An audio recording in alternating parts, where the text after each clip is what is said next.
Chapter 1. Oren walked behind Daniel, the same as he did every day after school. At least for the last 2 months, this had been the routine. His friend did not look back once as he jabbered away to his new girlfriend, Kara.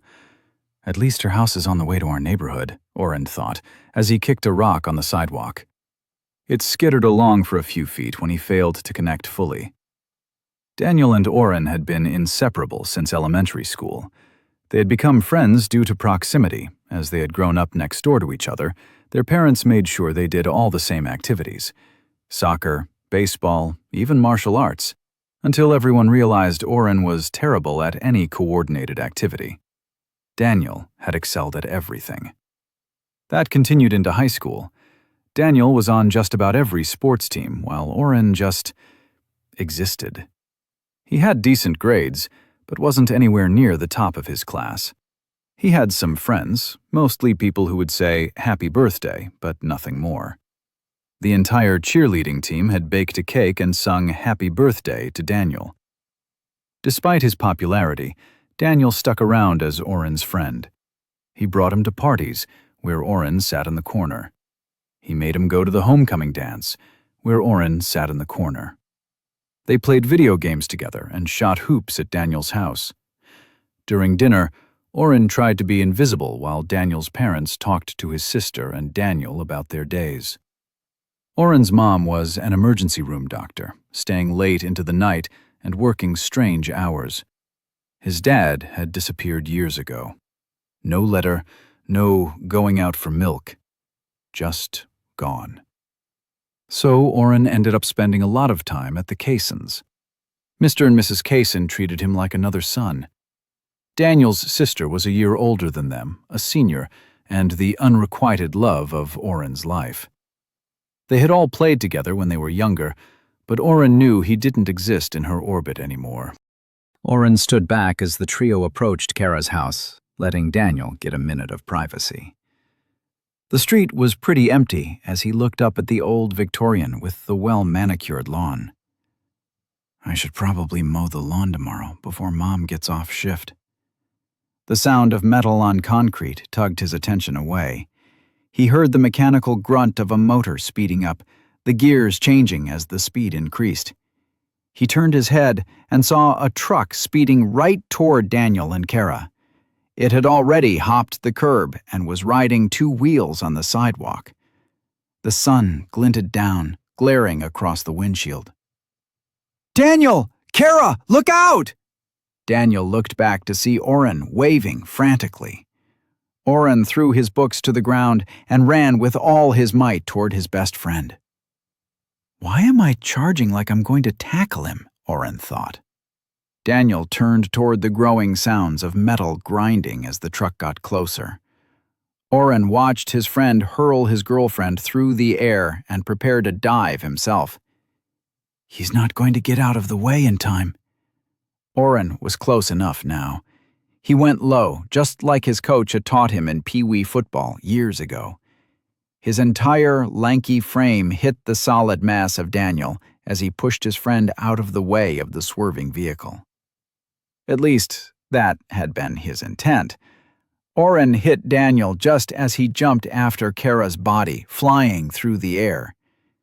If Daniel's feet had been on the ground, Oren would have bounced off him like a ping-pong ball hitting the wall.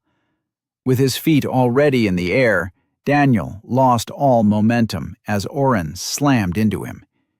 As they fell, the truck seemed to correct its course, as if it was trying to hit them. Oren scrambled up in front of his friend.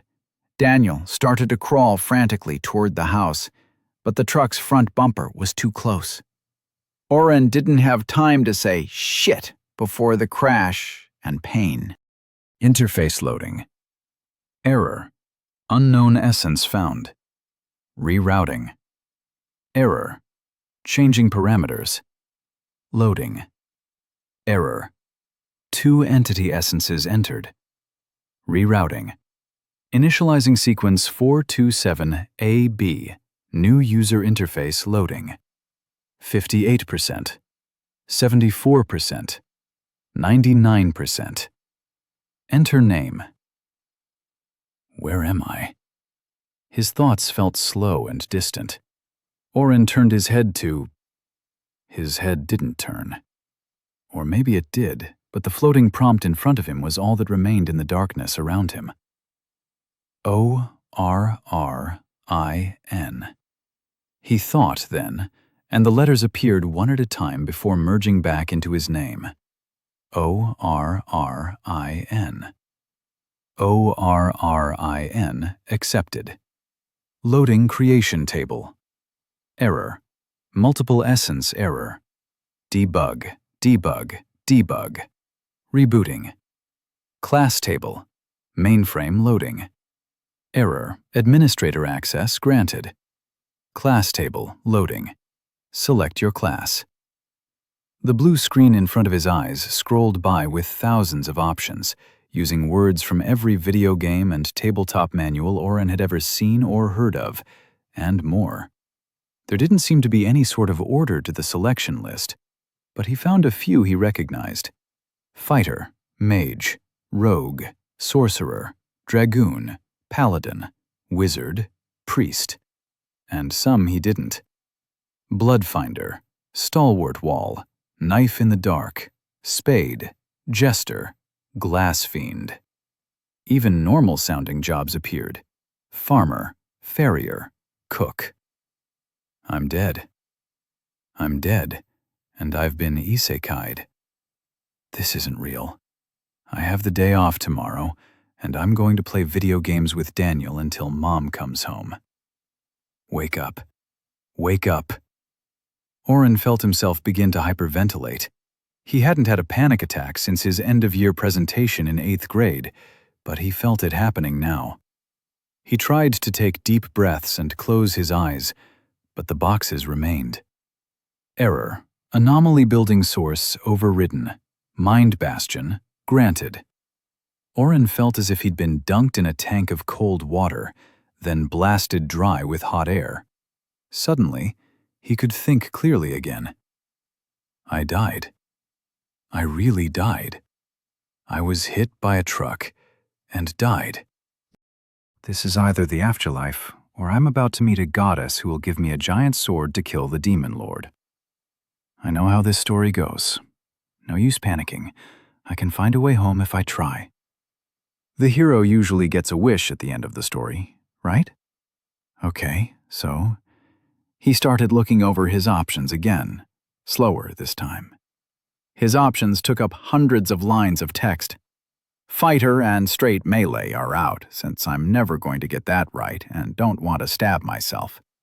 As he had the thought, the list shrank to about half its earlier size. Convenient. I've played with magic before in Dungeons & Dragons, but I don't really know what kind of world this is. I'm going to guess that anything named different is a specialized magic class. And that sounds like a lot of pressure. I don't want to be the special one getting targeted. I want to be of help, for sure, but I want to be in the background, quiet, and away from any main battles. Able to control fights with precision, but also have some options to do big damage or escape if I need. Maybe something with healing? Not like a priest. I don't want to be worshipping some god or gods. Amazingly, the list responded to his thoughts again. Oren watched as the list became smaller, smaller, just a few, then 2, 1. Wait, what? The entire list disappeared. Shit! Initialing custom class creation with administrator access. What the fuck? Creating custom class based on given parameters. Hold on. Wait, let me see the list again. I'm sure something is... Class created. Utility warder. Welcome, Oren. Blackness engulfed him. Name, Oren. Class, Utility warder. New class. Level 1, 0 out of 100. Ability points, 10. HP, 80. MP, 120. Strength, 8. Constitution, 8. Dexterity, 8. Will, 12. Intelligence, 10. Abilities. Mind Bastion. Individual is able to control his own mind and therefore part of his body. Oren woke with a start, scrambling back along the ground and digging up tufts of grass with his hands before his back hit something hard. Rubbing his neck, he looked back and up to see an 80-foot tree towering above him. A forest? He looked around. And no starter pack or flaming sword of doom? Lousy Isekai. Oren spotted a pair of legs sticking out from behind a tree a few yards away. A low groan emanated from the body. He crawled forward to find Daniel face down. And very naked. Oren realized his clothes were also very, very gone. Fucking hell. At Oren's outburst, Daniel seemed to come around. He sat up. Looking dazed, he peered at Oren, then turned away. Dude, what the hell? Put your clothes back on. Daniel started to pull his covers over his body. He had been having the weirdest dream about... He looked at his empty hands. No blanket. This was not his bed. He looked over his own body, turning red all over. What the hell is going on? Daniel started to stand up, but ended up in a half squat, covering himself and looking around with frantic eyes. There was a truck, and I think it tried to hit me. Why are we in a forest? Where the fuck are my pants? Oren turned to face away. Daniel, dude, we obviously just got hit by Truck Coon and are in another world. Take a look at your status screen. What the hell is a status screen? What the fuck? There's a blue box in front of my face with my name and it says, Hero. Oren, what did you do, man?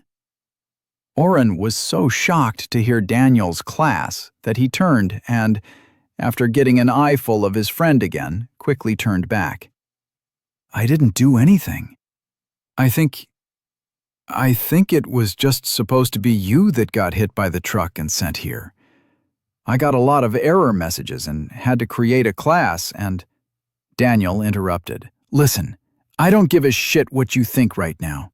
I've got a game tonight and a date tomorrow. I have to finish my homework and see my parents. Oren, how the hell are you so relaxed and what the hell are you doing? As Daniel continued to flip out, Oren decided to give him some time. He had started playing with the blue box. A row of icons in the corner he had missed before was blinking. A small square with a triangle on top, almost like a little house, lit up twice as Daniel had gone into his tirade.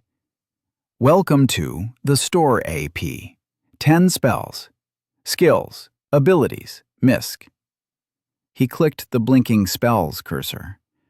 Attack spells, defense spells, buff spells, debuff spells, healing spells. The list grew and grew as he watched. This would take him years to get through. It responded to my thoughts last time. Maybe.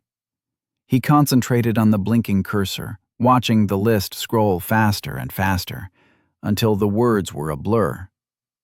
Plink. Spell selection. Calm mind. Negates mind magic to a degree. Calms the target, reducing stress, anger, or sadness. Increases peacefulness and allows logical thoughts. 5 megapixel. Would you like to purchase for 2 AP? Yes or no? Daniel was still yelling at him and crying now. Yes! Knowledge of calm mind filled his brain as he turned back to his friend and put his hand on his shoulder. With a thought, the spell drained his MP by 5. 4 times. He was left with 100 MP. Daniel's eyes glazed over for a minute, and then he took a deep breath. He looked down, and Oren watched as his friend found himself again.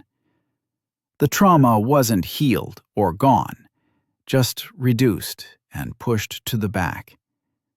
Probably not the healthiest thing, but they were standing naked in a forest that probably had some sort of monsters coming to get them at any point. Sorry. Thanks. What was that? A spell? Daniel stood straight and watched the distance. No problem, Dee. Yeah, I bought Calm Mind from the store. Little house cursor in the top corner. You can use your ability points to get stuff, although I have no idea what options Hero is going to get you.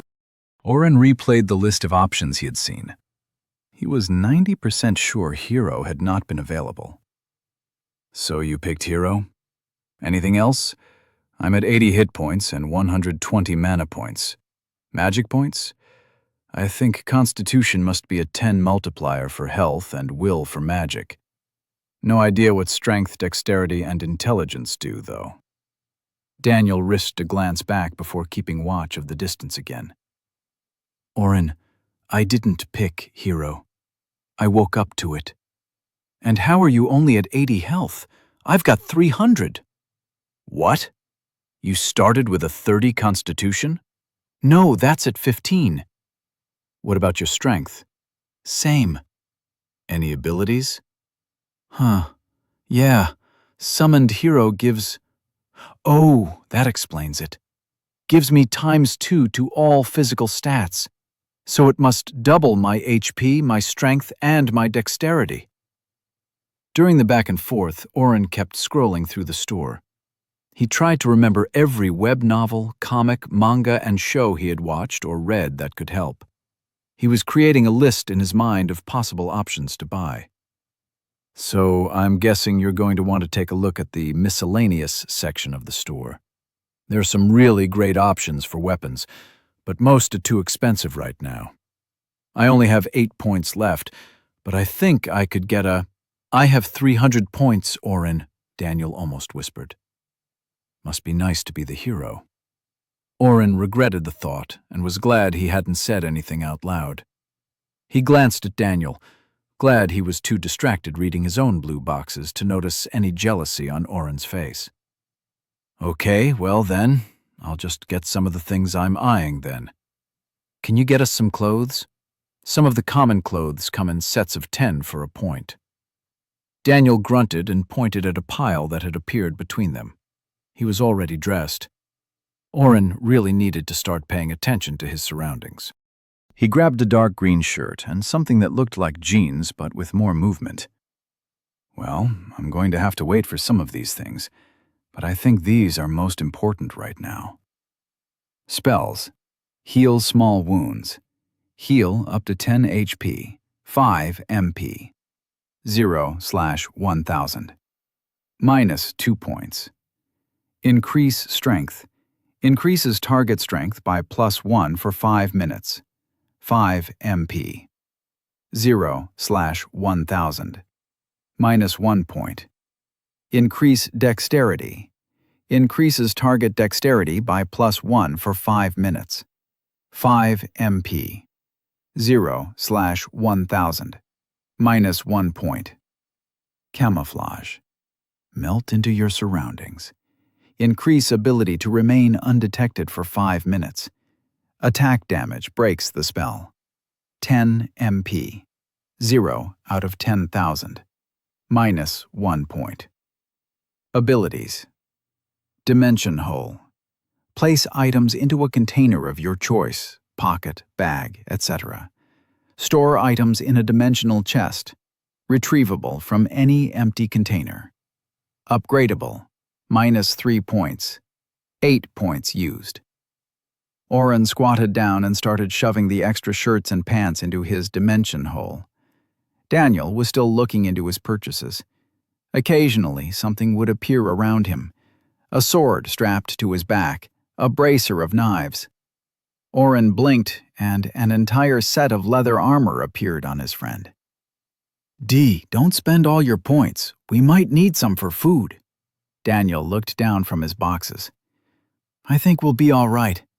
I took map, and I think we are only a few miles from a town. Besides, I took Hero Kit for most of my skills. I still have about 100 points left." Daniel picked up a small backpack from right outside Oren's sight. This one is yours. Just some jerky, water, and a bedroll. But at least you don't have to carry all the clothes. Where did the extra clothes go? Dimension hole. Oren pulled his shirt halfway from his pocket. That's not showing on my list. What else did you get? Heal small wounds, increase strength, increase dexterity, and camouflage. Yeah, man. None of those are in my store. How do you have things I don't? What's your class? Oren pulled his status up again. Utility warder? I don't know what that means, but maybe I just get better options? Better options than hero? Daniel frowned like he did when Oren used a glitch in a game to win. We can figure it out later. Have you looked at quests? Oren pulled his status back up. At the top were tabs, status, the house that would open the store, and an empty circle. With a thought, the circle tab opened. Quests, 0/0. None available. Open right now. Guess we don't have to defeat the Demon Lord or anything, huh? Oren chuckled. Daniel's frown deepened. How did you know there's a Demon Lord? It's a joke, like one of those stories of getting hit by a truck or stabbed and having to defeat the Demon Lord before the world is destroyed. Daniel paled a bit. Oren, you know I never watched the same shows as you. I have a bunch of quests, and one of them says, defeat the Demon Lord. He put his hand into the air and moved it toward Oren. Let's see if this works, he muttered, before a new blue box appeared on Oren's screen. Daniel, Hero Level 1, is sharing a quest. Would you like to accept it, yes or no? Yes. Quests 0/1. Defeat the Demon Lord. In the southern lands, the Demon Lord has risen. The dark armies have been assembled. Seek out and defeat the Demon Lord before the Dark Horde attacks. Reward: 1,000,000 XP and Dark Essence unlocked. Okay, that's just too cliché. How many quests do you have?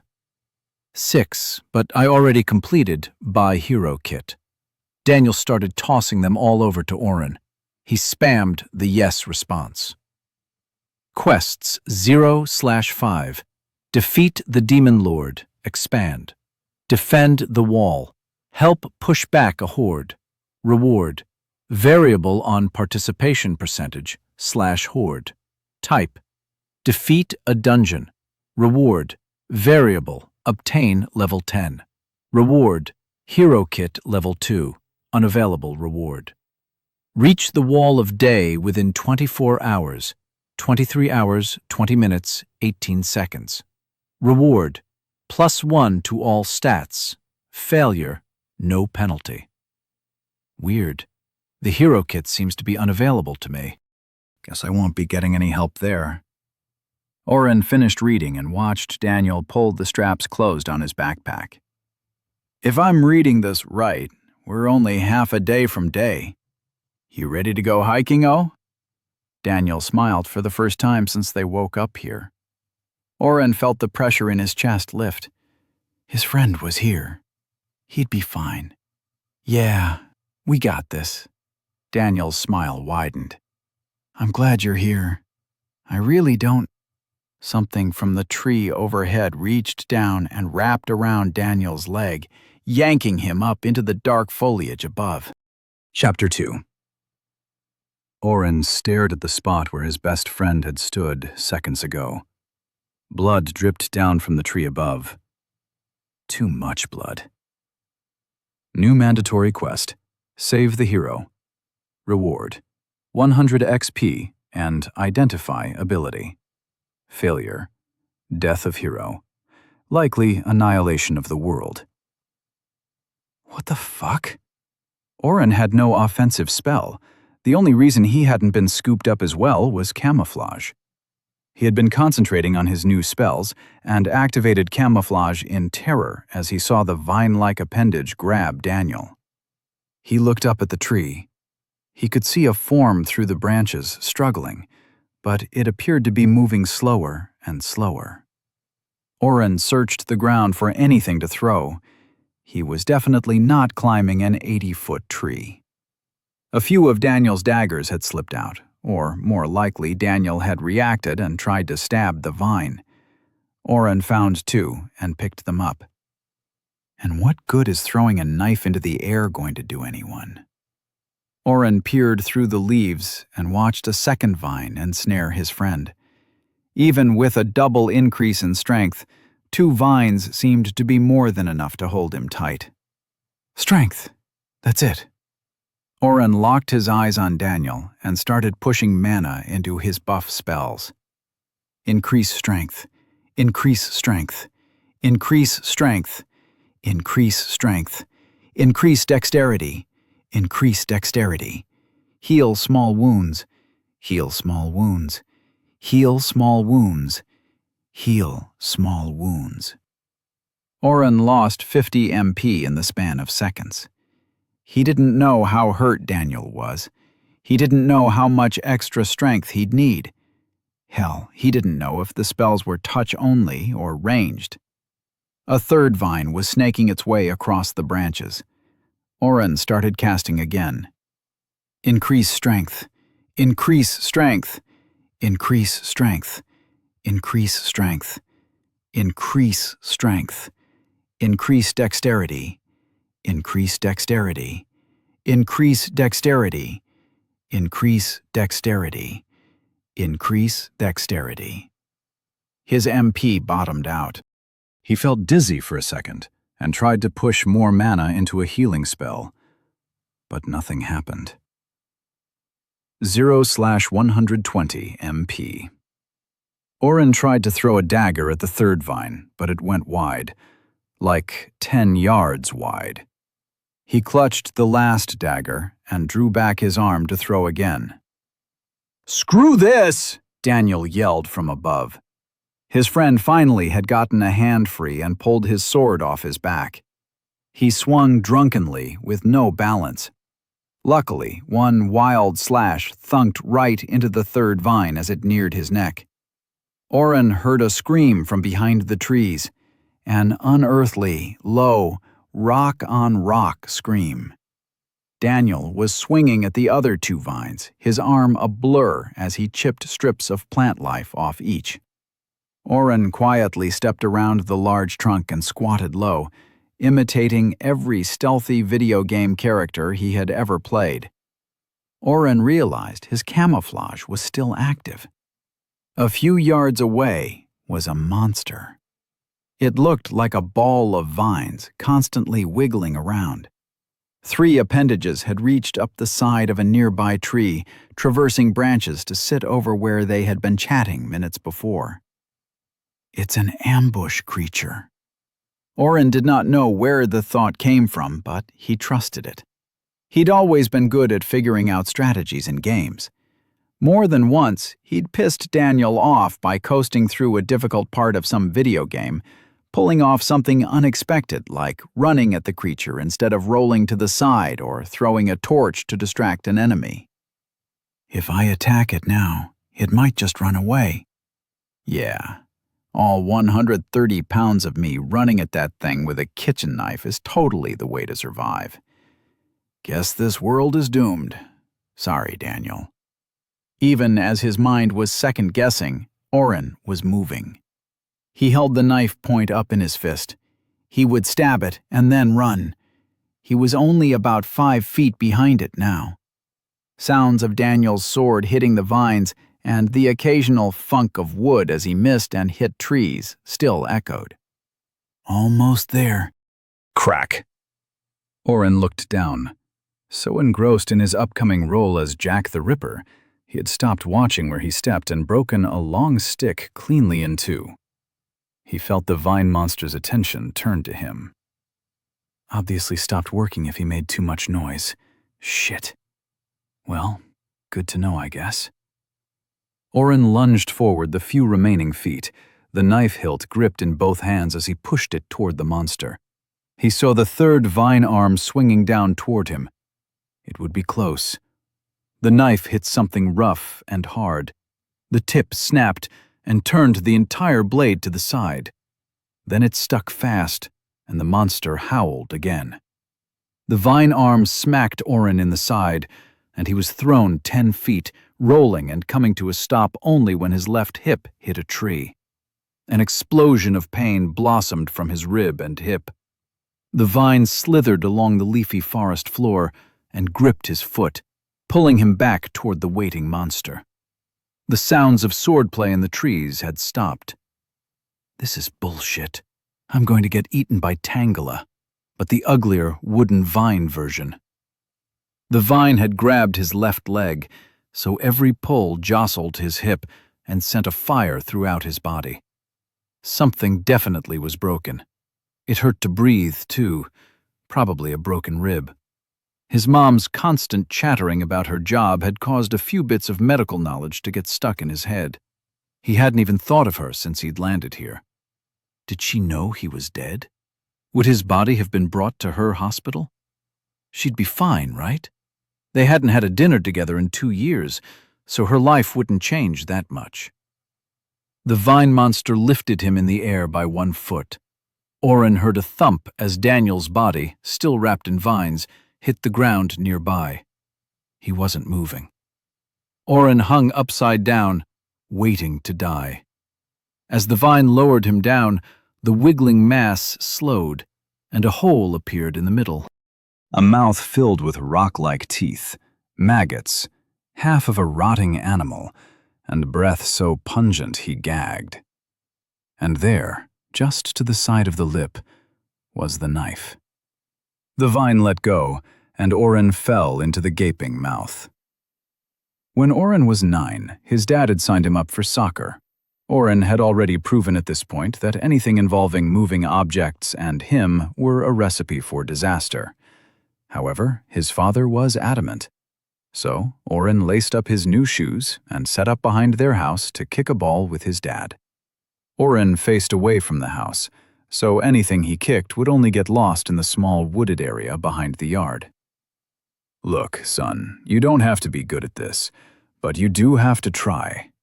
Life is trying.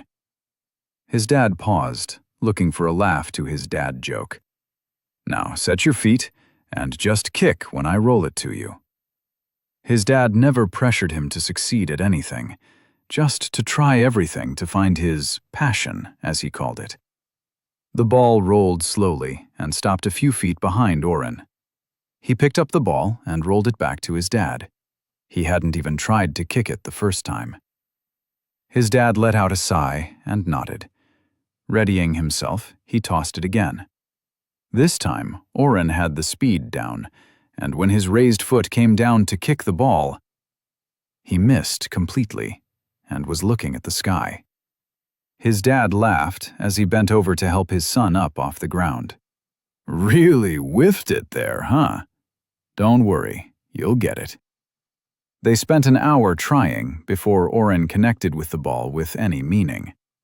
He fell more times than he could remember, missed nearly every easy roll, and when he finally kicked the ball, the light in his dad's eyes had stopped shining as brightly. But his dad never gave up. That was one thing he always remembered. His dad never gave up. Until he left. Okay, you'll get it this time. Why his dad thought the 100th time would be any different was beyond Oren. But as his foot moved, something clicked.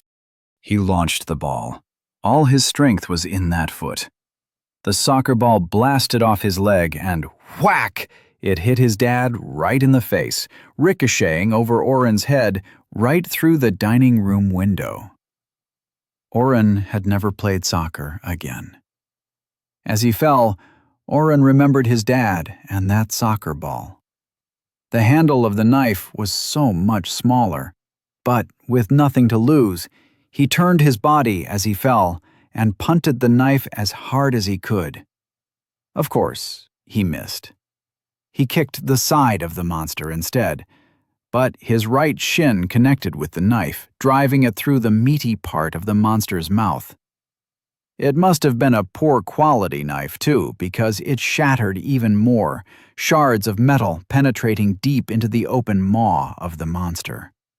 It shook its head in pain, which meant Oren landed only half in the mouth. The pain in his left hip reached new heights as his left leg crumpled in the meaty mess of rotting flesh and blood. He tried to lift himself out gingerly, but the monster finally had had enough. It shook his head and launched Oren into the air. He landed near the still body of Daniel. The monster retracted its vines and rolled off into the forest, keening as it went. Quest complete. Save the hero. Reward: 100 XP and Identify ability level 2 obtained. Plus 10 AP plus Identify. You can see, Oren looked at Daniel. He was breathing, but those breaths were ragged. His right arm was snapped in 2 places, with bone sticking out and blood running. The entire side of his face was bruised where a vine had slapped him. 0/120 MP. This is too much. Why? He's the hero. He's my friend. Oren felt tears sting the cuts on his face. He opened the store. Listen here, asshole. You do not get to die. We are going to solve all the quests and get back home. You are going to go on your date with Kara. I'm going to make my mom stop working so much. Can you hear me? Oren kept rattling off whatever popped into his mind. He went through spells, skills, and abilities. He almost bought a, but he wasn't his mom. He didn't know how to set a fractured arm, or what to do about internal bleeding. I need more mana, he thought. His blue box gave him the options. Regenerate mana at 1 MP per minute, 5 AP. Increase MP by 100 MP, one-time purchase, 10 AP. Blood mana. Exchange HP for MP, 1-to-1, 5 AP. Oren took a breath and thought. Mana pool sounded like the best idea, but he didn't know if it would actually give him MP now, or just increase him to 0/220 MP. Plus, with that cost, he'd have no other options if it didn't give him 100 MP to use. He purchased, and after a moment, went ahead and got blood mana too. HP 35/80 MP, 1/120. This is taking too long. Oren hesitated for a long second, and dropped 24 health for mana. HP 11/80 MP, 25/120. Oren cast Heal Small Wounds on Daniel 4 times in rapid succession. Then, on a whim, Oren used his last spell on himself. He pulled up his status and Heal Small Wounds. HP 23/80 MP, 0/120, 45/1000. So, Heal Small Wounds heals 12 HP but only costs 5? That seems broken with did I really find a loophole here? He pushed 15 health into his mana and then healed himself 3 times. HP 59/80. All the while, his MP ticked up 1 every minute. Okay, let's figure this out then. 5 MP for 12 HP. Turn the HP into 10 MP and heal 2 times more, upping my health by 24. Rinse and repeat. I should keep my health above 10 if I can. This is totally broken. Oren got to work. He dumped 45 points of health back into mana and then used 9 times in a row on his friend.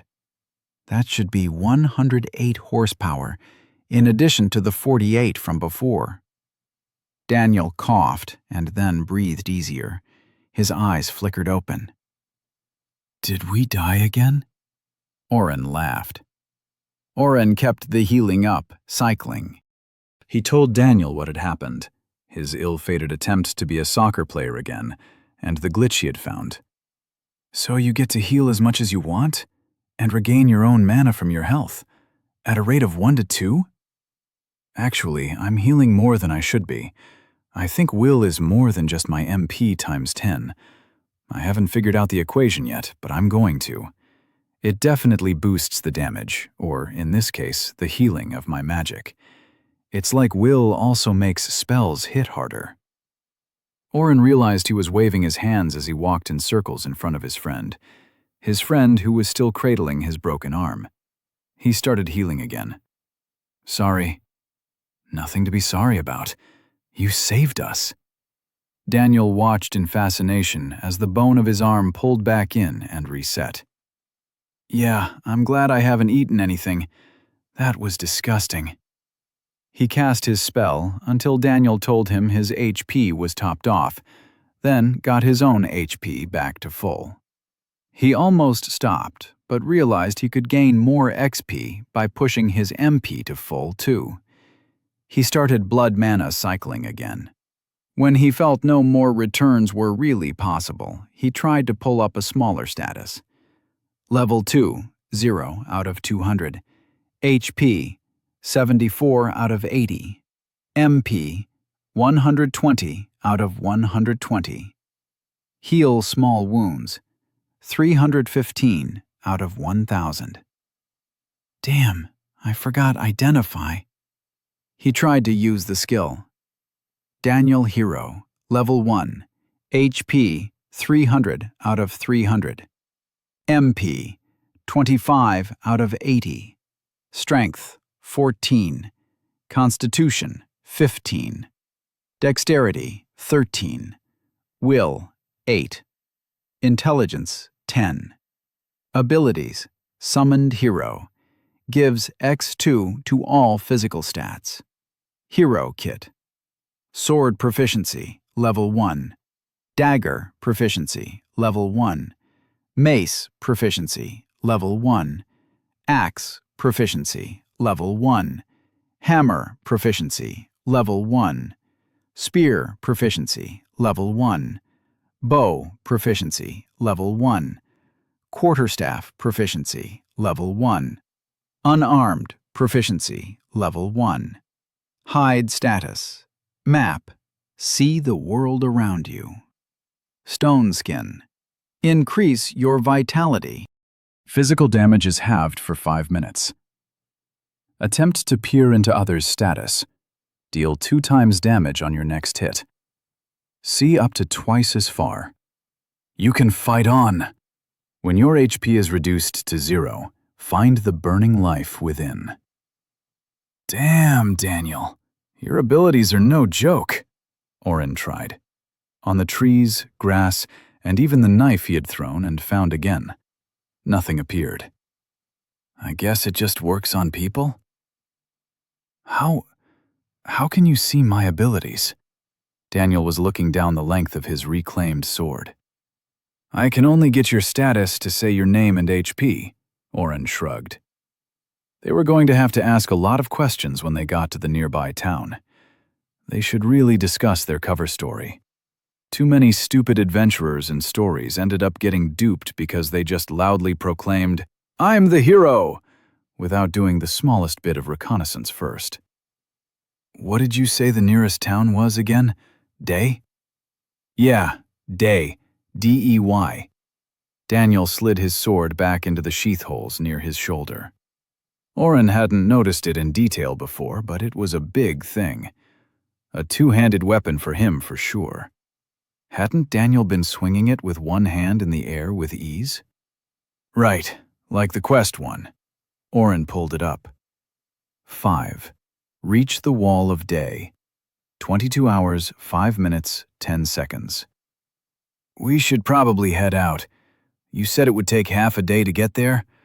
I should probably get 2. I used all my points from leveling to heal your sorry ass. Oren bumped his shoulder into his taller friend's side. Daniel didn't budge. You leveled? How? We didn't even kill the thing. I got no XP for all the damage I did. Oh, I got a quest reward of 100 XP for saving the hero. Oren drew the last word out sarcastically, wagging his eyebrows up and down. Daniel shrugged again. Well, savior of the hero, try to keep up. We're going to need to jog a bit. It looked like the sun was in the middle of the sky when that thing tossed me over the tree line. We should probably not try running in the pitch dark of night. Oren hated running. The first 10 minutes were bad. The following 2 hours were brutal. He could tell Daniel was trying to go slow for him. He even knew Daniel was stopping too frequently for rest breaks. But none of that mattered, because Oren hated running. Wait, stop a minute. Oren pushed himself off another tree and sank to his knees in the leaves again. Oren, we just stopped 20 minutes ago. At this rate, we won't make it in time for the quest. We've barely moved on the map. Oren didn't care. Logically, he knew the quest rewards were worth the pain now. More health, more mana, more everything for running a few miles in the forest. He'd been all for that, before the running. Unless you plan on carrying me all the way there, we need to set a better pace, D. I just can't run like you can. Oren breathed hard, trying to remember if it was in through the nose, out through the mouth, or the other way round. Carry you? Oren heard Daniel muttering. Oren, how much do your spells increase my strength and dexterity? Oren pulled up his spells. +1 for 5 minutes every cast. Daniel grinned. Does that stack? As it turned out, the spells stacked 5 times each. With Daniel's summoned hero perk, that gave him a +10 strength and dexterity. More than enough to let Oren ride piggyback as Daniel dashed through the trees at a rate that left Oren feeling a little nauseous. They made great time. Daniel said they'd made almost the entire trek, but when the sun went down, the rustling they had heard as they traversed the forest turned into full-on growls.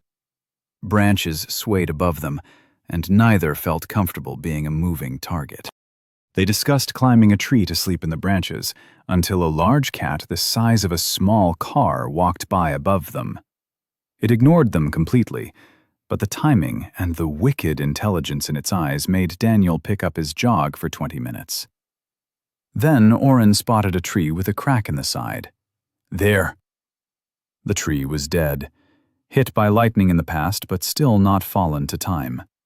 A large crack stretched up 15 feet, and a fire had obviously burned out most of the inside. The darkness was heavy now, as the sun had fully set. There's probably only 5 feet of space inside, Oren, Daniel said hesitantly. Good thing you have axe proficiency, then. Get chopping, Paul Bunyan. Daniel set Oren down and sighed. He poked around on his screens, and a set of axes appeared in his hands. That cost 2 points. He handed one to Oren. Watch my back. Of course. Oren took the axe and turned toward the encroaching darkness. He pulled up his status as his friend used Power Strike after Power Strike on the dead wood inside the hole. 3 hours of running hadn't done much for Daniel, but Oren had been soaking in the XP. He used Increase Strength and Increase Dexterity 5 times each, every 5 minutes. He'd also put Camouflage up just in case it helped. Then he'd done his Heal Small Wounds blood mana cycle to get his MP back to full before starting over and over. He had a blinking exclamation mark next to one of his abilities. Heal Small Wounds, 1,000 out of 1,000. Upgrade available. 4 AP, insufficient AP. Increase Strength, 970 out of 1,000. Increase Dexterity, 960 out of 1,000. Camouflage, 380 out of 10,000. As they'd been running, he'd watched as he neared the 1,000 mark and was surprised when he realized he needed to buy the next level. No other healing spell had been available in the store, but he'd figured it would level. He just hadn't thought that it might cost points after he had worked so hard to use 1,000 mana worth of heal. I need to level again and get that. And strength and dexterity are so close, too. The chopping behind him stopped. "Here's our home for the night." Daniel pointed his axe at the tree. He had hollowed out enough for them to sit comfortably on the floor. No standing room. They pulled some brush up against the edge and sat down in the dark. "I'll take first watch?" Oren asked. Daniel had almost died earlier and carried him, and just chopped down half a sequoia from the inside. "Fine by me.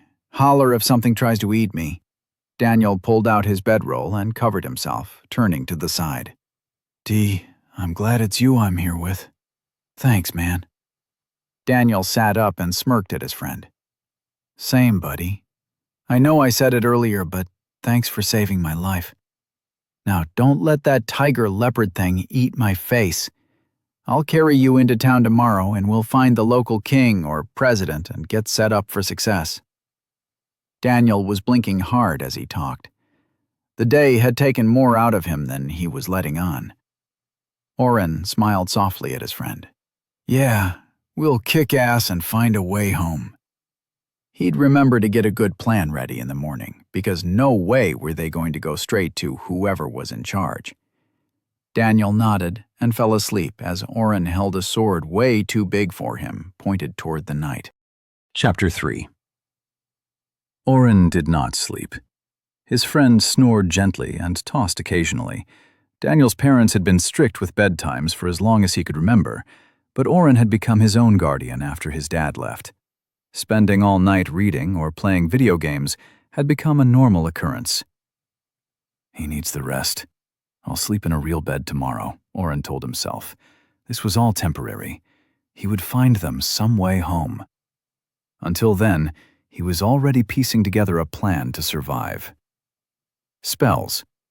Teleport. Teleport to any known point within 10 miles. 50 MP per person. 0/5000. 5 AP. Increase will. Increases target will by +1 for 5 minutes. 5 MP. 0/1000. 1 AP. Increase intelligence. Increases target intelligence by +1 for 5 minutes. 5 MP. 0/1000.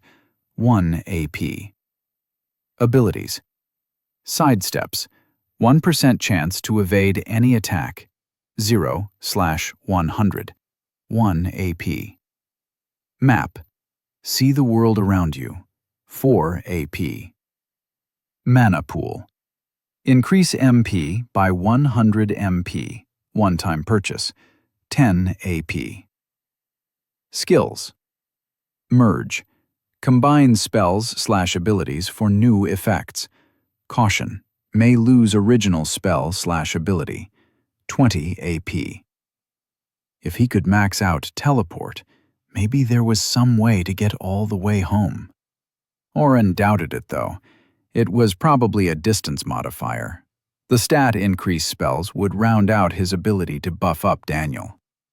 As they had run, Daniel had mentioned that all those spells had buffed him during the tentacle monster fight.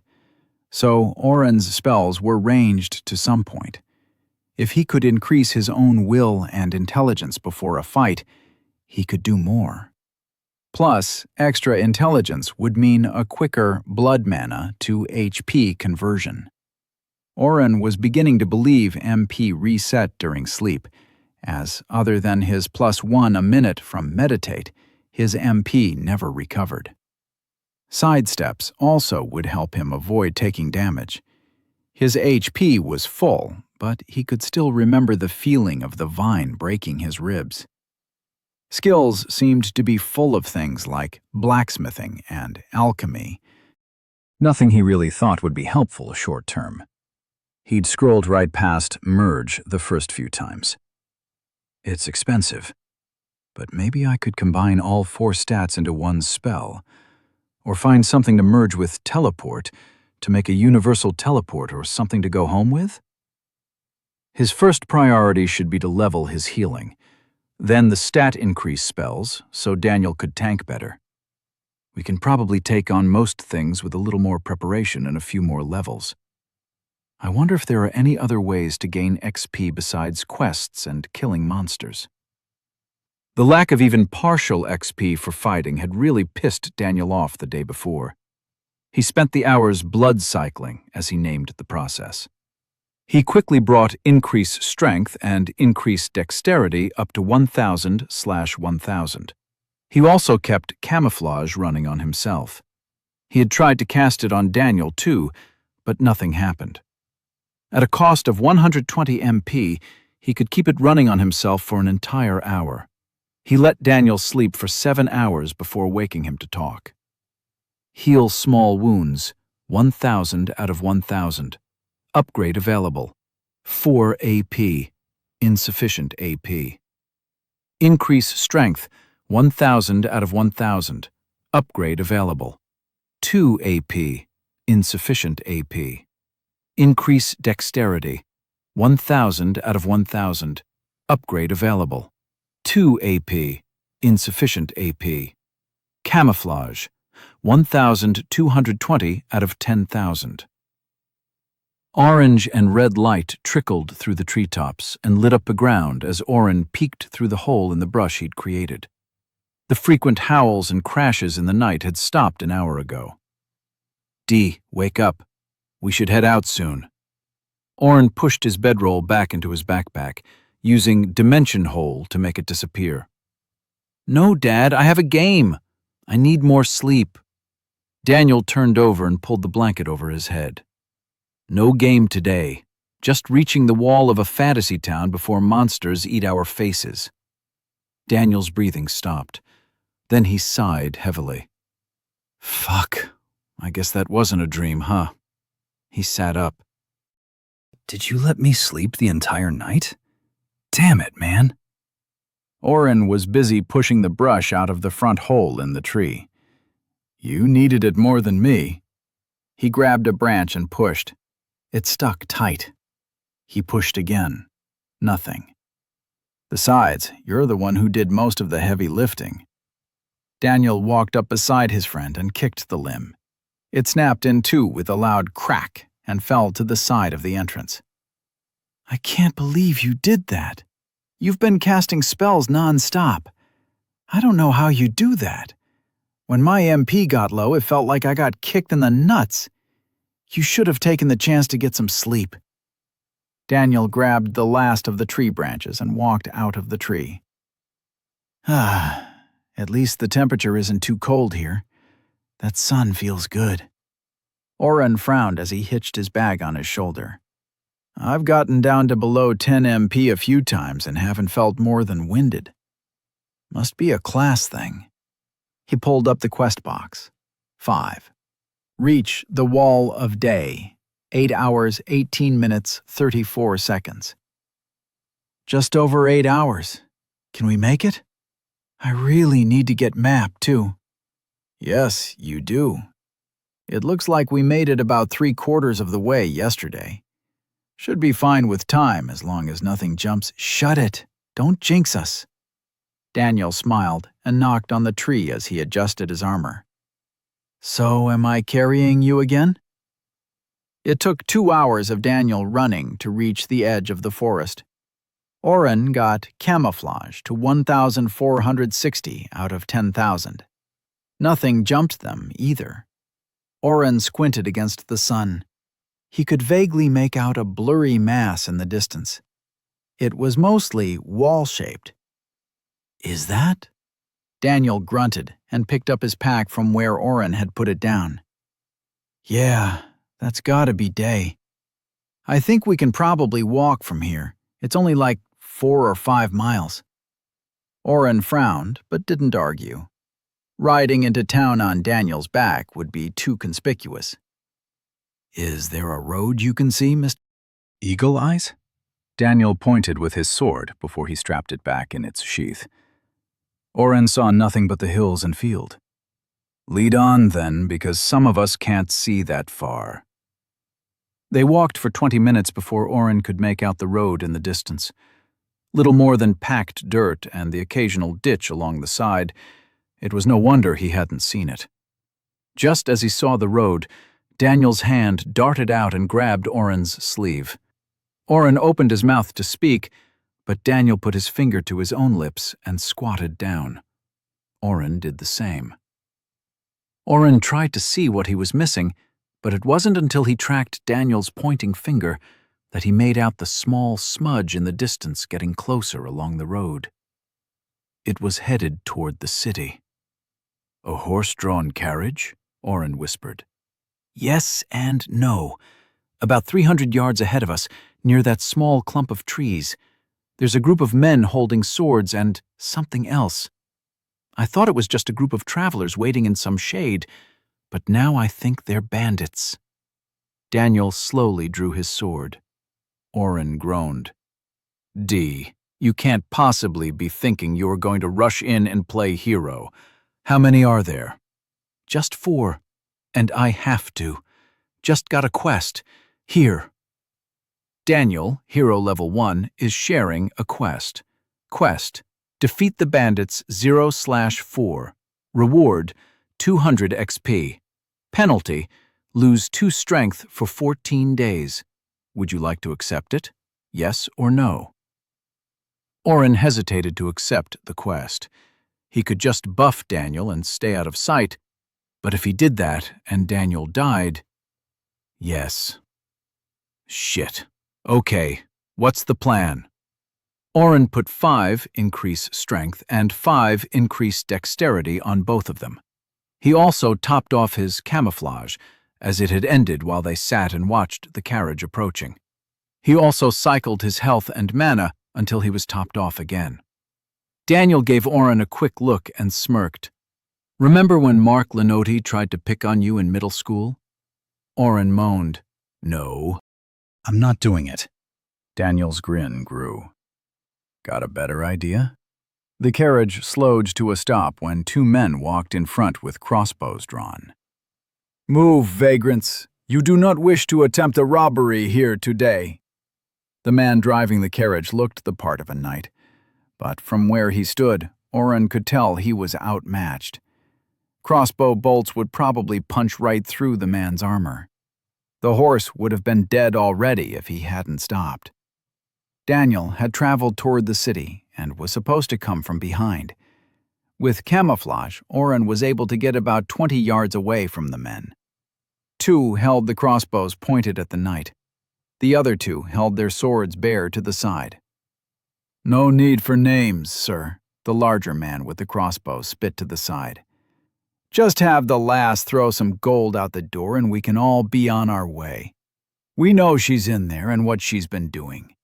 What's a few hundred gold to the Catanzanos?" The knight's visor had gone down as soon as he'd spotted the trouble, but Oren could almost feel the man shaking in rage. He quickly cast strength and dexterity on the man, hoping the added bonuses would help keep him alive. "Or, if the lady would like to spend some time with us instead, I'm sure something could be arranged." The large man, obviously the leader, had a wicked grin as he watched the knight get angry. Oren could tell this was the moment. He stood up from his spot in the grass and walked to the road a few feet behind the carriage. "Hey, guys, do you know the way to the nearest rest stop? I've got a shit so bad and forgot to pack any toilet paper." The 2 nearest the carriage door turned their swords on him. The leader kept his bolt pointed at the knight, but the second crossbowman wavered between the knight and Oren. The plan was for Oren to distract them until Daniel blindsided them. The same tactic Daniel had used to teach Mark Lenotti not to pick on Oren. The plan had worked great on a preteen boy not used to actual violence. Oren suddenly realized just how stupid they had been. "Kill both the guards," the leader ordered. The crossbows released, and both bolts hit the knight, pushing him off the carriage. A quick scream from inside cut off in a quiet sob. "Idiot." The leader tossed the crossbow to his comrade. 2 bolts, 2 guards. What if he's a sword hand or something? He drew his own sword as the three men surrounded Oren. Listen, guys, maybe you didn't hear me. I just need a bathroom. I didn't mean to interrupt or any. Oren started backing up and tripped over a small rock. He hit his ass hard as he landed. He watched as the nearest man smiled in relief. Nah, boss. It's just some lost pup.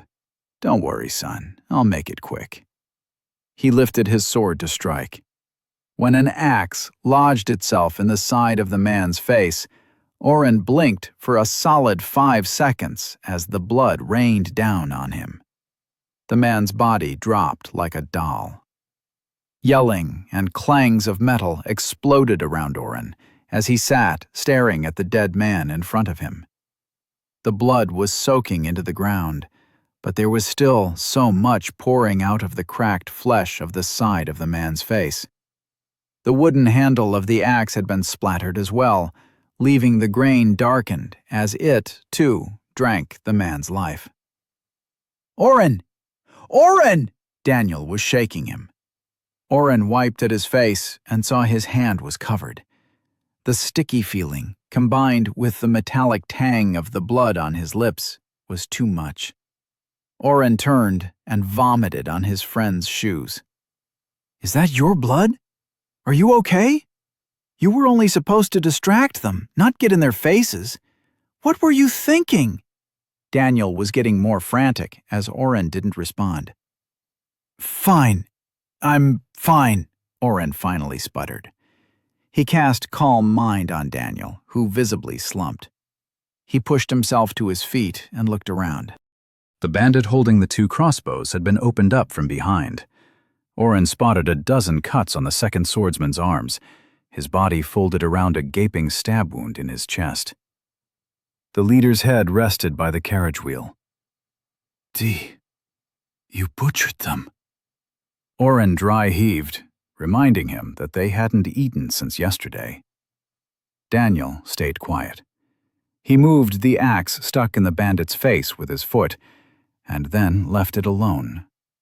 With his back to his friend, he whispered, "It was them or us. I'm not dying again, Oren." Oren turned and walked to his friend. He grabbed his arm and pulled him around. "You did the right thing. You saved me." Oren shivered. "I guess I shouldn't be surprised. Golden Daniel is good at everything, right?" He tried to smile, using the nickname he knew Daniel hated more than anything. "Asshole." Daniel reached down and pulled the axe free with a squelching suck of air. "Go check and see if that guard is alive." Oren scrambled around the carriage, remembering he could heal. Maybe the knight was still alive. He could still redeem himself and feel useful. The armored knight was face down, and Oren couldn't turn him even with his strength still buffed. "D, come help me turn this guy. I think he's breathing still." Oren began spamming his heal and cycling his own mana and health. The knight's breathing evened and came deeper now. Definitely still alive. Good. "Stay away from him. I will give you 100 gold each, and you will leave." "Has already been sent, and help is on the way," a female voice called from inside the carriage. "We don't want your money," Daniel announced as he walked around the carriage to help Oren, who had already dumped around 150 horsepower into the knight. His identify showed the man's HP was still dropping even as he healed him. Brant Bennett Knight, level 18. HP, 80 out of 200. MP, 90 out of 100. Strength, 15. Constitution, 15. Dexterity, 15. Will, 10. Intelligence, 9. Abilities. Sword proficiency, level 3. Mace proficiency, level 2. Axe proficiency, level 2. Spear proficiency, level 1. Unarmed proficiency, level 1. Hide status, map, identify, power strike, defensive fighting. The man's abilities went on and on. Oren had to stop reading and focus on healing. Daniel grabbed his arm and grunted as he lifted, turning the knight on his back. "My father will kill you if you attempt anything." The woman sounded scared. Oren looked at the 2 bolts that had pierced the knight's belly and chest. Blood seeped out from both wounds, and he could hear the pierced lung gurgling. Oren looked at Daniel in horror. "I can't keep his health up. I think we have to remove the arrows before I can heal him." He turned to the carriage. "If you can't help, then shut up. We saved you, but your knight is hurt." Oren heard the door open and leather shoes dropped down. "Are you a healer? What are you doing outside a hospital?" The lady from inside the carriage had come out. Oren and Daniel saw a girl near their own age with dark skin and short hair. She wore well-oiled leather armor that looked expensive but comfortable. A single earring pierced her left eyebrow, and her brown eyes were on the knight. I can use small heal wounds?" Oren turned it into a question. Tears streamed down her eyes. "Then he will die. We would need to rip the barbed bolts out, and you will run out of MP well before small healing would make a difference." She stood straight and looked to the sky. "Please end Sir Bennett's suffering." "Yeah, no, fuck that noise," Oren muttered and grabbed a bolt. He pulled hard and gagged at the noises. He pushed healing and cycled his own health. He had to rest every few heals on the night and get his own HP back up, but the more he did his cycling, the quicker he got at the process. "What are you doing? I told you it's hopeless. Under the banner of House Catanzano, I command you to—" "Dee, can you shut her up? I need to concentrate on this." Oren took the second bolt, the one in the man's chest, and yanked hard. His HP dropped by nearly 150. He listened as Daniel used a gentle voice to push the girl back. 2 minutes later, the knight coughed once. His eyes pulled open, and he vomited blood and something gray to the side. "Daniel, he's back up to full. But I think that kind of damage might need some recovery time." Oren pushed himself up and looked around. The adrenaline was fading, and the gore made him feel like he was in a dream. The ground was hazy, and Daniel was far away. Everything was getting farther away. Oren came back around to the bumping of the carriage on the road. Daniel was sitting across from him, talking with the girl they'd rescued. "You're awake?" Daniel noticed his friend open his eyes. Oren groaned. The dark-skinned beauty turned to Oren. "Thank you, sir, for saving Sir Bennett's life. I should not have doubted a healer's own skills. We are in your debt." Oren didn't correct her. Let everyone think he was a healer, and he wouldn't have to explain his class. "Oh, Oren's not a—" Daniel began. "Not one to keep another in my debt," Oren cut in over his friend. Daniel's eyebrows went up, but he shrugged. "I'm Oren. Nice to meet you. How's the night?" "My name is Madeline Catanzano. Everyone calls me Maddie. Sir Bennett was up and pulling those bandits to a ditch within 10 minutes of you overexerting. He's driving now." She waved toward the front of the carriage. "Overexerting?" Daniel butted in. Maddie was just explaining that when someone uses the entirety of their MP multiple days in a row, they can pass out from mana use exhaustion. "I guess you doing that a few times in a row short-circuited you." Daniel laughed. Maddie looked at them strangely. "You used your entire mana pool more than once to heal Brant? Did you have an MP potion? I will reimburse you for the use, of course." Oren had meant to talk with Daniel about a story to tell when they got to the city, but the bandits had ruined that plan. "Maybe we can use saving their lives to get information and get them to keep quiet about us being summoned here." "No, I have an ability that lets me swap my HP for MP. Then I just heal myself. I should have known I couldn't have found an unlimited mana cheat." Oren watched Maddie's face change from disbelief to shock to anger. "You use blood magic?" Her voice was quiet. "And you brag about it?" Oren shrugged and smirked at Daniel, thinking she was joking. You dare. You. She took a deep breath and sat back imperiously.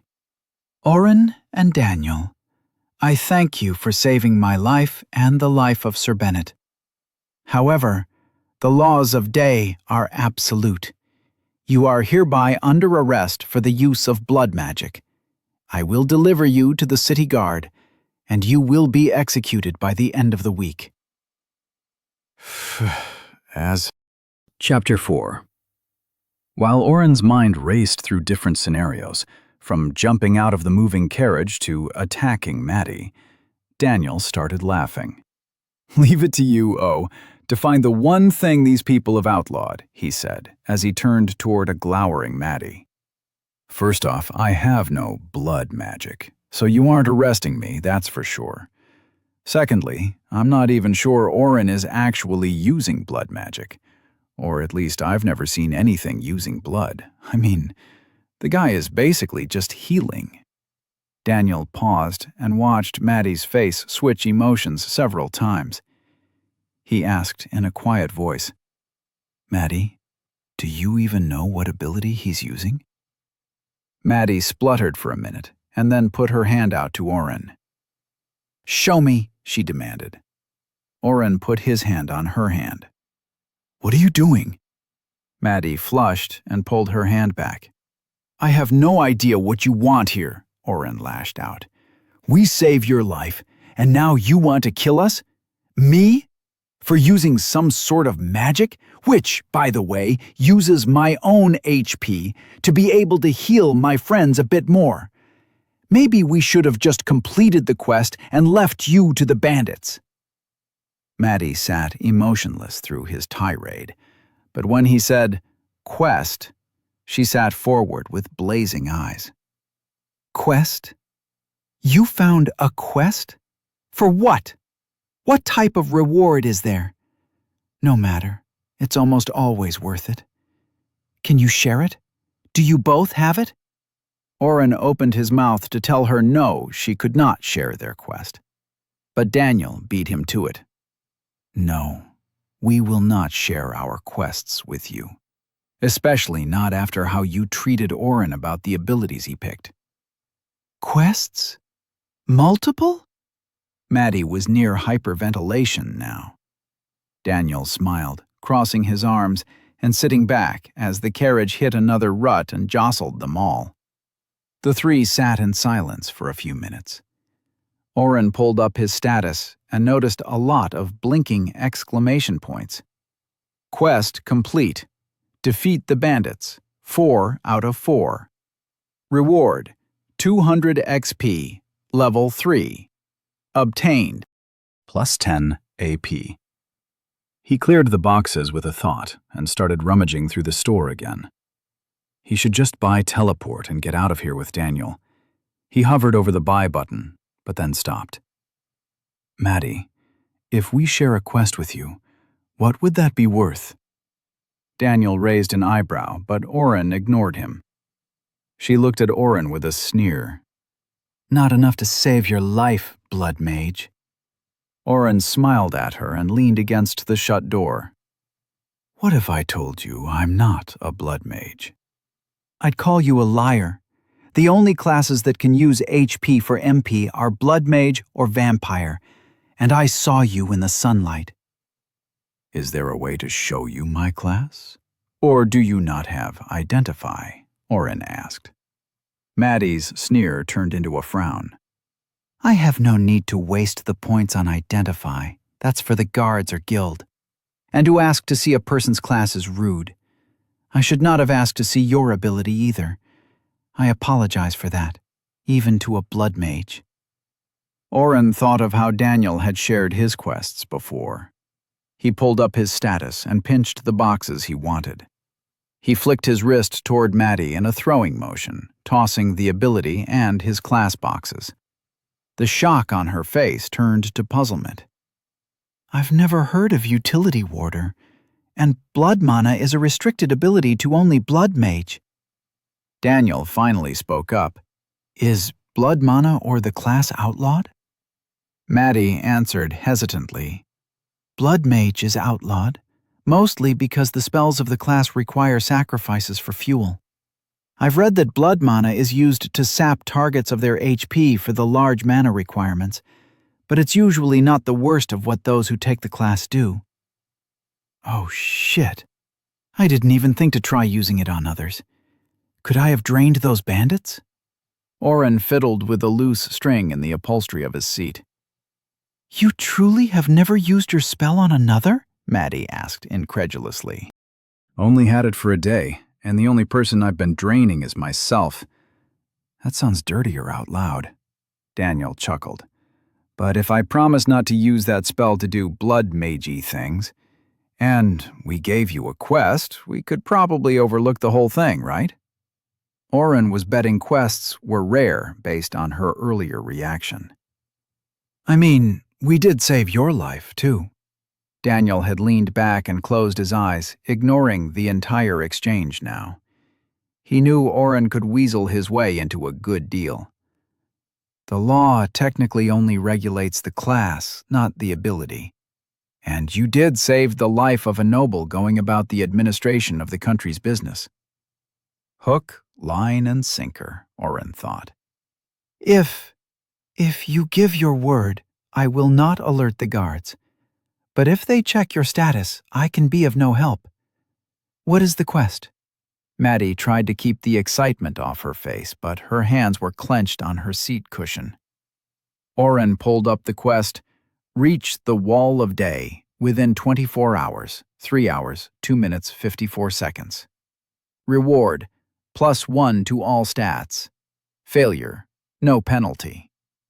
He willed the quest to her and leaned against the side of the carriage again. +1 to all stats? Maddie exclaimed. To simply reach the city walls?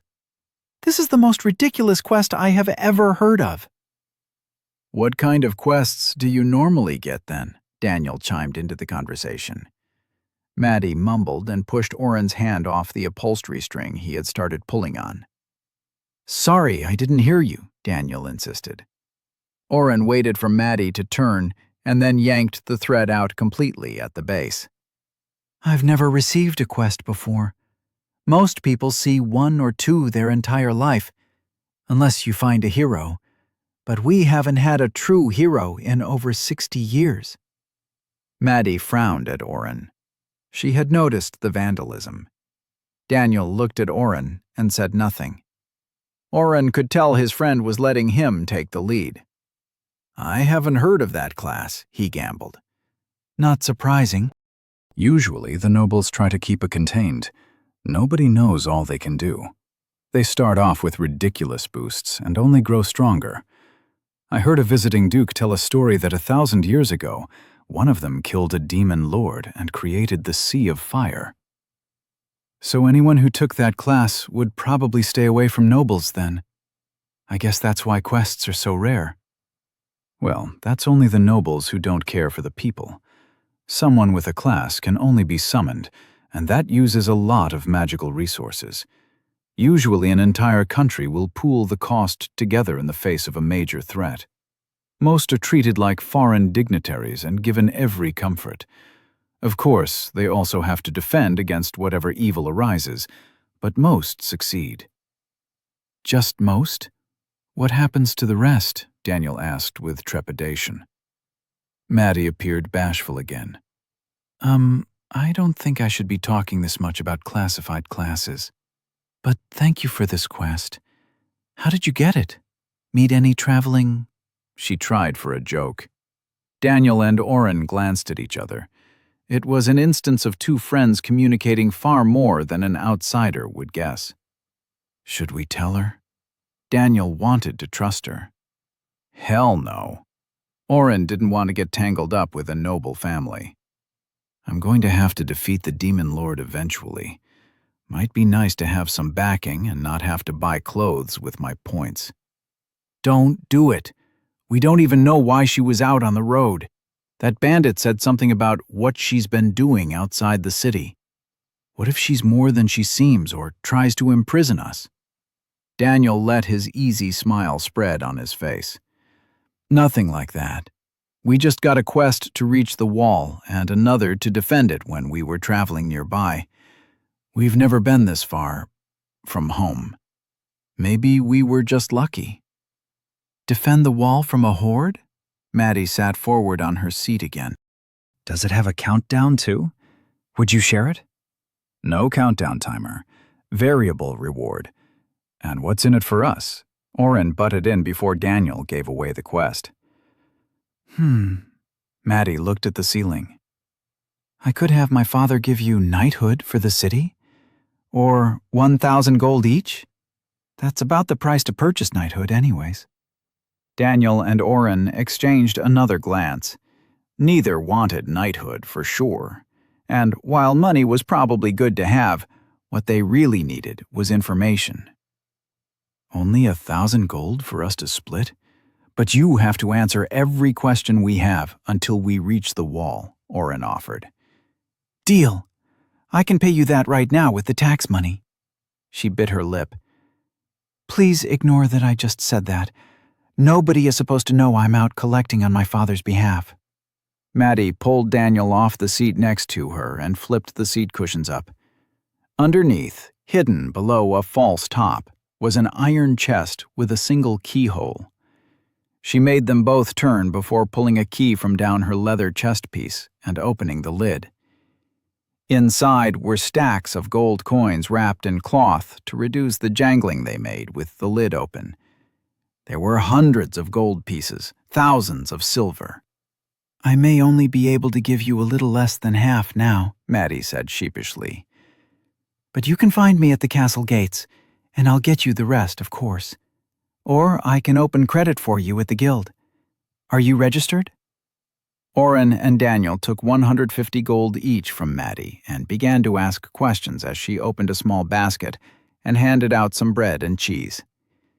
Day was the most western fortress on the continent, sealing the only pass of the Great Mountain Line, the impassable, impregnable mountain range that separated the civilized world from the lands of roaming monsters. The no man's land through the pass was certain death to anyone below level 50, and even then, most adventurers never returned. Day was governed by the houses of Day, the Catanzano family, the Wendoln family, the Terrace family, and the Timpa family. Control of various parts of the city was cycled between the families to keep power out of the hands of any one person. The Catanzano family was currently in charge of the guard, the collection of taxes, and internal crimes. The Wendoln family watched the wall and would repel any hordes that arrived. The city saw a horde every other month, with the occasional surprise horde as well. Scouts in the pass usually gave a few days' notice before any attack. The Terrace family was in charge of dungeon eradication. The various dark energies that allowed monsters to form in the first place could occasionally fester, even on this side of the Great Mountain Line. Those energies would create dungeons that would grow until ripe. Then they would pop like a festering wound and open their doors to the world. A newly appeared dungeon was hopefully defeated within the year. If not, they grew exponentially harder to end. Luckily, only 2 dungeons in the area had ever been able to evade total subjugation. The Terrace family kept those contained. As Maddie answered their questions about ruling classes and dungeons, she only gave a few odd looks at how little they seemed to know. Oren waved off her concerns by saying, "Yes, that's how we were raised too. But Mom always said it's best to find out how the locals think before you say something stupid." She seemed to buy it. They didn't ask the more pressing questions in their minds, like, what is the guild? Although Oren had a good idea. They also steered away from more class or ability talk. Best to not have her dwelling on Oren's near ability. The horse pulled the carriage to the side of the road and stopped during Maddie's explanation of the last horde attack, something that sounded like ghost panthers the size of a small carriage. The crunch of boots on the ground alerted them to Brant hopping down. He opened the windowless door. "Lady Madeline, Should I approach at the commoner's gate as planned, or should we abandon pretense and announce ourselves? Huh? Orin asked elegantly. Our original plan was to travel incognito and retrieve some taxes that local lords had been late on paying, without alerting anyone that I was gone from the city. But we only have an hour left before the timer runs out, and customs and guard checks will take at least that. Maddie's brow furrowed as she considered. Abandon pretense. Don't announce my name, just the house. And for goodness sake, don't tell anyone we were attacked. Lady, I must report my near failure to protect you. I am sworn to it, and have lost honor enough already. The knight's helmet was in his hand. His dark brown hair contrasted with his bright blue eyes and pale skin. The pain he felt was etched across his face. Sir Bennet, if I might, Daniel chimed in. You failed at nothing. In fact, you have brought much more into Lady Madeline's life today, and your own. Keep her secret as she requested, and Daniel made a hand gesture. You can join us in getting some free stats. Maddie and Brant looked aghast, but for different reasons. Brant was fumbling over himself, thanking Daniel for sharing a quest with him. He hadn't been able to hear the conversation from outside the carriage, and the shock of a quest was obvious. Maddie looked pissed that Daniel had shared the quest so easily with Brant. With Sir Bennet's cooperation settled, Maddie continued to answer questions about the best and most affordable inns and shops, and even the general location of the guild, for 20 minutes, before a ding rang in Orin's mind. Quest complete. Reach the Wall of Day.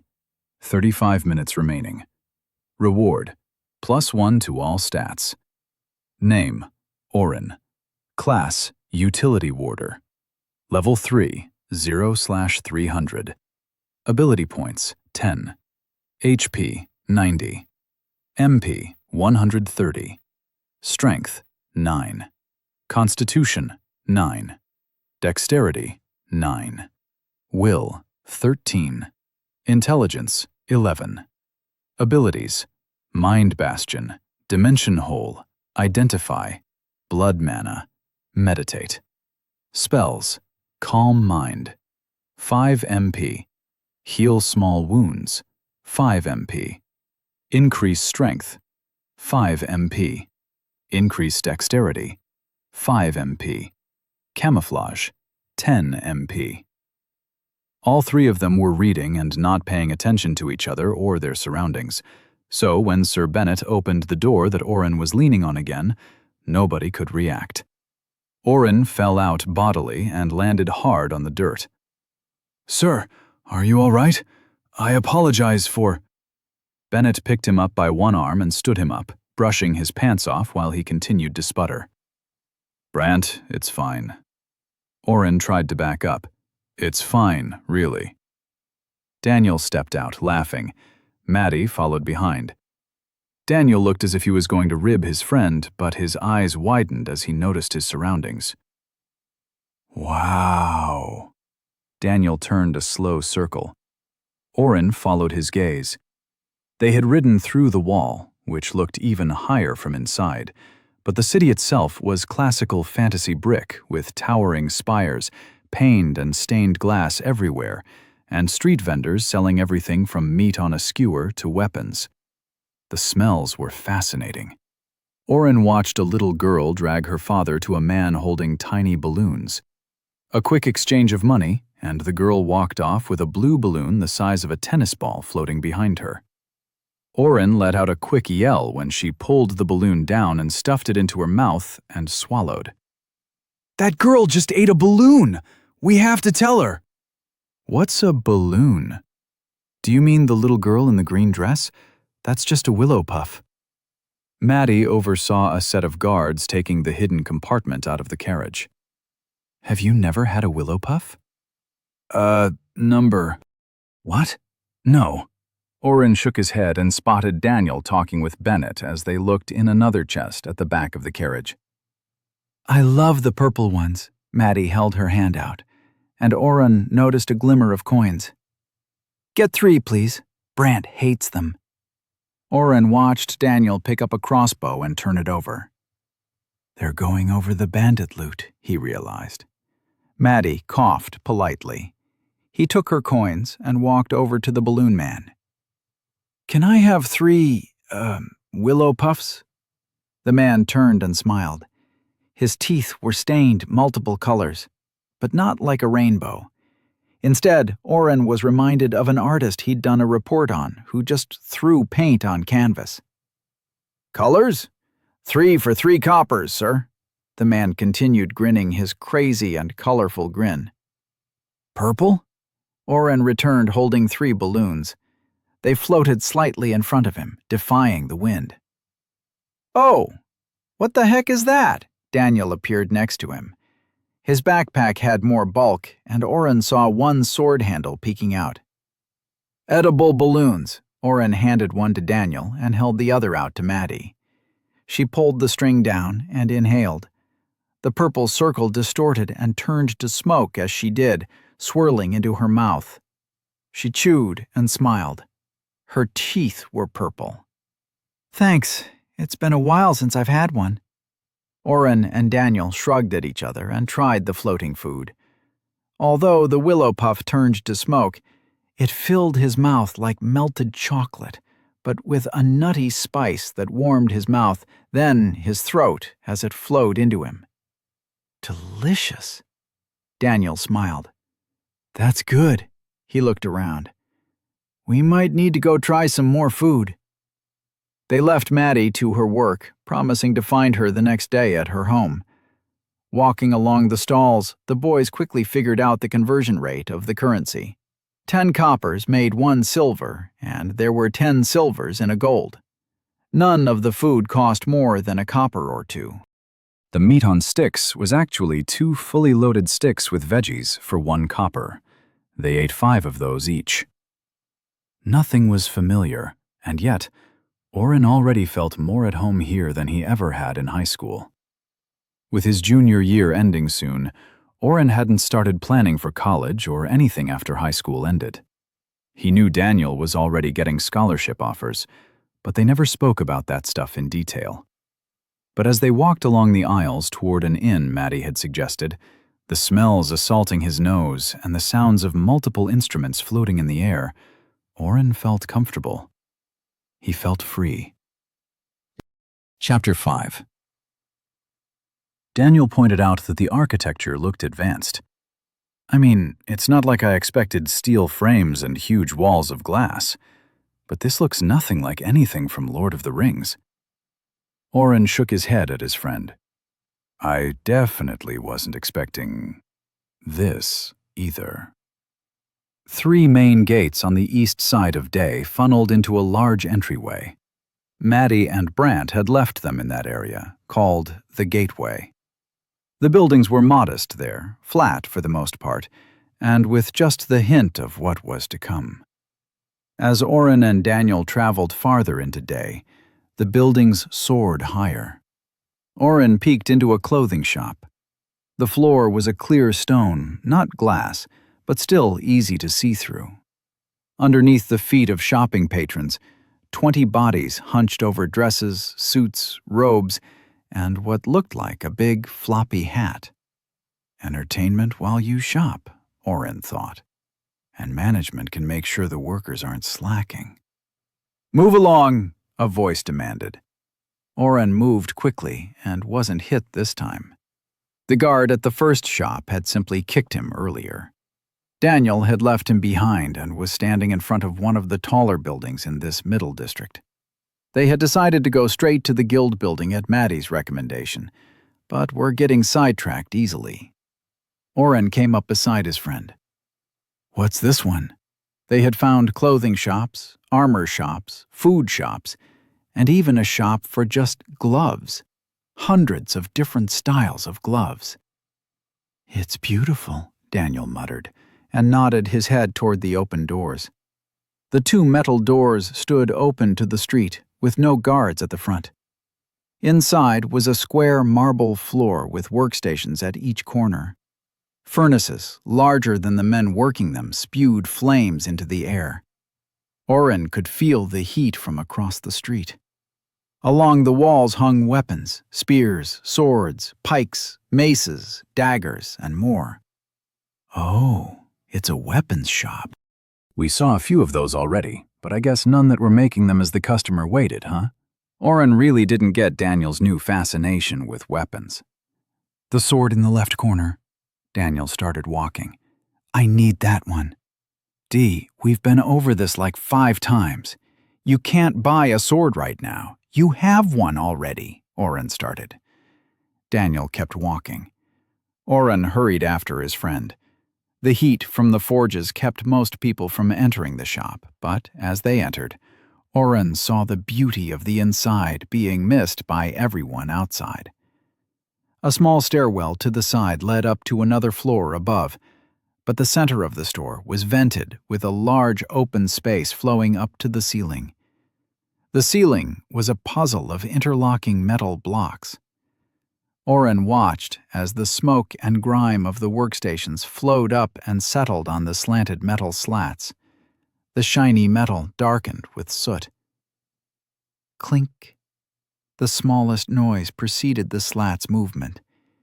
If he had blinked, Oren would have missed the turning motion as the metal turned in a cascade motion up. Suddenly, the darkened metal shone bright again. What the hell? Daniel was already standing on the other side of the shop. He was pointing at a sword 5 feet long and 6 inches thick. The blacksmith chuckled at Daniel and waved him off. Daniel raised his voice, but over the hammering of metal on metal all around, Oren missed whatever he said. He walked closer, just as the man in the long, stained and burned apron turned in anger and snapped at Daniel. "And I'm telling you, boy, you can't handle that sword. It's not made for the likes of you. I don't care how strong you think you are." "How much is it?" Oren asked, as he came to a stop next to his friend. "It's 200 gold, but I'm not selling it to anyone I don't approve of. And I don't approve." The man turned his back again and went back to hammering a long spearhead. Daniel and Oren had spent some money as they'd been walking and figured out a rough estimate of how much the coins were worth. A single copper was something like $4 to $5, which made a single silver about $50. A single meal or some snacks had only cost a copper. The few cheap hostels they'd found were charging 5 coppers a night or a silver for 2 nights with stew for dinner. 200 gold was the most expensive item they'd seen. That's about $100,000, Oren thought. Dee, he's not selling. We can find another sword later. Let's go. Can I at least hold it once, sir? Daniel was using his teacher voice again, the polite golden boy persona shining off him. Boy, I can barely lift that monster, the man sighed, realizing this customer was not going to leave. I made it for a friend who never returned from beyond the wall. I charge 5 silver for even nobility to see it. Do you really want to waste your money?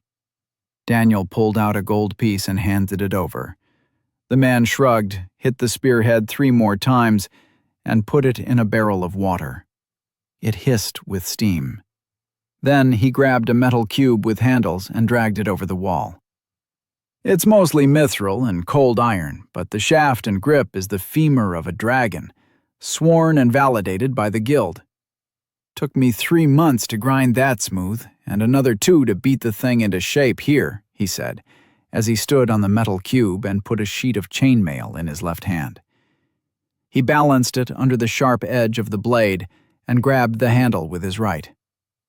Arden, come spot an old man. A lanky boy their own age came up and hovered nearby. The blacksmith hefted the sword into the air and stepped off the box at the same time. Oren heard it creak and moan for the second all the weight had rested on it. Daniel kicked Oren's foot. Oren looked to his friend and said, What? Buff, please, Daniel muttered. Oren smiled evilly. I'm sorry, Dee. What was that? Daniel took his eyes off the sword for the first time since he'd entered the store to quickly lay them on his friend. Now, oh. Oren grinned, but acquiesced, sending 5 quick strengths to his friend.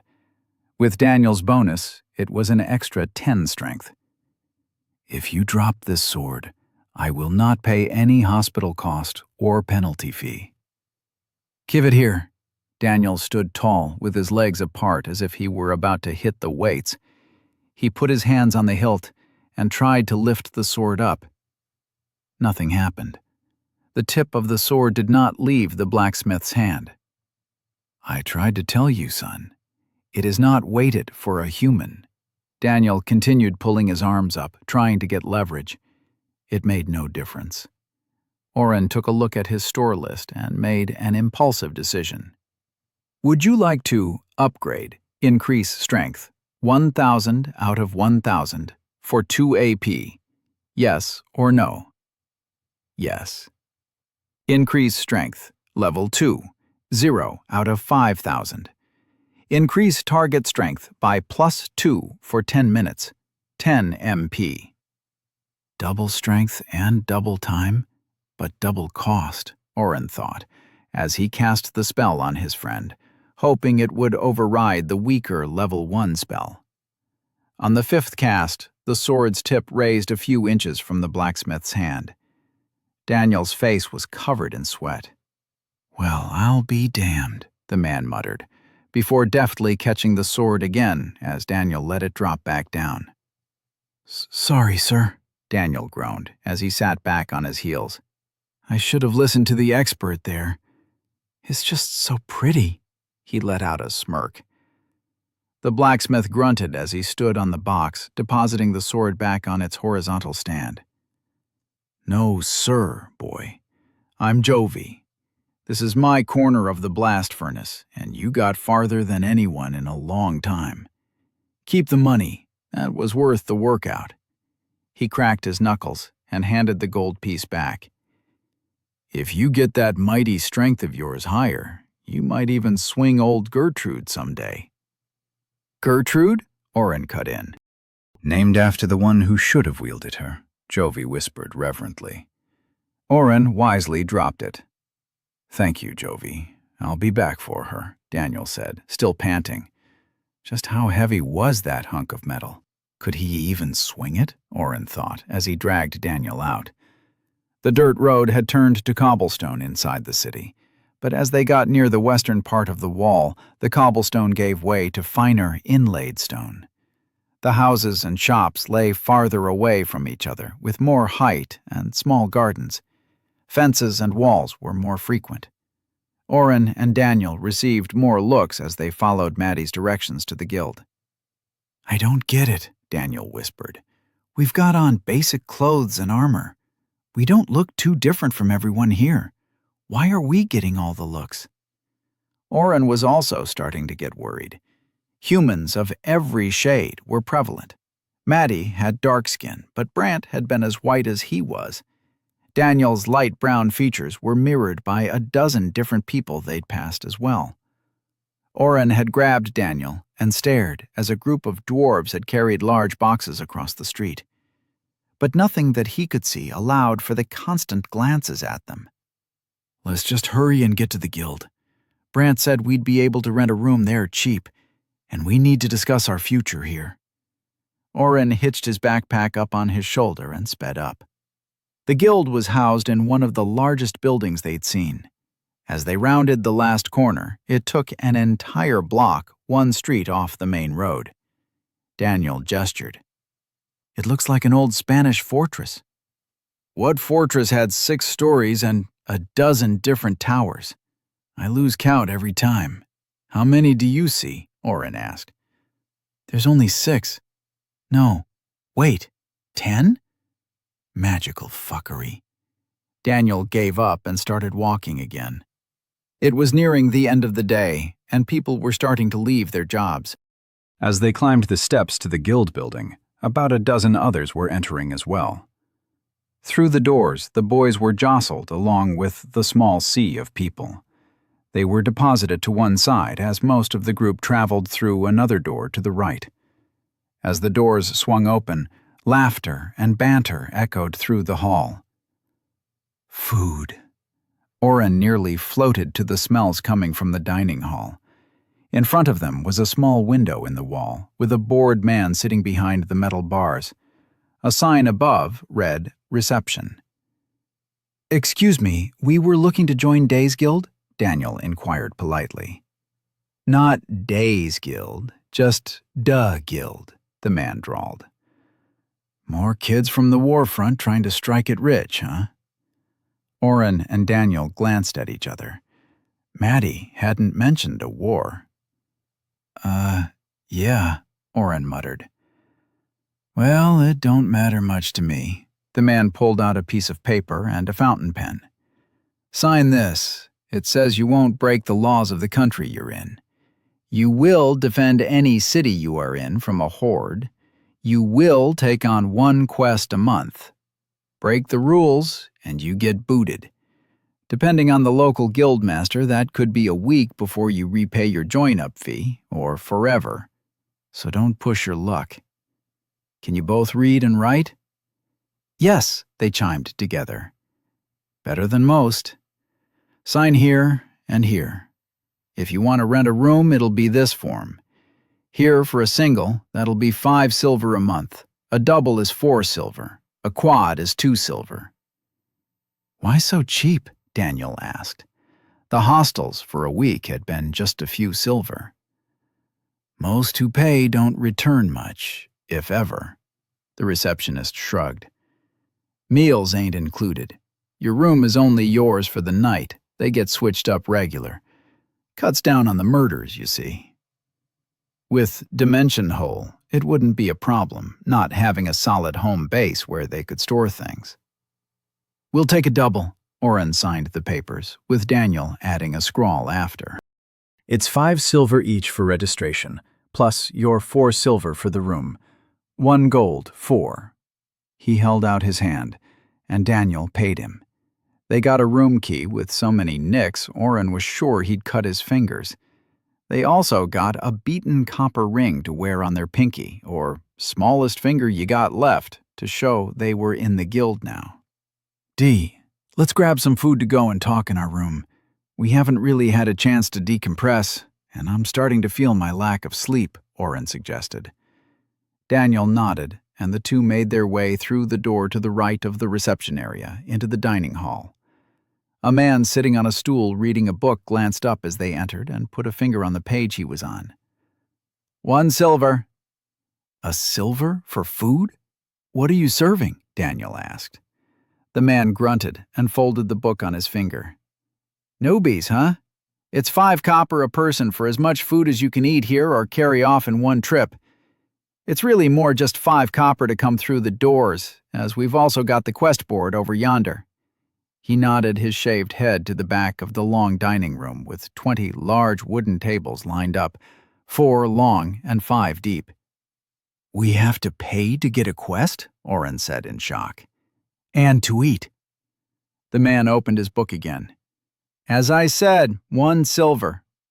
Daniel grumbled and paid the man. They filled the largest bowls they could find with the night's menu, beef stew. They also each took a large loaf of a hard brown bread. Beer was being served for another charge, but they had their water skins. Returning to the reception area, they entered the second door to the left of the entrance. Inside was a hall lined with doors and a large staircase at the end. As they trudged to climb the stairs, one set of doors swung up with a bang, just missing Oren's bowl of soup. Adventurers clambered out of the doorway. Oren glanced in and saw a large green field with dummies for archery practice and some people fighting in practice.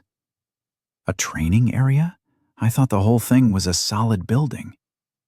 They trudged up 3 flights of stairs to find their room. It was small, with 2 single beds, a table, and 2 chairs. Once inside, neither spoke for 10 minutes as they scarfed the food. The beef stew was chunky, with carrots and potatoes swimming in the broth with generous slabs of beef. "I hope it's beef," Oren thought. The real star was the bread. When Daniel broke his in half, the smell had stopped both for a second. Warm honey and cinnamon drifted in the air, with a hint of something flowery that Oren couldn't place. It paired so well with the stew that Oren used bread pieces as a spoon, mopping the last up with a sigh as he sat back, content. "So, Oren, what's the plan here?" Daniel took a long drink of water. Oren had spent much of the previous night planning everything he could, before everything went sideways. But he still had some thoughts. "I think we start with 3 simple rules. 1. Survive. That means everything. We figure out what we need to get by here. We need to find a library or bookstore and learn about this world. We are screwed if they find out we were—" Oren lowered his voice. "Summoned, or that you're a," he mouthed, "hero. 2. Really goes without saying, but we're a team. We each get a veto on anything party-related. We need to see what kind of quests we can do to make money, especially if you plan on blowing it all on some hunk of metal. Gertrude is not a 3, Oren interrupted Daniel. We find a way home. As much as I love reading stories, I do not want to end up monster food." Daniel nodded along. "Survive, teamwork, get home. Simple plan, but I like it. So, tomorrow, we'll go out for breakfast, get the lay of the land, and figure it all out. No pressure." Oren lay on the bed. It was surprisingly soft. He pulled up his status and went to the store. He'd already bought the upgrade for increase strength and still had 8 AP left. I have 8 AP left after upgrading increase strength, and was thinking of upgrading dex, buying will and intelligence buffs, and maybe upgrading my heal. Think I should go for that or start buying other things?" Daniel was also lying down, looking at the ceiling, likely reading his own status. "I knew you upgraded strength. When you cast it the second time, I think I could almost feel it." "You don't get a notification or something?" "Nope." Daniel moved his hand like he was scrolling down pages. "I think you should focus on your buffs and healing. I'll tank. I'm going over some options now, but I shouldn't have bought all this gear. I got a lot of AP to start, but it looks like I only get the normal 10 per level now." "Save your points then. I want to try and find out more about heroes. I'm sure some of them found overpowered builds, and we can make you the very best." "Like no one ever was," Daniel sing-songed. "Nerd," Oren threw at him. "Geek?" Daniel smiled. Oren hit yes. Increased dexterity, level 2, 0/5000. Increased target dexterity by +2 for 10 minutes. 10 MP. Increase will, 0/1000. Increased target will by +1 for 5 minutes. 5 MP. Increase intelligence, 0/1000. Increased target intelligence by +1 for 5 minutes. 5 MP. Heal small wounds, level 2, 0/5000. Heal up to 20 HP. 10 MP. Oren looked at his list of spells. It had really grown. Spells. Heal small wounds, level 1, max. Heal small wounds, level 2, 0/5000. Increase strength, level 1, max. Increase strength, level 2, 0/5000. Increase dexterity, level 1, max.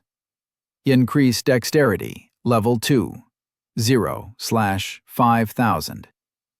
Increase will, level 1, 0/1000. Increase intelligence, level 1, 0/1000. Camouflage, 1490 out of 10,000. Calm mind.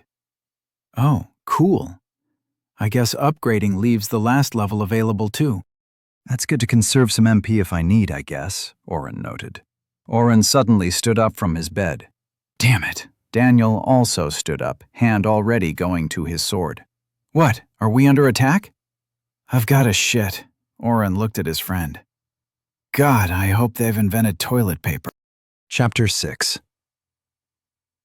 The next morning, Oren and Daniel turned in their room key and bought buttery cinnamon pastries on the walk to the Catanzaro keep. Each family had a small castle located near the western wall, and Maddie's directions proved easy to follow. The architecture of each keep was near identical, and if not for her instruction to approach only the keep flying her father's colors and crest, they would have had to ask for help. However, the green and yellow stripes and the eagle banner gave an easy path to follow. The guards professionally relayed the message that the ladies' guests had arrived, but they did not let Oren and Daniel leave their sight. As they stood with the two men wearing half-plate and holding pikes taller than Daniel, the two glanced around the small courtyard. Despite the height of the keep, with its twin spiral towers, crenellation, and murder holes spaced evenly, the entire keep looked big enough to house only 20 to 30 people. For a keep of a ruling family, Oren was surprised at the small size. I would have thought her father's keep would be bigger, Daniel whispered, giving voice to Oren's thoughts. Maybe they have another one outside the city, Oren offered. Actually, they do not. Sir Bennett appeared at the door. He waved the two guards off and beckoned for Daniel and Oren to follow.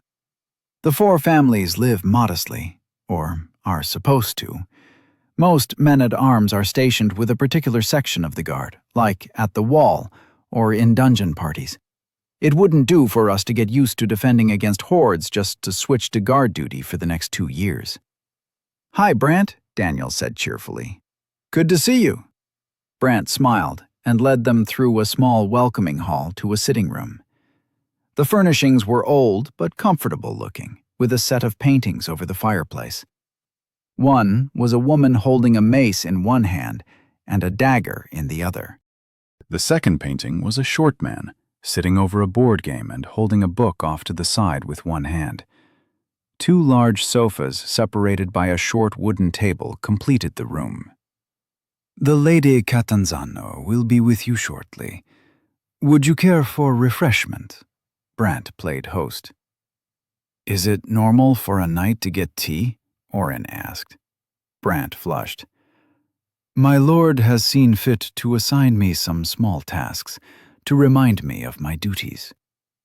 So, you got punished for getting shot in the street? That's a bit harsh. Daniel leaped to Brant's aid. No. Brant pushed a small cart with drinks and small cookies to Daniel's side. Being attacked by bandits is not what I'm being punished for. I should have stopped her from going in the first place. His voice dropped toward the end. Just as Oren was about to ask more, Lady Madeline Catanzaro entered the room. Oren could not call her Maddie, as she was. Wearing a green dress with golden thread that hung off her shoulders and brushed her ankles, Madeline shone. Expertly applied makeup highlighted her cheekbones and accentuated her eyes. Her short hair from the day before was gone. In its place was a tightly curled, dense coif of hair that covered her head and ran down to her shoulders. She wore a thin golden necklace with a single ruby stud touching her throat, and 3 rings, all on one hand. Oren noticed the copper ring of the guild on her pinky. Wow! Daniel stood and gave a mock bow. Maddie, you look amazing. As she smiled, Oren rolled his eyes at his friend. Can't go anywhere without flirting. Thank you, Daniel. Maddie nodded at Oren, too. I was able to have my father collect the balance owed, but if I had known what he'd demand in return, she trailed off. Brant smirked behind her. The Lord has demanded Lady Madeline refrain from any adventuring for 1 month's time. She'll be attending balls and greeting dignitaries in his place. The harshest punishment he could think of, Maddie muttered. Just his way of getting back at me for collecting his late taxes. Oren's eyebrows touched. He punished you for doing his job? Maddie sighed as another knight brought a small box into the room and dropped it on the table. Yes, well, no.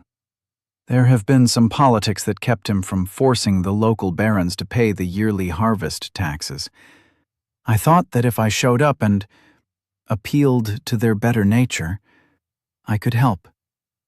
She beat up a lot of old men, Brant chuckled and took a cookie from the tray. And one old lady.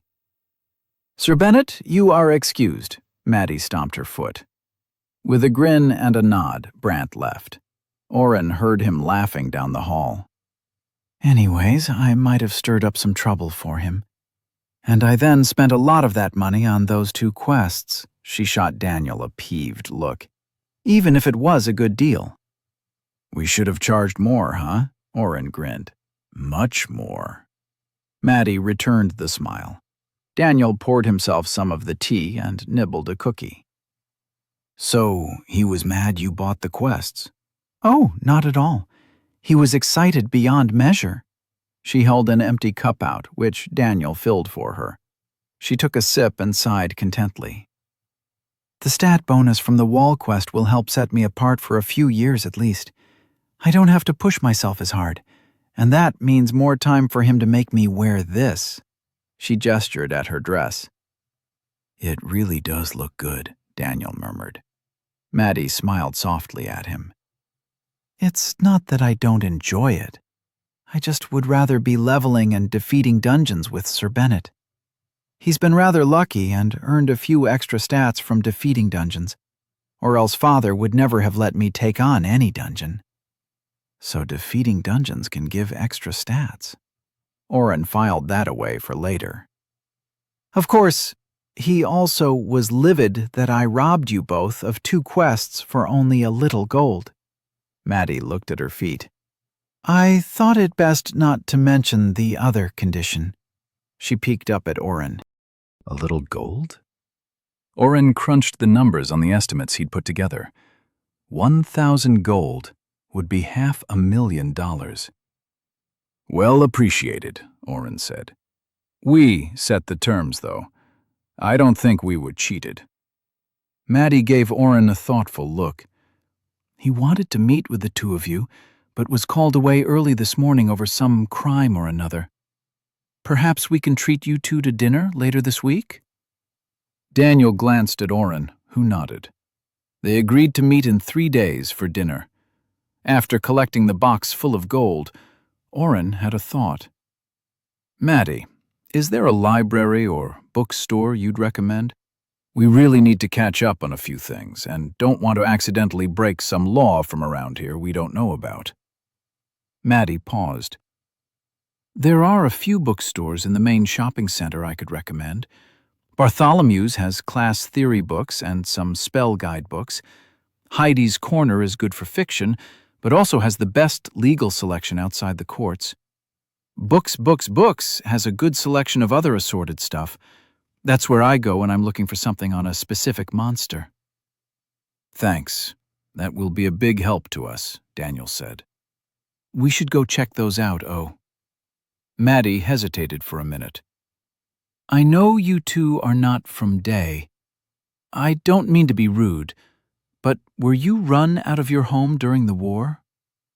Oren glanced at Daniel this time. He shrugged. Yes, we barely made it out alive, he said quietly. I feel bad for lying, but better keep it simple. Is that when you earned a class? She pressed. Oren's mind was racing. They really should have done research before speaking with Maddie again. She was too clever. Keep it vague and untraceable. Yeah, Daniel defended us, and I somehow was able to heal him when he got hurt. Our village was really small, and I don't think anyone else made it out. It is amazing that you unlocked a healing class, Maddie continued as she walked them to the front door. I did not know it was possible to gain healing outside the hospital training. His mom was a healer, Daniel offered. That could explain it. Maddie tapped her chin in thought. Still, your other skill. Best not to think on that one too much, Oren said hurriedly. Thank you for the hospitality. We'll see you in a few days. They hurried away as Maddie frowned after them. Once they were around the corner, Oren had tried dropping the chest into his dimension hole. The small chest was only little bigger than a shoebox and contained 700 gold pieces. But when he tried to put it in, nothing happened.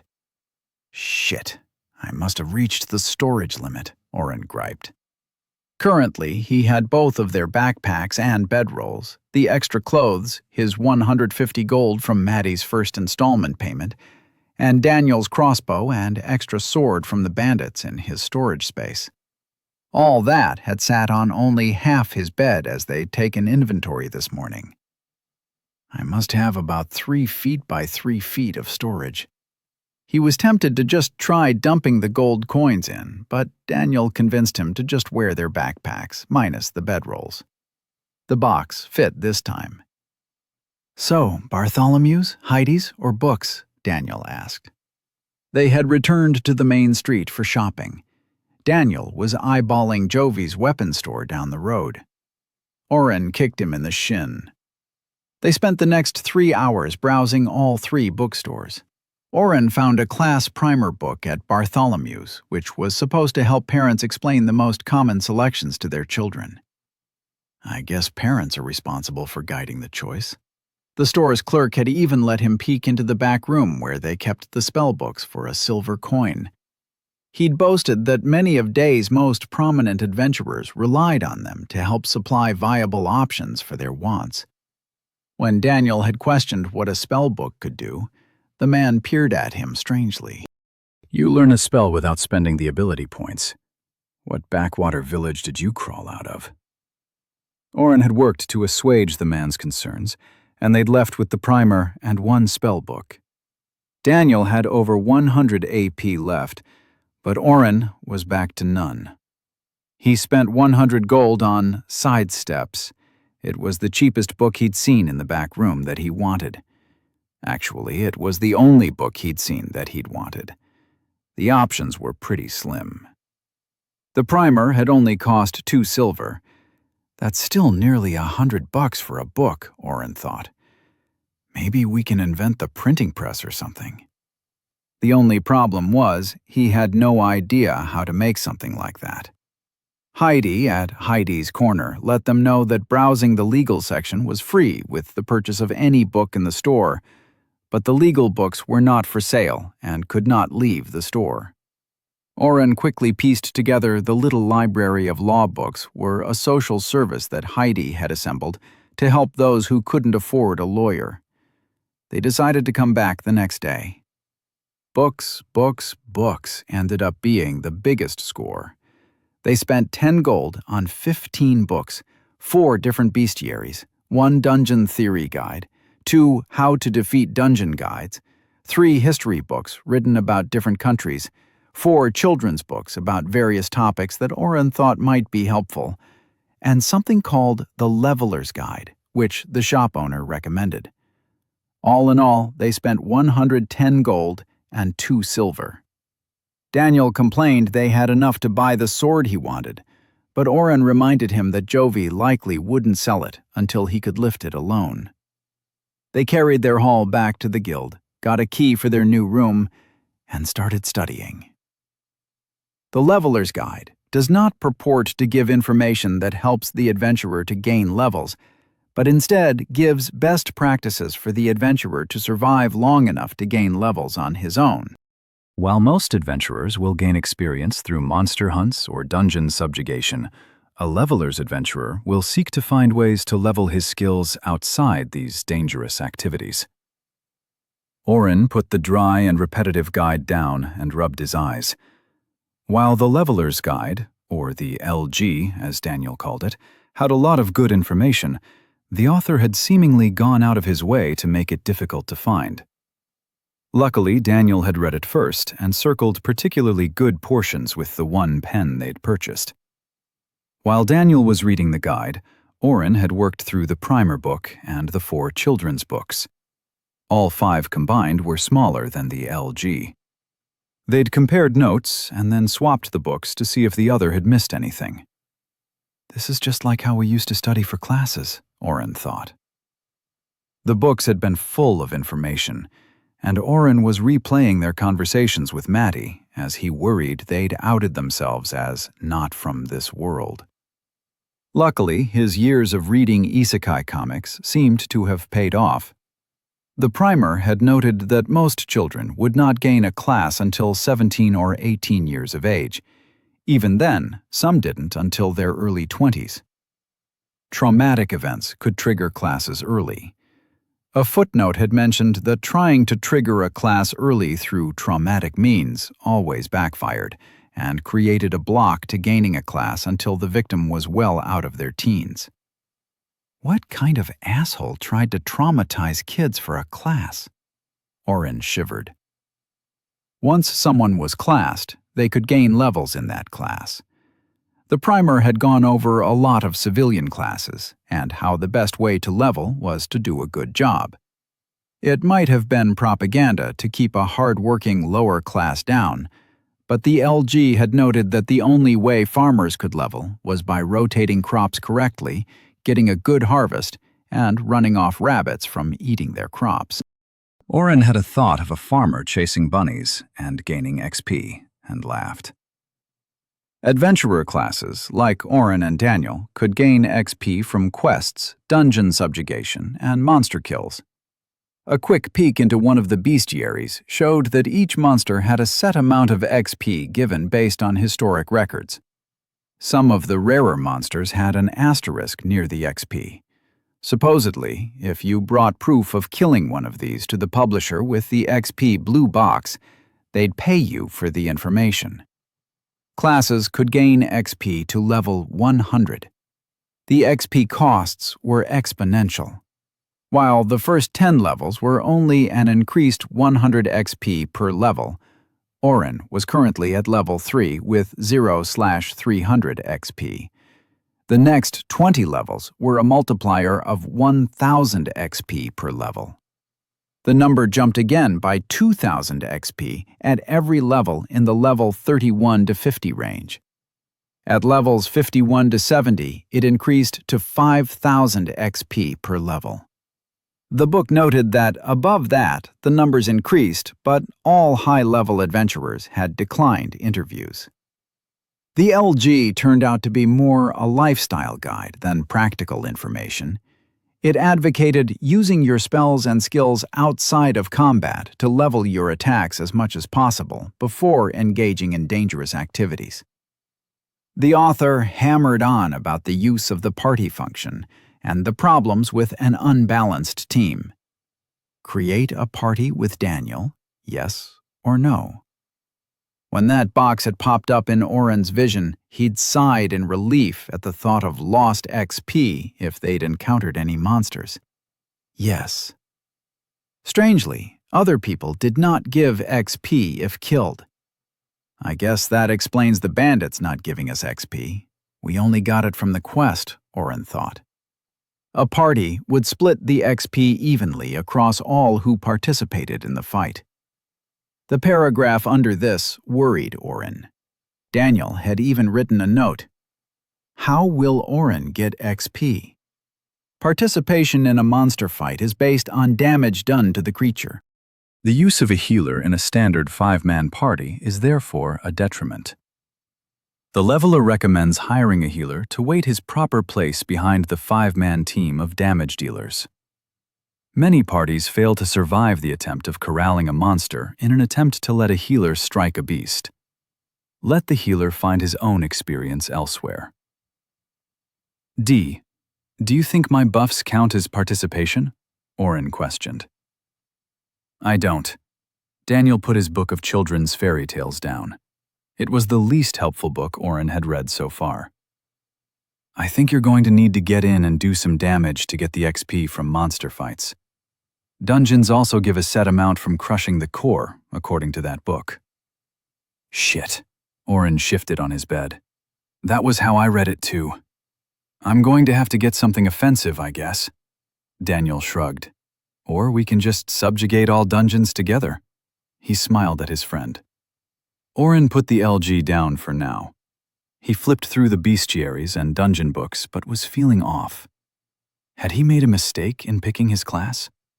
Was this the reason healer classes were rare here? Were there even any other buffing classes? The primer hadn't mentioned one. He picked up the history book labeled A Complete and Accurate Account of the Creation of Day and started to leaf through. He stopped after a few pages and turned back to the beginning. After reading in silence for 5 minutes, he paled and stopped. Daniel, you need to see this. Chapter 7. The creation of Day is unlike the formation of most countries, as Day is the direct result of a turned evil. In the year 1427, a Lore was summoned to defeat the newly risen Demon Lord. In only 2 years, the Lore fought back the forces of darkness on the continent of Oshal. With his party slaughtered during the battle, the Lore returned a different man. There exist no concrete records. However, oral history from notable historian Jaxus of Minokia purports the Lore cast spells never seen before. Oceans fell and rose the world over. Millions died as storms threw lightning in uncountable numbers. Fires raged and mountains grew. Mass teleportation, the likes of which have never been seen, split families asunder. When the magical cacophony stopped, all the lands of the world were combined into one landmass, which we now call Asmia, or Mercy. The people of the world stood together as one, with no fighting between the elves or humans, and no tension between dwarf and orc. For across the new mountain range was a land of monstrous horrors. The Lore had taken every untamed island and unknown land's monsters and placed them on the other side of the divide. And thus, 4 stepped forward to cast the spells of what would become the first Wall of Day. Those walls did not stand for long, but others filled the breaches. The elves retreated to the forests. The orcs and dwarves battled for a time before founding their own homes. Humans drifted away to start tribes that would become the great countries of Odrana and Veskar. However, Day was the first. Daniel put down the book and looked at the cover. I guess you can remake the world at a high enough level. Oren broke the silence. Daniel threw the book on the table as he stood up. You think I want to remake the world? Oh, millions died the last time a Lore killed a demon lord. That might not be true, Oren threw back. Maddie said 1,000 years ago a hero killed a demon lord and created a lake of fire. That couldn't be this guy. I read more than you, and that took place 2,000 years ago at least. Plus, there's no mention of a lake of fire, and not every hero fights demon lords. Maybe you can just ignore that quest. It was a sea of fire. Daniel calmed a bit and sat back down on the bed. Huh? Maddie's story. The hero 1,000 years ago created a sea of fire. Why did these heroes create and destroy after completing the Demon Lord quest? Oren could see his friend was scared. Maybe he was trying to make fireworks to celebrate and set a sea on fire instead? Daniel chuckled. Oren put his hand on his friend's shoulder. You are not going to destroy the world. I won't allow it. Remember when you wanted to egg Kyle's car and I hard-boiled the eggs so you couldn't? Daniel lifted his head from his hands and looked at Oren. You ass. I knew it was you who did that. Kyle nearly broke Justin's arm when he pushed him down the bleachers. He deserved that egging. You're right, Oren smiled. But if I let you wreak havoc over every stupid person who hurt a friend, you'd have been kicked off all your teams and clubs, and who would have had to listen to your parents yelling at you? Me, because we both know you just tuned them out. But I can't do that, Dee. So believe me when I say I will not let you end the world." He punched his friend in the shoulder. "It's almost lunch, and we've been in this dreary room too much. Let's go find something to eat and then try leveling our skills like that book said." Daniel cracked his neck as he stood. "What could you possibly level? You have nothing offensive." Oren held up the Sidesteps book. "Want to try and hit me?" After they got lunch, from the street, not the overpriced guild dining hall, Oren and Daniel stood in one of the small side rooms the guild set aside for its members to use. Oren looked around the room. It was only about 50 feet by 50 feet, but the size of the small training room didn't add up to the exterior size of the guild. "More magic fuckery," Oren muttered. "What?" Daniel was strapping his armor on. "I think the guild is bigger on the inside." "Like the TARDIS?" Daniel started stretching. "You never watched Doctor Who," Oren frowned. Daniel did some jumping jacks as he said, "But I heard you mention it enough to know the reference." Oren shook his head and looked at the Sidesteps book. The bookstore clerk had told him to open it only when he was ready to read it. The book would turn to ash after the skill was learned. Oren untied the small ribbon around the book and opened it slowly. The book was tiny, about the size of a pocket notebook, and so thin he'd originally balked at spending $50,000 or 100 gold on it. A flash of light hit his eyes, along with a prompt. "Would you like to learn Sidesteps, 1% chance to evade any attack, 0 out of 100? Yes or no?" Yes. A warmth spread from his fingers to his shoulders. Then a rush of cold fell over his body. Oren shivered. Sidesteps obtained. "That was too easy," Oren muttered. He looked up at his friend. The training room had wooden swords, little more than long sticks, placed on racks. Daniel was practicing swinging one through the air. "So should I hit you now?" Daniel asked, too eagerly. Oren kicked himself for suggesting this. "Yes, but stop when I say so I can heal. And don't use anything overpowered, okay? I don't want to die." Daniel grinned and advanced on his friend. 3 hours later, Daniel and Oren sat on the floor breathing hard and covered in sweat. Oren had used his buff spells judiciously on himself and Daniel, testing both the effects and the speed with which he could cast. Daniel had hit him with the stick sword, doing between 1 to 5 HP in damage each hit. By cycling and healing, Oren hadn't needed to stop except to breathe every 20 minutes or so. Daniel had also hit him with Power Strike, which did up to 10 HP of damage. The training was for both of them, after all. Sidesteps didn't trigger as often as Oren had hoped. It was not a 1 in 100 hits evasion, but a 1% chance to evade every hit, which left Oren beaten. It had taken 20 minutes before it triggered the first time. Daniel's sword was coming at him from the side. It moved just as quickly as every other strike Oren had tried to dodge manually, meaning way, way too quickly. But at the last second, Oren felt the way he should move. A twist of his foot and turning his hips, Oren pirouetted around Daniel. Daniel let out a whistle. Nice! After 3 hours, Oren had only triggered the skill 5 more times. However, he'd cast enough spells and cycled so much he was starting to feel woozy again. "Let's stop here for the day," Daniel suggested. "I just got Power Strike to level 2. "You leveled it?" "Yeah, I have 106 points left, too." Oren glanced at his progress. Sidesteps, 6 out of 100. Level 2, 430 out of 5,000. Level 2, 1,800 out of 5,000. Level 2, 1,850 out of 5,000. 1,000 out of 1,000.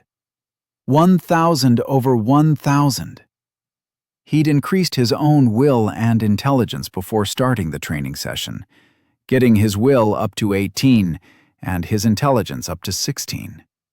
The increase to will had also boosted his mana pool. Oren was positive he'd found the formula for what will did now. Level 1 cost 5 MP for 10 HP healing, while Level 2 cost 10 MP for 20 HP. With a base of 10 will and 10 intelligence, those numbers wouldn't change. Once will went up, the spell would heal more than the base HP. A spell costs X and did Y. Y was the base HP healed, in this case 10 or 20 HP, times B divided by 10, where B equaled will. For heal small wounds, level 1, 10 times 18 divided by 10 meant 18 HP per heal. Level 2, or 20 times 18 divided by 10, meant 36 HP per heal. As Daniel had slapped him around, Oren had been focusing on using level 2 healing for the XP. For some reason, the spell cost 9 MP. Maybe intelligence decreases cost?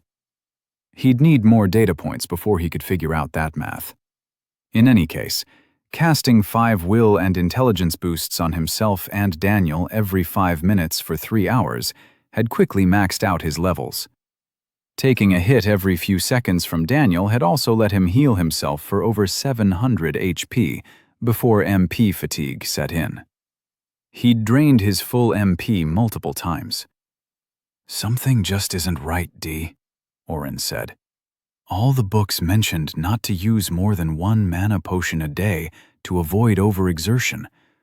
But for some reason, I can drain my pool multiple times before I feel anything."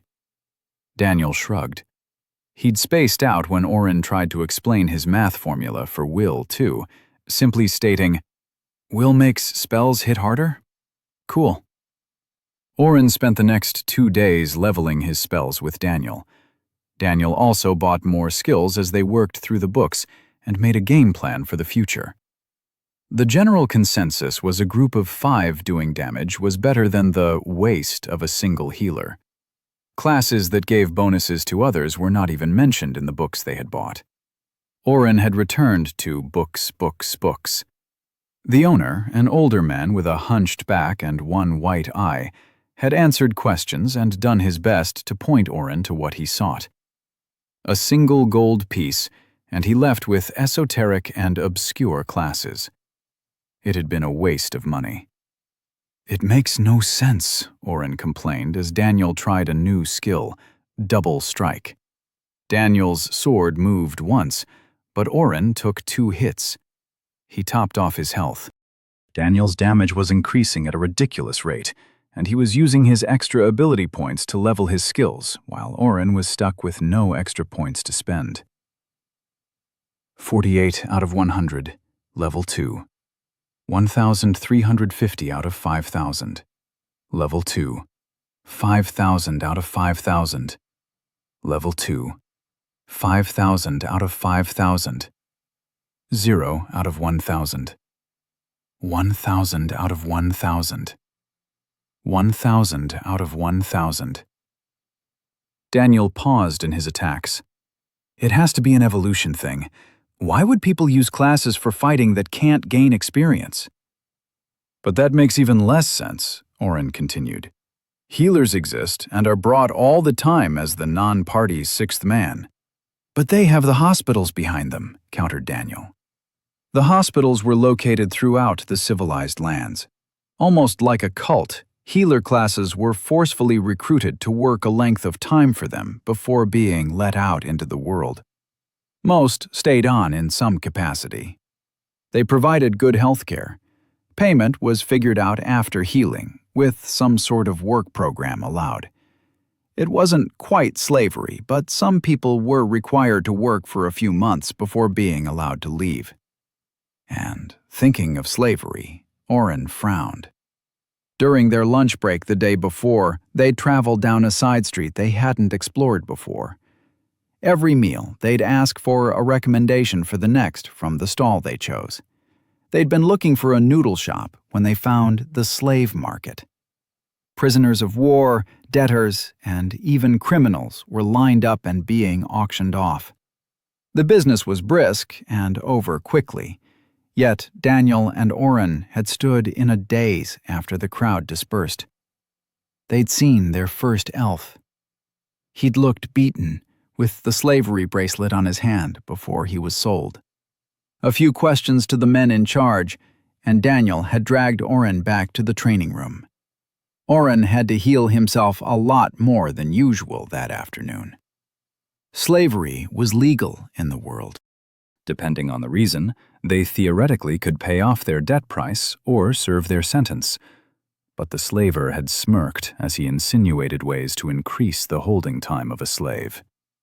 Most slaves were used as fodder to wear down dungeons. "One more reason to get trained up and crush them all," Daniel had said later. Oren agreed. Luckily, it seemed the slave trade in Day was small. The man they'd talked to complained of increased taxes and strict demands on timely release. As Daniel swung at him, Oren triggered sidesteps 3 times in a row. Sidesteps 51 out of 100. "Let's stop for the day," Daniel suggested. "That's the most you've ever evaded. Did you level?" Oren shook his head. "No. We should definitely hit the baths before we go to dinner." "You don't think Maddie's dad would appreciate our stink?" Daniel took a sniff. "Okay, wow. Yeah, we've been going hard today." The guild had a large, steaming pool used as a bath behind another one of the magical doors. They'd discovered it on the second day after a pointed suggestion by the woman at reception. After a lazy lounge in the warm water and a quick scrub in one of the side shower rooms, they pulled out some clothes they'd gotten at Maddie's suggestion. A courier had arrived with a letter for them. It had pointed out that using point-summoned clothing was good for a forest excursion, but not meeting the head of a house of Day. They'd gone shopping. Looking back, it should have been obvious why they'd been getting so many looks. People knew what the basic summoned clothes looked like, and who would spend precious ability points on backpacks and clothing. Oren felt wasteful as they spent 4 gold each on clothes, backpacks, and even newer and supposedly higher quality leather armor for the both of them. They'd also each spent a single gold piece on one outfit. Dress clothes. It was almost like a tuxedo, but in muted colors instead of black, and easier to move around in. Oren had his made in charcoal gray, while Daniel picked a dark red. Finally, it was time for dinner with the Catanzanos. Lord Catanzano entered the dining hall in front of his daughter. His back was straight, and his eyes pierced Oren and Daniel as Maddie pushed his wheelchair to the head of the table and kissed his cheek. "Welcome, guests." His voice was quiet but firm as he tossed a napkin in the air before putting it on his lap. "My daughter has told me much of your heroics. We are in your debt." She never mentioned the wheelchair, Oren thought, as he copied the action, putting his own napkin on his lap. Daniel did the same. "No debt at all, Lord Catanzano," Daniel replied. "We helped a little, but I'm sure Sir Bennet and Lady Madeline would have gotten out just fine." Cooks entered and put trays down around the small family table where they'd been seated. "Just the 4 of us," Oren looked around. "It's too cozy for just meeting guests. Something is up here." Lord Catanzano waved his hand as Daniel spoke. No. Here, in our family home, please call me Silas. And Brant has told me the unadapted truth, unlike my own daughter." He threw a look at Maddie. "I know that my happiness is alive because of you." Daniel did not contradict him this time. "I also know that she swindled you out of a quest," Silas continued. "I cannot allow my family to be in debt."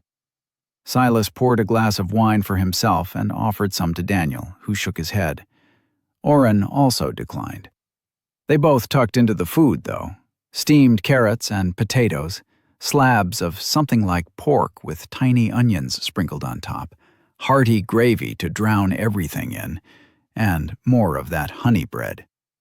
Oren had almost hoped for some high-class cuisine, but it seemed everybody in Day ate pretty normal fare. "Will you negotiate a reward for the quest?" Silas questioned. "The quests were paid for, my lord," Daniel said. "Sorry, Silas," Oren cringed. Hout's questions? Maddie had been nearly flawless. Her fork had paused for only a moment as it traveled to her lips. Oren had barely caught the hesitation. Her father turned to her. "Dearest, would you be so kind as to humor your aging father? I distinctly remember only one quest." Oren and Daniel did not move as the room grew dark with displeasure. "I told you I paid them for their given quest, father." "Ha!" Silas let out a bark of a laugh, louder than any noise he'd made since entering the room. "Word games with me. I am so proud I could almost forgive the lie." Maddie looked at her plate, hiding a smile. "So she paid for this hoard quest with a little gold. What was the other quest? No use lying now, boys." He turned his dark eyes back on Daniel and Oren, cutting a piece of meat. "A timed quest to reach the Gate of Day." Oren stepped in. "Maybe I can sidestep someone else finding out about blood mana." "And payment for that?" "She agreed to keep a secret of mine," Oren stated clearly. "Maybe he'll honor the agreement." "What secret?" "Damn." Daniel chimed in finally.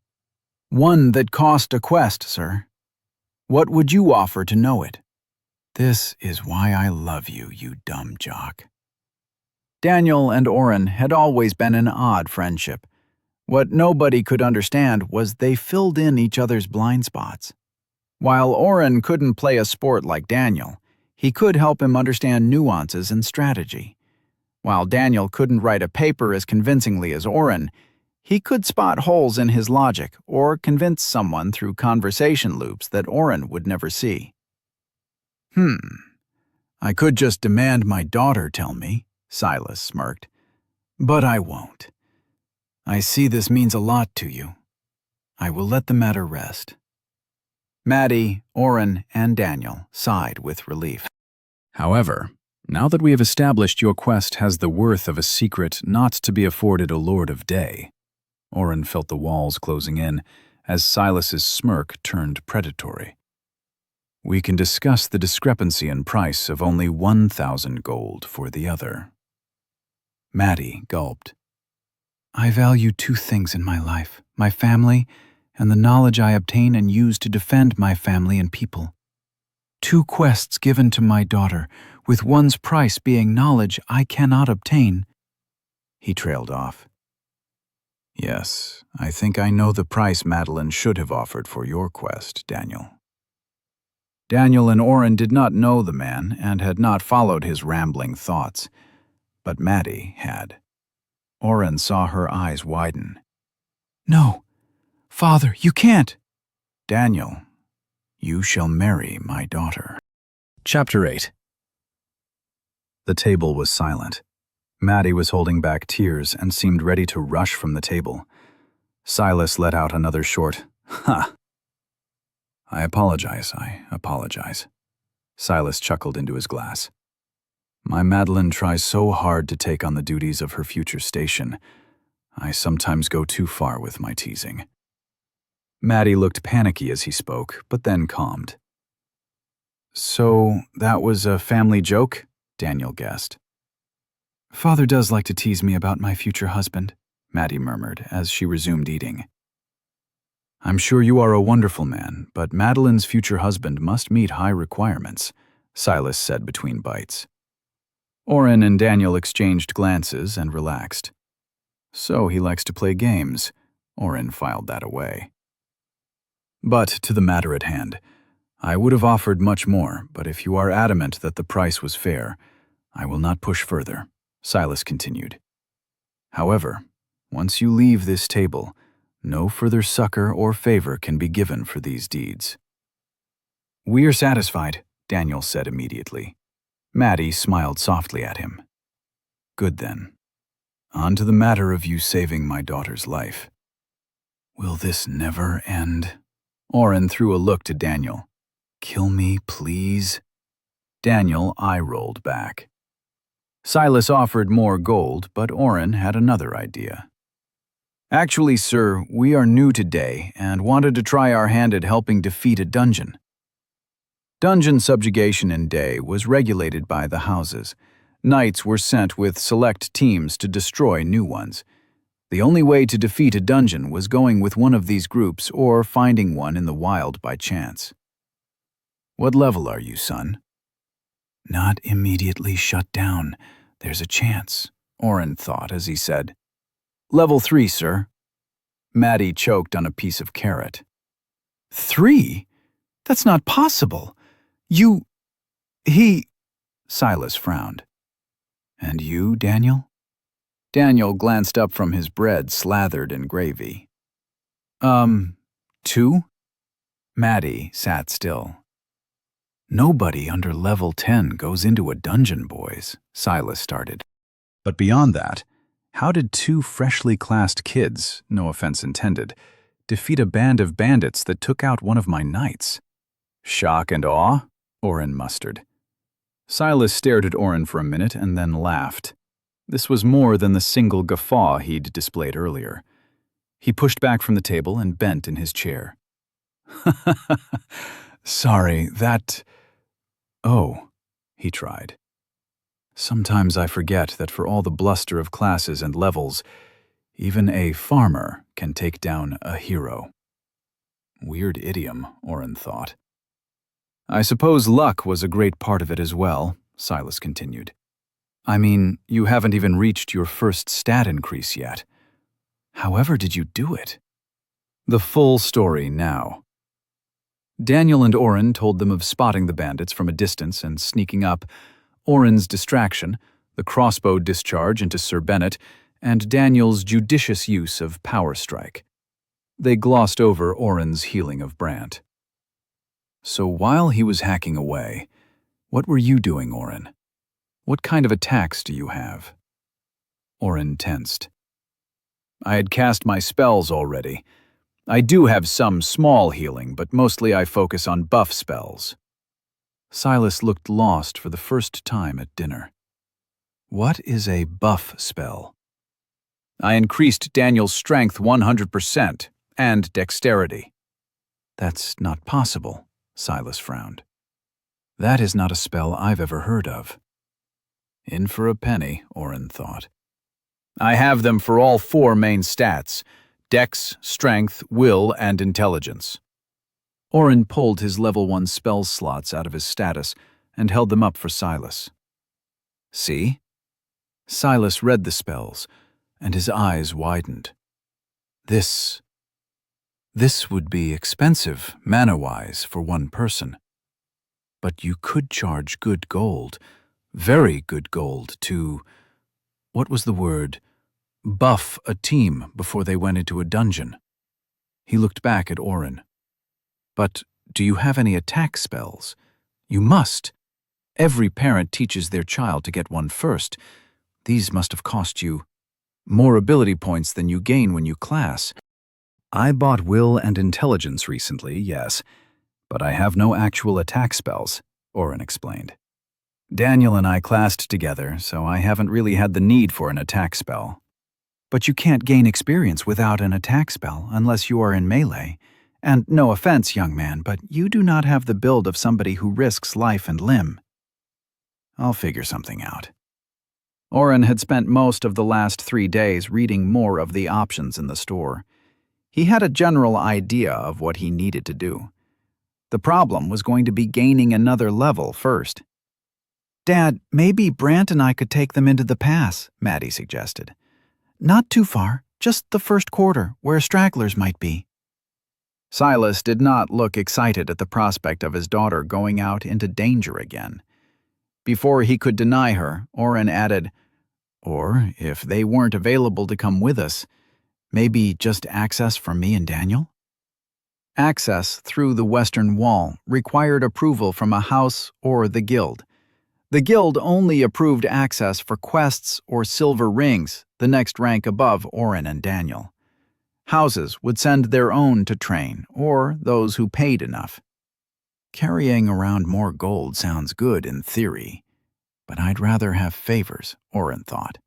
Less risk of being mugged that way. The room fell silent, except the clink of silverware on plates as Silas considered. "You understand that going beyond the wall has a 1 in 10 death rate, no matter the distance traveled?" Silas asked. The little research they'd been able to do had turned up some statistics like that. The Leveler's Guide had actually said 1 in 3 died. "We plan on staying within sight of the wall," Daniel offered their plan. "I will do most of the fighting and let Oren get a solid blow in if we can. The more we can both level, the better chance we have of helping defeat some of those dungeons around day." Silas grinned at Daniel's ploy to appear noble. Helping defeat dungeons that the houses had kept under control for generations was presumptuous. But he doesn't know Daniel's a hero. Oren reached for more meat. "I can't let Sir Bennet or Madeline off the hook for their behavior," Silas announced. "I also cannot afford to let their rescuers die in an attempt to gain experience." He clicked his tongue in thought.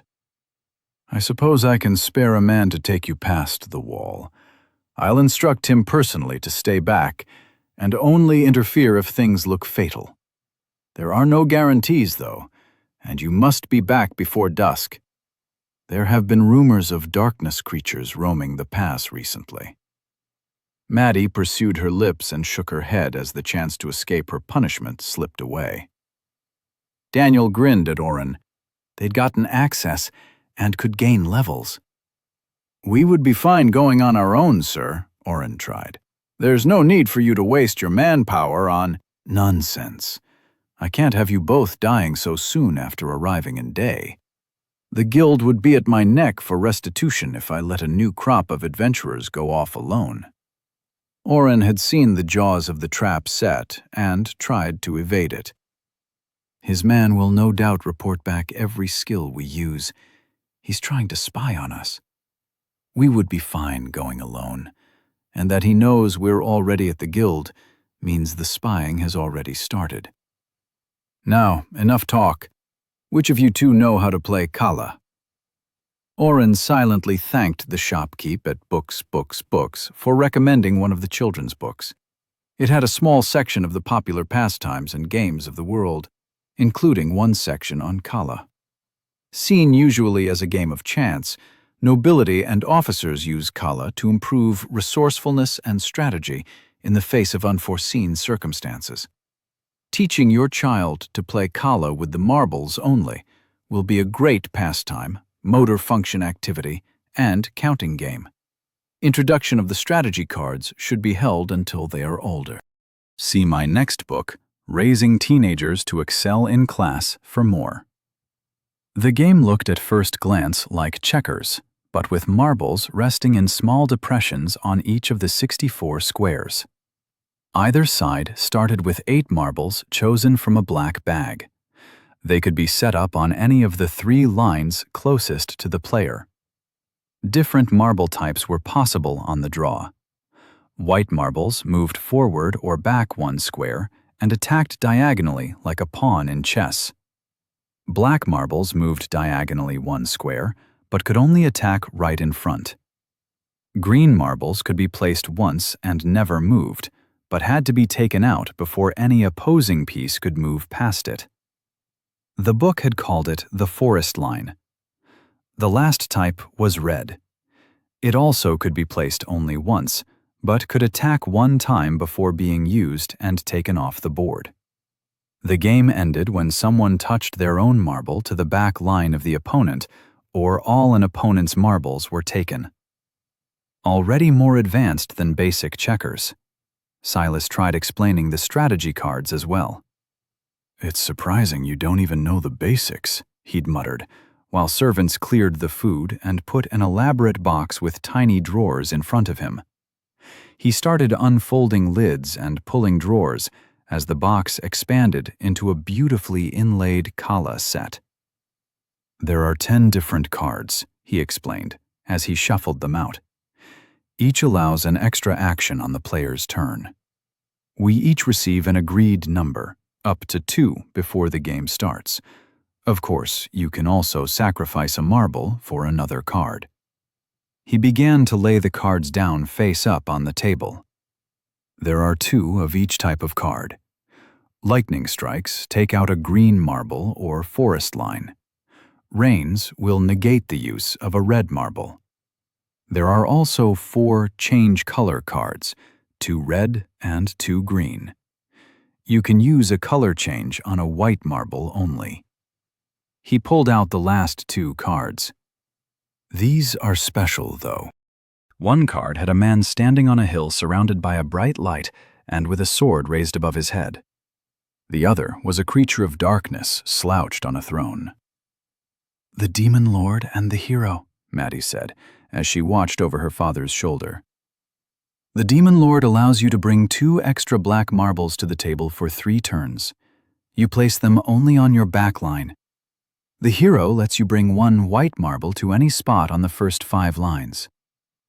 But if both are played, both players lose all the summoned forces and half their remaining forces."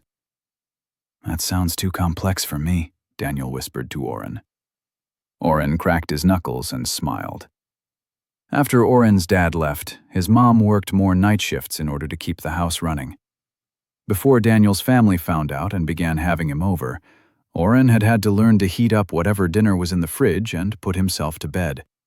He was 9 years old.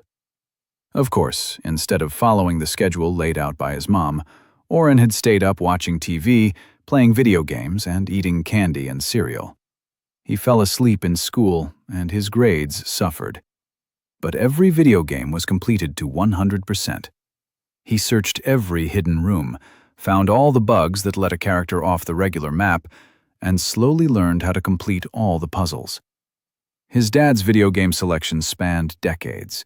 He played old text RPG games on the computer, and more recent ones across a few different systems, more modern shooter games, and even some resource-building strategy games. In short, Oren had spent years perfecting multiple approaches and tactics for different situations. Kala should have been no harder than a side game, something he'd perfected. He lost 3 games in a row. "That last attempt was clever," Silas praised. "What you attempted with your demon card was called the Hero's Lament, but you placed one of the summoned forces on a different line. If you had put them together like this," Silas arranged the marbles back on the board, "you would have blocked my attacks for several rounds." Oren sighed and shook his head. "Don't be discouraged. That was quite good for your age." Silas smiled. "But it is getting late, and I should not keep you much later." Daniel and Maddie had sat on a couch chatting as they played round after round. They approached when Silas beckoned. "Dear, would you escort these gentlemen out, and see about Sir Deguy taking them out tomorrow or the day after?" Silas put the pieces back in bags and closed up the board box. "Of course, Father." Maddie bowed her head. Silas nodded again at the boys and left. Maddie made introductions to Sir Deguy on the way out. A constant smile stretched his sparse beard, and his eyes glittered with mischief. He shook their hands while asking what time they could meet. The following day, he was busy with other assignments, so they decided to meet the day after at first bell, around 8 in the morning. As they walked back to the guild, Daniel talked about the food and how polite Silas was. "It's like he wanted to pay us and stay out of debt." "Mm-hmm. And Maddie was telling me about the other houses.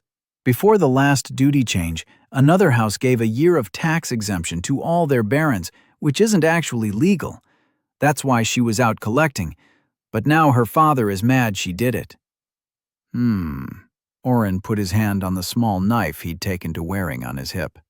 When we go out with Sir Deguy, Maddie said his name is Jude, and he's a devil with his warhammer. What are you doing? Oren had drawn his knife. 2 little lambs come out to play? 3 men strode from the dark alley in front of them. Oren began pumping boosts on himself and Daniel. Daniel had left his sword at home, but had a knife in one hand. Oren hadn't even noticed him wearing one. "We're guild members on our way back for the night," Daniel explained. You don't want to get in our way. "But somebody told us you have lots of gold to share." The man on the left snickered. He held his sword to the side of his dark green pants that had helped hide him in the darkness of the nearby alley. All 3 had swords naked in the night. They were dressed in ratty leather armor and stank of stale beer. The one on the right squinted, holding his sword to the side as he ran his hands over his greasy hair.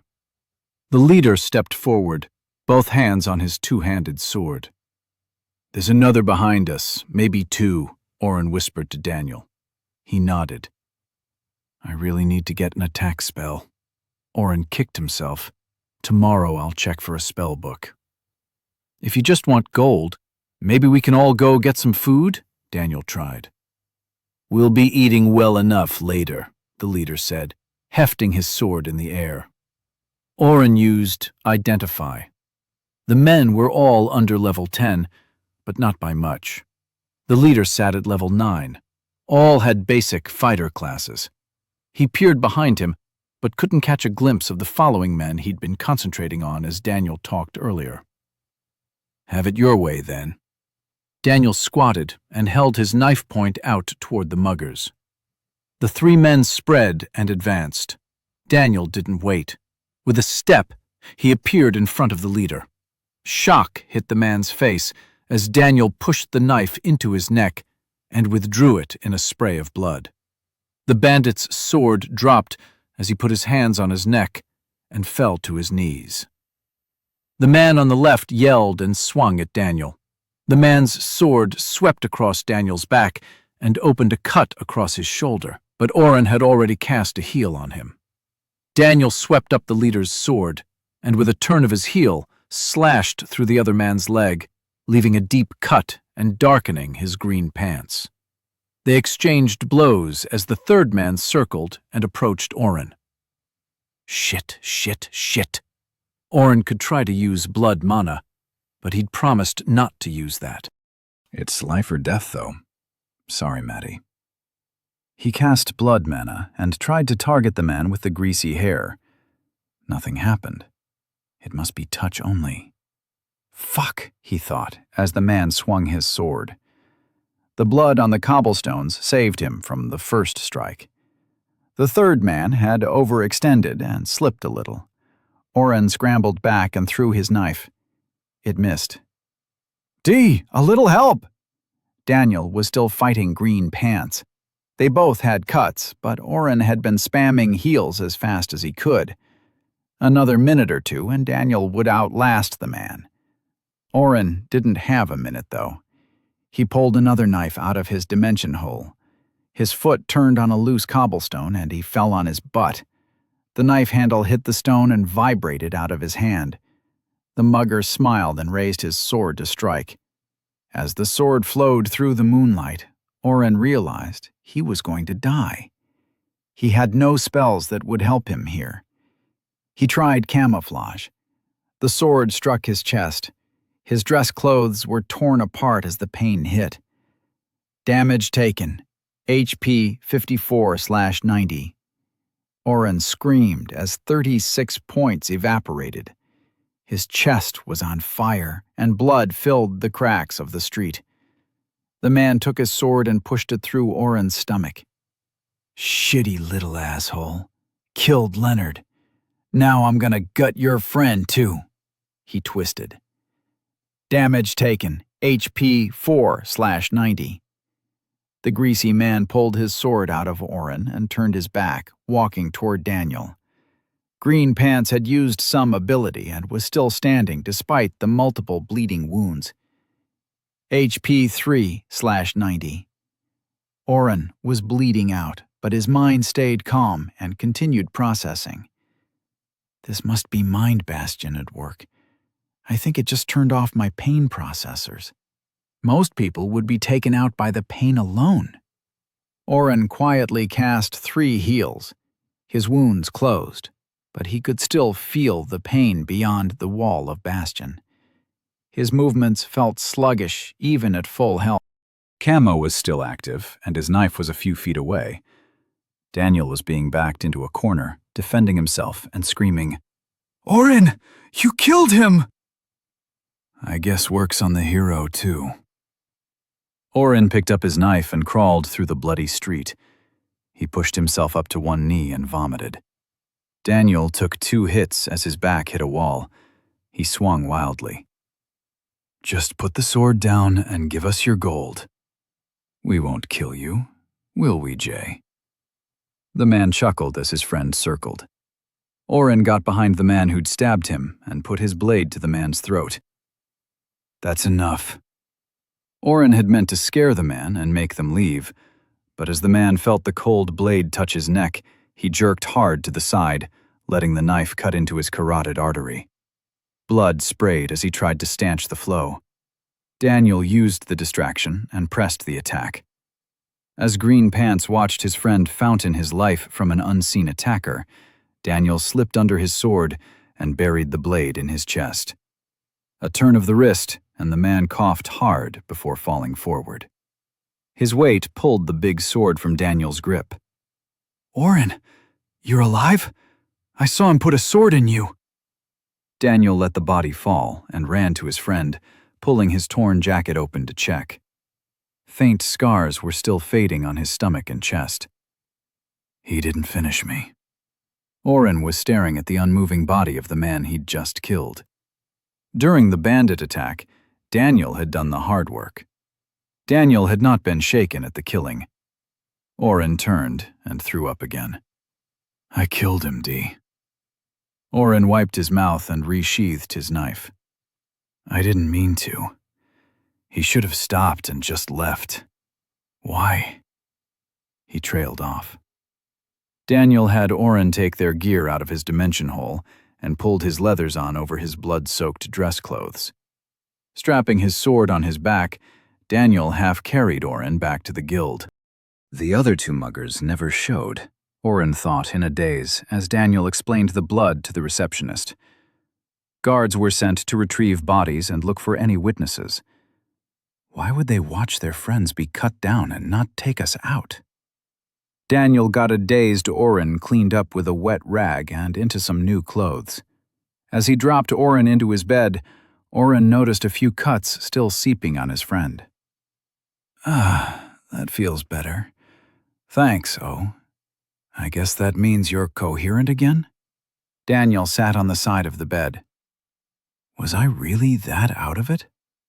You didn't respond even when I slapped you. Daniel's face was etched in worry. Sorry, Oren whispered. Daniel sat looking down at his friend. He stood up and went to the window of their new room, peering out from behind the curtain. After I killed those men, after the bandit attack, I didn't sleep for 2 days.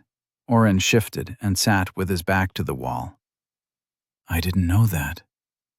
I tried thinking why I had been so okay with killing those men, and realized I was acting like this was all a dream or a video game, and not real life, Daniel continued. But it is real now. Daniel turned and waited until Oren looked at him. This is our life now, Oren. You saved my life tonight. Again. I'm sorry I couldn't save you. Oren watched as tears appeared on Daniel's face. He turned and angrily wiped them away. Why do you think the others never attacked? Daniel asked. Oren pondered. He'd heard someone approaching from behind, but the footsteps had never joined in the attack. Maybe not a mugger then, but not a friend. I don't know, but I don't think they were part of that gang, Oren offered. Yeah, that was my thought too. Maybe one of Lord Catanzano's men, sent to watch over us? Oren sat for a long moment before lying back down and pulling the sheet over his shoulders. If it was, and they didn't try to help, that's just one more reason not to trust the houses. We need to level. I need to level, and get something more offensive. I can't believe I didn't drop the knife. Yeah, me too. Daniel forced a laugh. Good night, Oren. Night. Oren dreamed of blood flowing in the street. Chapter 9. After a quick breakfast from the food stall nearest the guild, Oren and Daniel met Sir Degui by the first gate. The western wall was separated into 3 actual walls with a few hundred yards of space between each. Supposedly, if the westernmost gate fell, the defenders would have 2 more walls to defend before a massacre ensued. Sir Degui stood to the side as guards traveled through the gate. His armor was similar to Sir Bennett's garb, with half-plate and the Catanzano colors of green and golden yellow underneath. He kept his head clear of a helmet, though. He had a sword strapped to his side, but also carried an oversized war hammer. The shaft sat on the ground, and the hammerhead rested above his head. It was the size of a large watermelon and completely squared. Sir Degui! Daniel waved as they approached. The man smiled from beneath his beard and rested the hammer on his shoulder as he strode forward. None of that sir shit while we're out of the house. I'm Jude. Daniel smiled and began to ask questions about the man's hammer as they walked through the gate. Jude nodded at guards, and they passed without trouble. Oren stopped listening to the 2 men talking about different attacks and scouted the large plains inside the first gate. The dirt road led about 300 yards to the next wall and gate. Scattered across the greenery were small, spiked fences meant to slow any monsters that made it this far. I can't even make out the mountains on the sides. Oren squinted, trying to see the growing hazy blur in the distance. You won't be able to make out the mountains from here. Jude knocked Oren from his scanning. This is the northernmost gate, and the mountains are still about 5 miles away that way. From the top of the wall, you can see them a bit. How large is the pass? Oren queried. It varies, but it's about 50 miles wide at the widest. Jude hiked his hammer farther back on his shoulder. Here at the gates, it's only about 15 miles wide. And how far to get out of the pass? Daniel asked. Probably about 80 miles, Jude shrugged. It takes most adventurers a week or more to get through. But we'll be staying within the first few miles today. There are reports of some sproits by the tree line, which should be enough for you 2 to level a bit. As long as they stay low level and haven't evolved. Is that common? Oren asked, as they made their way through the second gate. Jude waved at a guard who saluted. Nah, sproits are an annoyance. Actually, the guild usually has a standing quest to eradicate a few dozen, but most people who can get through the gates don't waste their time. Not that you'll be wasting your time. Oren reached into his pocket and pulled out one of the bestiaries. The index didn't include sproits. He replaced it and pulled the next. Bingo. Sproits, or grass goblins, are the lowest form of the goblin evolution scale. These monsters attack with their fingernails, which they have honed to razor sharpness. Sproits attack only in numbers, but a single adventurer can handle a dozen, as they are the size of toddlers. With bad eyesight and slow movement, sproits are only a 1-star danger. However, if sproits are gathered in numbers exceeding 50, a goblin is likely present. See Goblin for more. Oren marked the page and handed it to Daniel. Daniel looked at the proffered book and raised an eyebrow. What's the highlights? Goblin toddlers who scratch, bad eyesight and slow movement, Oren rattled off. Jude peered over his shoulder. Bringing books to a battle? Can't say whether that's the smartest thing I've seen or... Being prepared never hurts, Daniel cut in. Jude shrugged and walked toward the third gate. Oren's quick glance confirmed the second field was just like the first. Unlike the first 2 gates, the third gate was closed. While Jude walked ahead to announce their little party and get the gate open, Oren pulled Daniel aside. He's definitely working at identifying our abilities for Silas, Oren started. You gave him 3 different skills of yours during his friendly questioning. Daniel raised an eyebrow. Oh, I volunteered the information about what I can do so he could help us get more experience. I only told him about Power Strike and Double Strike. And Stone Skin, Oren interrupted. Yes, and Stone Skin. Daniel played with the strap on his leather bracer. I don't really care if he knows my skills, though, Oren. Oren gritted his teeth. Daniel, the more information they have, the more likely someone figures out your class. According to all the books, hide status changes your class on an identify to fighter, mage, or healer. That doesn't mean they can't piece together your class with reverse engineering and checking classes off one at a time based on your skills. Daniel shrugged. Do you want people to find out you're the hero before you have the levels to control your own fate? Daniel sighed. I get it, Oren. I do. But I think you're being too careful. Maddie would help us, I'm sure of it. You should have heard her talk about protecting her people last night while you and Silas played that game. She was so passionate. Damn it. Oren was struck dumb. He's falling for a princess, or the equivalent anyways. Oren tried again. Promise me you'll be careful and not tell her until we are at least level 10. We need some buffer. Daniel put his hand on his friend's shoulder. When did he get taller? He definitely got taller, right? I promise, Oren. Don't make promises before going into the pass. Jude appeared with his hammer resting in both hands. Be swift, be smart, and leave everyone behind if it means survival. That is not what I want to hear from our guide, Daniel joked, as his hand fell from Oren's shoulder. Shouldn't you say something like, I'll protect you to my last breath? Nah. Jude hefted the hammer a few times, testing the weight. You level quick in the pass or you die. I'm just here to make the former more likely than the latter. Oren had a bad feeling. After leaving the gate, Jude led them north, following the wall. After half an hour, Oren could just make out a forest beginning to creep into sight at a distance. Does the forest go all the way to the wall? He asked. Nope, we keep it culled back, Jude smirked. Can't have the beasties getting too close. Lots of archers and marksmen up there taking out things before they become a problem. Speaking of which, Jude veered to the side and picked a few arrows from the tall grass. Collect any arrows you find that aren't broken. The guard will buy them back, but it's mostly a civil service. Finding the arrows in the grass was a literal needle-in-a-haystack search. It also slowed them down, which Oren was thankful for.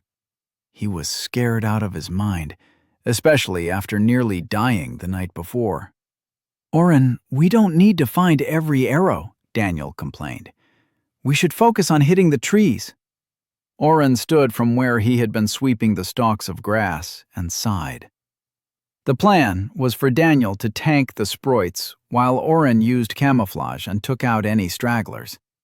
He had the spare short sword from the bandits that had attacked Maddie and Brant on his hip. It was cheap and not worth much. But then again, my melee skills aren't worth much more than this. Jude would be there in case the plan went sideways. After 2 hours, they reached the tree line. They could see the wall behind them rising up against the sky. The sun peeked over the top of the wall, blinding Oren when he looked back. Sun at our backs will slow the sproits down even more, Jude commented. Oren and Daniel drew their weapons. Jude kept his hammer resting on his shoulder. He must have a skill that makes it lighter. That thing has to weigh 60 pounds or more. As they began to creep into the forest, Oren boosted Daniel's stats, as well as his own. He also camouflaged himself. Hey, where'd Oren go? Jude whispered to Daniel. He's scouting. Daniel used the agreed-upon excuse. Hopefully, one skill fewer would be picked up by House Catanzano. 5 minutes after entering the forest, Oren spotted the first sproit. 3 feet tall and a sickly yellow, the small goblinoid was crouched over a rabbit and cutting the skin over and over. From the dried blood all around, it had been doing this for some time. According to everything they'd read, forming a party would split any resulting experience across everyone who did damage. Otherwise, only the person delivering the final blow would gain experience. Oren and Daniel were still in a party together. That meant that Oren had to actually do damage to gain experience. Daniel had spotted the sproit too. He stopped and looked around. His eyes flared with a skill, and he peered in Oren's general direction. "Do it," he mouthed. Oren crept closer. He avoided dried leaves and sticks when he could, and stood still at any rustle he made. The last 20 feet were an agony of waiting, but the sproit didn't look up once. So far, so good, Oren thought. He pulled his sword back like a baseball bat and took 2 quick steps, swinging with all he had. His sword whistled through the air and struck the sproit in the head. Unlike in the books and movies, his sword didn't go right through bone, but stuck tight about 2 inches into the sproit's skull. It screamed. The sound was a mix of a child screaming in pain and a cat being stepped on. Oren's hair stood up, and as he tried to pull the sword back, the sweat on his hands almost made him lose his grip. He held on as the sproit tugged his head to the side, trying to escape the pain. Daniel burst from the trees and swung his sword. His motions flowed like a professional. Oren saw the telltale ghost swing of double strike pierce the goblin's body, and it fell. Experience gained, 10 XP. "Thanks, Daniel." Oren yanked his sword from the sproit's head with a sucking sound.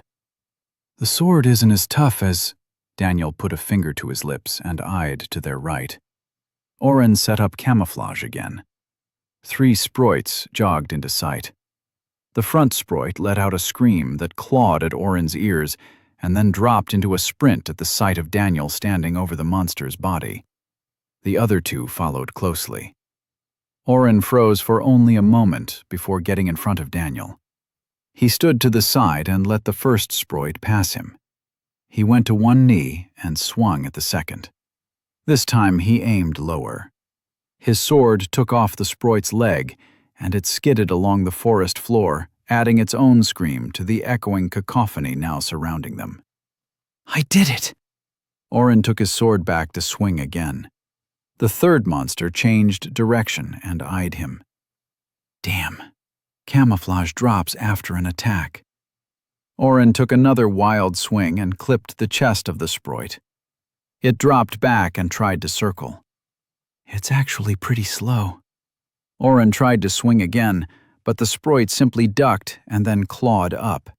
The nails on its hands grated as it struck his sword. Oren glanced back and saw Daniel had already dispatched the first one and was running through the second. Experience gained, 10 XP.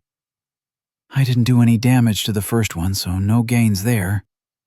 Oren kicked himself and then lunged. He pierced the sproit's arm. Daniel appeared at his side. Want me to finish it? Oren nodded, and Daniel struck the goblin down. Experience gained, 10 XP. Level 3, 30 out of 300. Oren breathed hard and leaned on a tree. This is going to take a while, isn't it? Over the next 4 hours, they found another 20 sproits in groups of 2s and 3s. Oren and Daniel worked out a system too. Oren would strike first, and Daniel would finish a monster. Or if Daniel got to one first, he'd nearly finish it, but leave it crawling along for Oren to stab. Oren was getting better at stabbing crawling monsters. Level 3, 230 out of 300. They stopped for a quick lunch. Jude tried to ask Oren about his buffs, but Oren only gave terse responses. It's fine, Jude, Daniel cut in. Oren just doesn't like bragging about himself. Oren opened the bestiary back up and turned to the Sproit section again. However, if Sproits are gathered in numbers exceeding 50, a goblin is likely present. See Goblin for more. He leafed to Goblin. Goblins evolve when enough Sproit are present. While Sproits attack with natural weapons, goblins use tools. Some also use low-level rage spells to whip Sproits into a fury. A furied Sproit can overcome fatal injuries to continue fighting. However, the goblin itself is a 3-star danger, 3 asterisks. Its fighting prowess is formidable, and it can cast a plethora of low-level spells, including Vine Tangle, Whispers, and Power Strike. So run if we see a goblin, got it. They went back to it. They traveled a little farther into the forest but hadn't encountered a Sproit for half an hour. This might be a good time to turn back, Jude suggested. He had stood to the side during the fights, only killing one Sproit that had tried to approach from a different angle. It had ended up behind Jude. A splatter of red was all that was left behind. Daniel muttered and seemed about to argue. We can take a different route on the way back, Oren suggested. Maybe find some more? Daniel shrugged, and they headed back at a different angle. So, have you guys leveled? Jude asked. I have, Daniel whispered. Not yet, Oren added. I know it seems like it's slow, but trust me, you guys got lucky today, Jude said softly. It took 3 years of regular scouting for me to get where I am now. And what level are you? Oren asked. I'm a level 15, bruiser, he said with pride. Oren used identify. Jude DeGuise. Bruiser, level 15. HP 130. MP 100. Strength 19. Constitution 13. Dexterity 14. Will 10. Intelligence 10. Abilities: Hammer proficiency, level 3. Sword proficiency, level 1. Identify: Power Strike. Fallen Star. Offensive Fighting. Light Weapon. Oren pulled up his own store and checked Fallen Star. Fallen Star requires Hammer proficiency level 2 and Offensive Fighting. Raise your hammer on high. Let it fall with the weight of a star on your enemies. Deals variable damage based on strength, 10 AP. They found another group of 4 Sproits, which Oren and Daniel quickly took down. Level 3, 270 out of 300. I guess I won't be hitting level 4 today, Oren thought as he glimpsed the wall through the trees. The screams of dozens of Sproits rang through the air. Echoing under the high-pitched shrieks, another, deeper voice pierced the forest. That's a fucking goblin! Jude paled. Run for the wall! Chapter 10. Oren topped off his 4 buffs and did the same for Daniel. He made sure camouflage was active and sheathed his sword. All 3 of them started jogging, dodging trees and sticking close. I thought you said goblins were rare, Daniel yelled as the screeches of the Sproits continued. They are rare! Jude leaped over a fallen branch, holding his hammer in both hands. There hasn't been a report of a goblin this close to the wall for years. Oren struggled to keep up with Jude and Daniel. The extra stats helped, but Daniel was just in generally better shape than he was. I can't keep going, Oren huffed. They had made it halfway back, but running 3 miles in the forest was wearing on him. Daniel slowed. We are almost back, I can see Sproits getting closer. We can't stop. They're supposed to be slow, Oren complained as he dry-heaved against a tree. The goblin's fury skill, Jude set his hammer down on the ground. It allows them to move faster. If it was just a few Sproits, I'd wade in there and we could take them out easy. He took a long swig of water from his water skin and continued. But you have to take the goblin out first in closed spaces like this forest, or those little guys will carve you up quick. Daniel's eyes never left the path back. I can make out about 15 or so sproits, but can't see a goblin. Eagle eyes? Jude asked. Still spying even when we're being chased by toddlers with knife fingers? Oren groaned. Daniel nodded slowly. I think we need to head off soon. Oren, are you okay to go again? I can carry you. Oren pushed off his knees and straightened. I'm good. I just had to catch my breath. They started running again. But after 10 minutes, Oren was holding his side where a stitch was burning. Oren tried casting Heal Small Wounds, and even Calm Mind on himself, but neither worked at reducing the pain or helping him run any longer. Sorry, guys, Oren groaned as he slowed to a stop. Go ahead, I'll catch up. They can't see me anyways.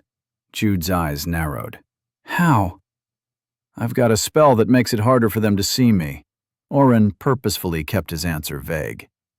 We need to get to the gate and get reinforcements. Jude shrugged. Sproits rarely look up, so just climb a tree and wait. We'll be back with a few guards and take out the goblin. I'm not leaving you. Daniel stood still as he scanned the forest. They haven't gotten any closer, but we're still a mile or two from the tree line. We can signal the wall, Jude suggested. They'll send horses and be here within the hour. Not good enough. Daniel glared at Jude before turning his eyes back to the clamoring sproits. Daniel, I'm holding you both back. Oren surreptitiously cast Calm Mind on Daniel. It's supposed to calm stress and make him think logically. I can carry you, Daniel responded. And don't try casting spells on me, he whispered.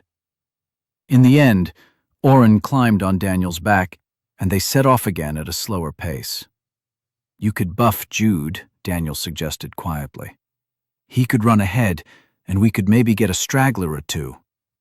I really don't want Silas getting more information about my spells and skills. It's life and death, O. Daniel hitched Oren higher and kept running. Jude stayed slightly ahead of them. Oren struggled inside. His need to keep all his cards close waged war with their safety. Jude, I'm going to cast a spell on you. Increase dexterity. Huh? Jude had time to get out before he stepped faster and nearly tripped. What the hell? Your dex should be up a bit, Oren explained. Run ahead and signal the wall. We'll head right for it and try to creep along toward the gate. My job is to protect you, Jude started. Your job is to get us back safely, Daniel interjected.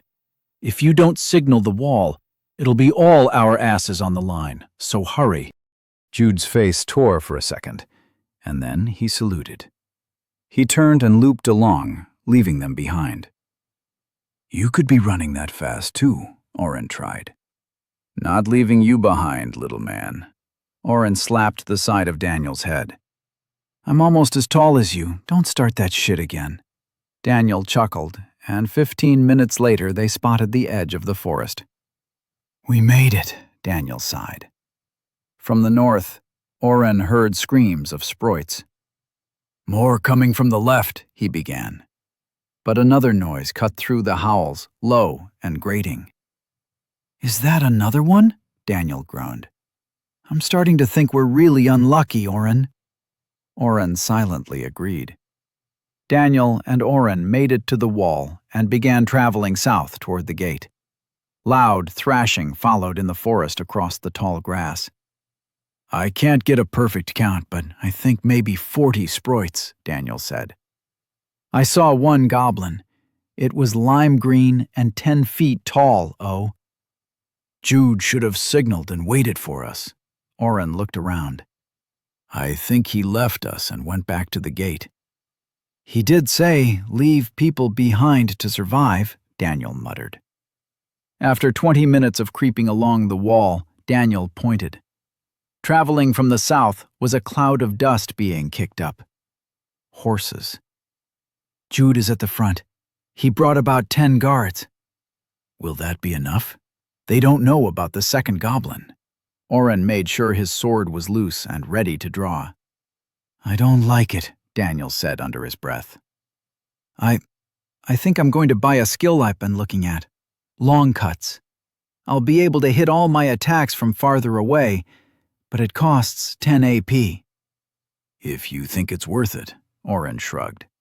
Daniel stopped and turned back. I've been saving as much as I can because I have this feeling I'm going to need a lot. Oren put his hand on Daniel's arm. We'll get more if we level. I'm going to keep on you, healing and buffing you as much as possible. Oren sighed. I can't convince you to let them do this alone, can I? Daniel smirked. This is why you're my best friend. You know me so well. Drawing his sword in one hand and his small dagger in the other, Oren waited next to Daniel. The guards and Jude were 300 yards away and waving when the sprites burst from the forest. Closer to 50. Oren counted as they ran toward the fighting. The guard nearest the forest went down under a mountain of yellow flesh, and blood sprayed into the air as his screams were cut short.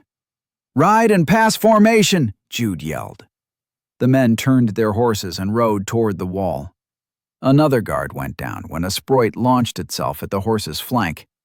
The sprite was crushed, but as the mount fell, the man's leg caught under the horse. He's going to die. Daniel ran and pointed at the pinned guard. The 8 remaining guards, including Jude, passed them, running away. Daniel charged ahead. His sword swung out with phantom double strikes and reached out twice as far to strike with his new skill. Oren had already increased his stats and kept his own camouflage. 3 sprites went down in rapid succession. Oren picked up the spear the downed man had dropped and used it as a wedge to lift the horse. The armored fighter used his arms to drag himself from under the horse. His leg was crushed. Shit. Oren let the horse drop and healed the man rapidly, throwing a calm mind on him for good measure. Daniel yelled at the sprites around him, trying to gain their attention. Some new skill? Oren guessed. Every sprite turned to charge his friend. Daniel locked eyes with Oren. No! Oren stood up and started to run just as over 40 sprites dashed as one at Daniel. Oren was knocked to the side from behind. He rolled twice and tried to stand. He wobbled and found himself in the dirt again. A quick heal and he stood. The 8 guards hadn't run away. They'd retreated to use cavalry tactics, he realized. Broken bodies of sprites littered the ground, stabbed, slashed, and crushed beneath the horse's hooves. Some guards had fallen. Oren counted 5 down. Jude was standing near Daniel, waving his hammer around like a twig. Daniel was on his knee, breathing hard. Oren picked up the spear he'd left behind and started jogging toward them. He found 2 sprites crawling away, wounded but not dead. He stabbed each in the back. Experience gained, 40 XP, 20 XP times 2. Nobody in his party of 2 had damaged these. He got full experience credit. Oren momentarily felt bad for stealing experience. Level 4 obtained, plus 10 AP. He stopped to heal one of the fallen guards, pulling the man to his feet. 3 guard bodies were too far away and unmoving. The last was in 2 pieces.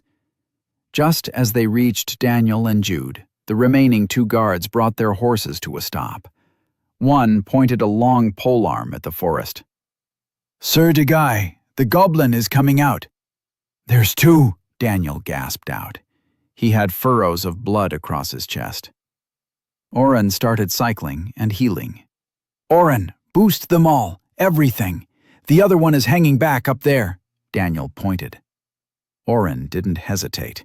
He poured 3 full mana pools through to give all 6 of them a full set of his best spells.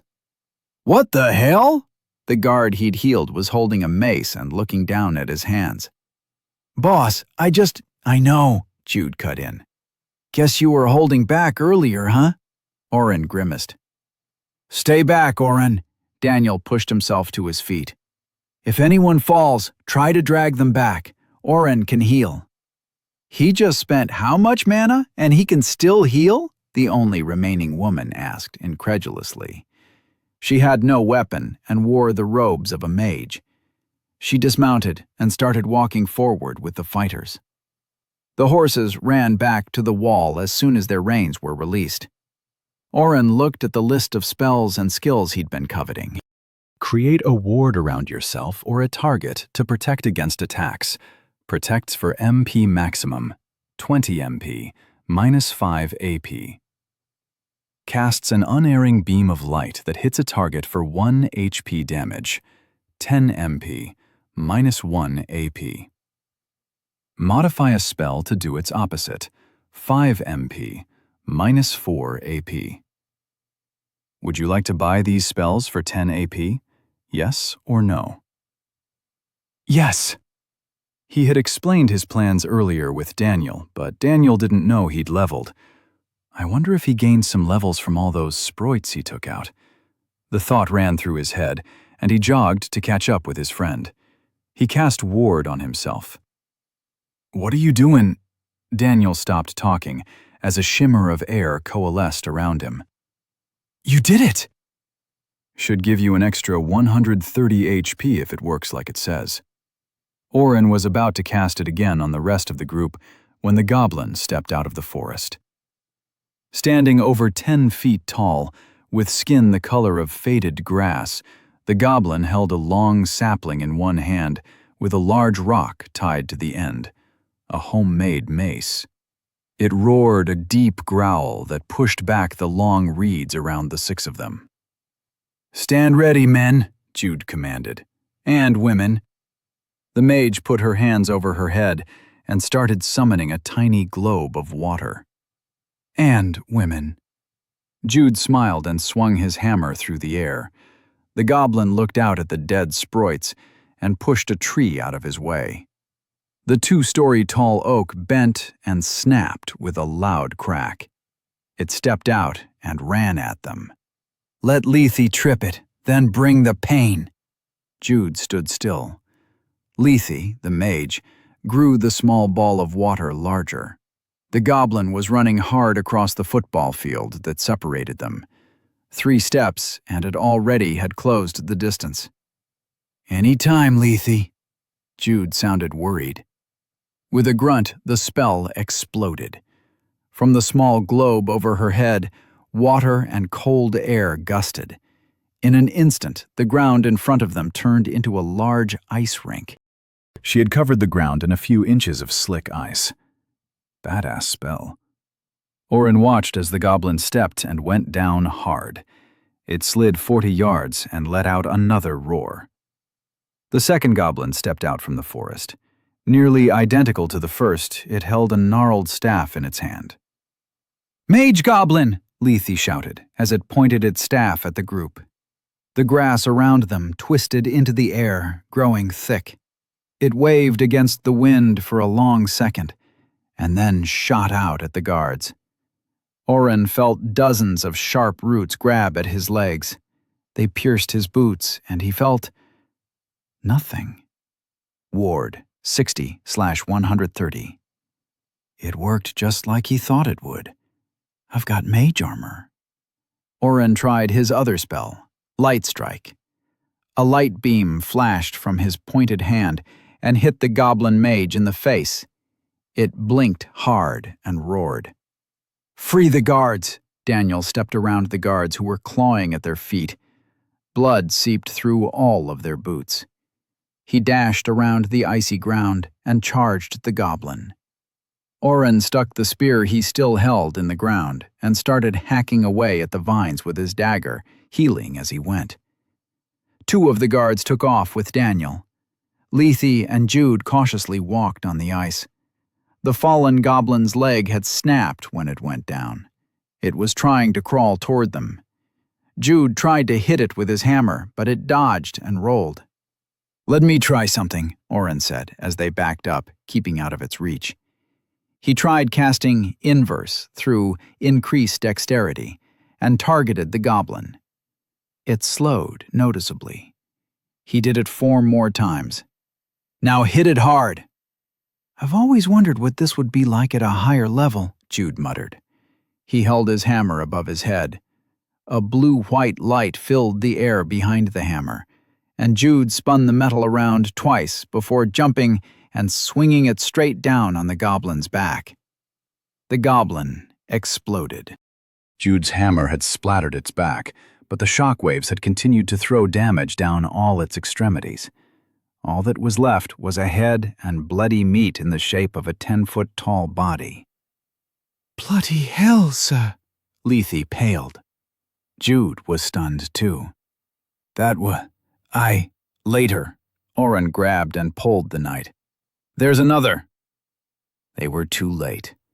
Daniel and the 2 guards had worn the goblin down. The polearm guard had circled and poked, keeping its attention, while Daniel and the other guard struck over and over. Daniel used a final power strike, and it went down. Experience gained, 200 XP. Yes, works for experience damage. He had a ranged attack spell. The group pulled back to the wall to recoup. Oren was generous with his healing. "Seriously?" Lethe approached him. "How? I cast 2 spells and I'm wiped." "My class," Oren lied. "Special skill resets my MP, but I'll pay for it later." He'd made up the falsehood a few days ago. It would let him keep some sort of buffer from people finding out about blood mana, even if asking about class specifics was taboo. Lethe frowned. "Lucky. Wish I had something like that. But I love my freeze zone, so..." Oren asked questions about the spell and let Lethe brag. "That's enough, Lethe," Jude interrupted her explanation of the range and depth she could pull off. "I think it's time we cleaned up and got these men back home." Lethe mumbled something as she and the other guards went back to retrieve the fallen.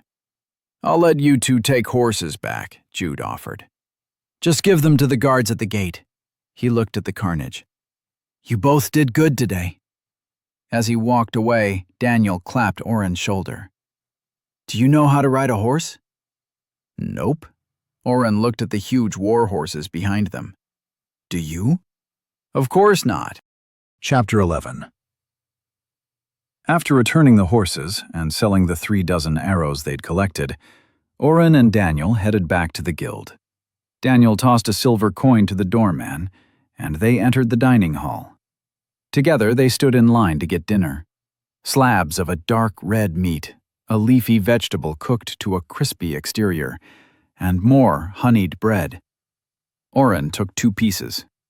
"Should we try and find a quest for those sproits?" Daniel looked at the quest board longingly. He really wanted to start taking on quests. "I'm pretty sure we would have needed to cut off their ears or something." Oren shrugged as he dipped a ladle into a tub of gravy for his meat.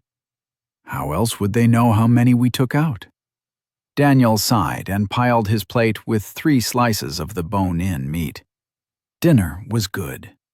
People around sat in clusters of 5 or fewer and rarely even looked at them. The atmosphere was loud, and they ate quickly. They took a quick bath and returned to their room for the night. Oren pulled up his status. Oren Utility Warder, Level 4, 200 out of 400. AP 0, HP 90, MP 130, Strength 9, Constitution 9, Dexterity 9, Will 13, Intelligence 11, Abilities Mind Bastion, Dimension Hole, Identify, Blood Mana, Meditate, Sidesteps 82 out of 100. Spells Increase Dexterity 5,000 out of 5,000. Increase Strength 5,000 out of 5,000. Increase Will 1,000 out of 1,000. Increase Intelligence 1,000 out of 1,000. Camouflage 6,320 out of 10,000. Heal small wounds, 5,000 out of 5,000. Light strike, ward, inverse, calm mind. Oren pulled up the store with his growing list of potential future purchases. Spells. Teleport. Teleport to any known point within 10 miles. 50 MP per person. 0/5000. 5 AP. Abilities. Map. See the world around you. 4 AP. Mana pool. Increase MP by 100 MP. One-time purchase. 10 AP. Skills. Merge. Combine spells/abilities for new effects. Caution. May lose original spell/ability. 20 AP. A blinking icon caught his attention. Unlocked. New wards. After finding Ward with its class-unique mark, Oren had tried every search he could think of for additional unique spells or abilities. He'd found nothing. Did buying Ward unlock these? Oren's eyes widened as he read. "Daniel, you've got to see this!" Oren shook Daniel awake and threw a blue box at him. Wards, class unique, camouflage ward. Create a ward around yourself and your party within 50 feet that mimics camouflage, 50 MP, 5 AP. Mind ward. Create a ward around yourself and your party within 50 feet that mimics calm mind, 20 MP, -2 AP. Light ward. Create a ward around yourself and your party within 50 feet that protects against light magic for MP maximum, 20 MP, -1 AP. Heal ward. Create a ward around a target that negates all healing for MP maximum, 10 MP, -1 AP. Utility ward. Maximum possible level 1 strength, dexterity, will, and intelligence increase to yourself and your party within 50 feet. 100 MP, -5 AP. Holy...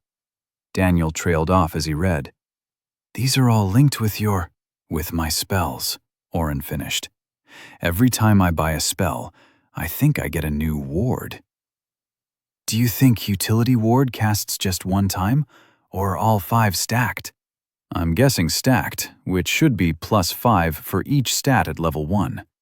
Oren ran his hand through his hair.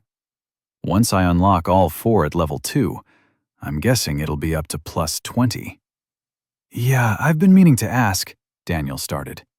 You told me that level 2 was only a +2, but I've been getting +20 for strength and dexterity. I noticed that too, Oren explained. It's the increase to my will. Daniel's eyes glazed over.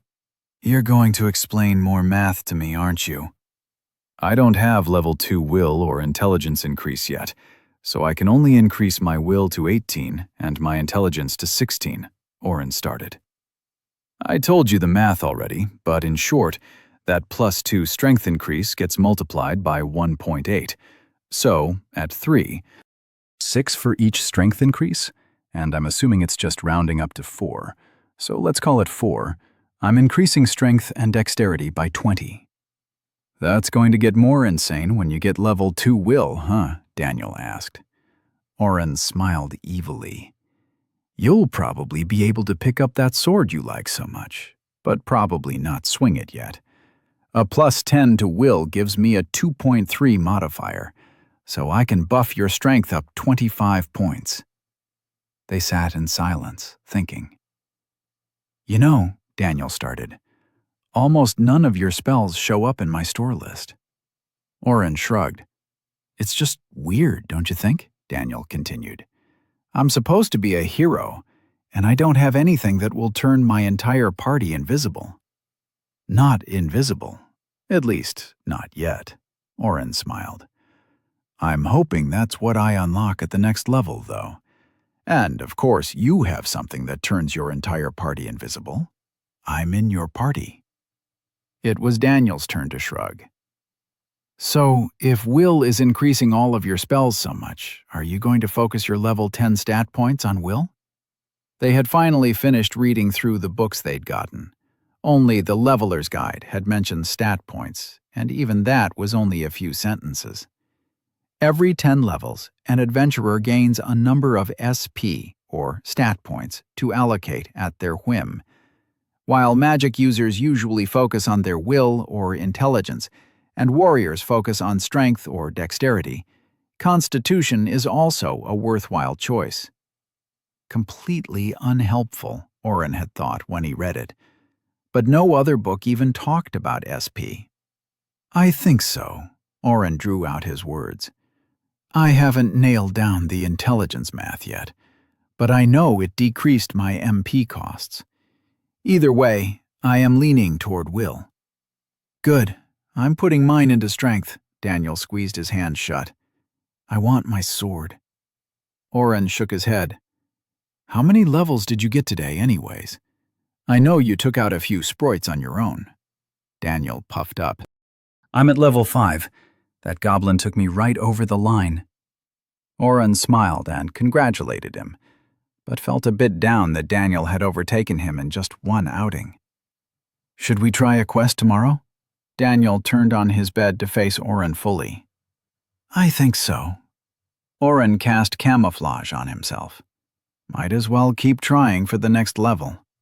I hate it when you do that. Daniel turned on his back and stared at the ceiling. You get all fuzzy, and it hurts my eyes to look at you. Don't you have anything you can passively level? Not like you, Daniel muttered. You realize it's going to take me months to level up my few mana-using skills. Whenever I get too low, I feel like I'm getting a migraine. I know, Oren said, slapping his forearm and breaking the spell. I wish I could help, but I still haven't even figured out why I passed out that one time. He recast camouflage again. Maybe because you didn't sleep? Daniel suggested. I think it has to be more than that. Oren slapped himself again and recast. I do sometimes feel groggy after a bunch of spell casting, but I haven't fainted again. Maybe you're just getting better at controlling the side effects. Silence drifted between them. Tomorrow we get some quests, maybe some extermination quests around the outside of day, Oren decided. Daniel was already snoring. The next morning, after a quick breakfast, they stood in front of the quest board. The board was really just the back wall. Although some sort of order was attempted, others were ripping quest sheets off, looking at them, and tacking them back on haphazardly. The left side was supposed to be for extermination quests, with lower-level quests near the bottom and higher-level ones reaching up to 9 feet from the floor. About a quarter of the way down, the quests started changing to collection quests. Find this herb, or bring me the skin of this beast. From the halfway point to the end, the quests were more random. Find my lost son. Guard my caravan. Daniel chuckled and pointed at one that sought companionship for aged widow. Oren was squatting near the floor and trying to link extermination and collection quests.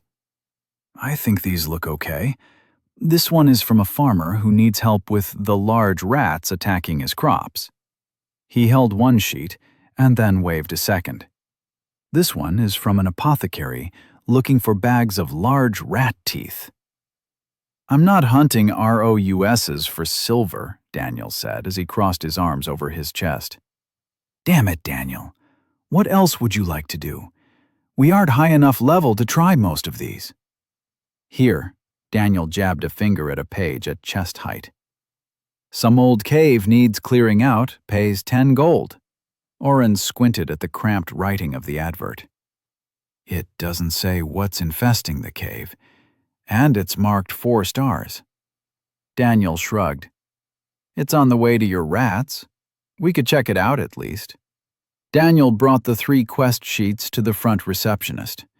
A different man than last time took the sheets and scribbled their names down in a book before tossing the quests on a big pile of papers.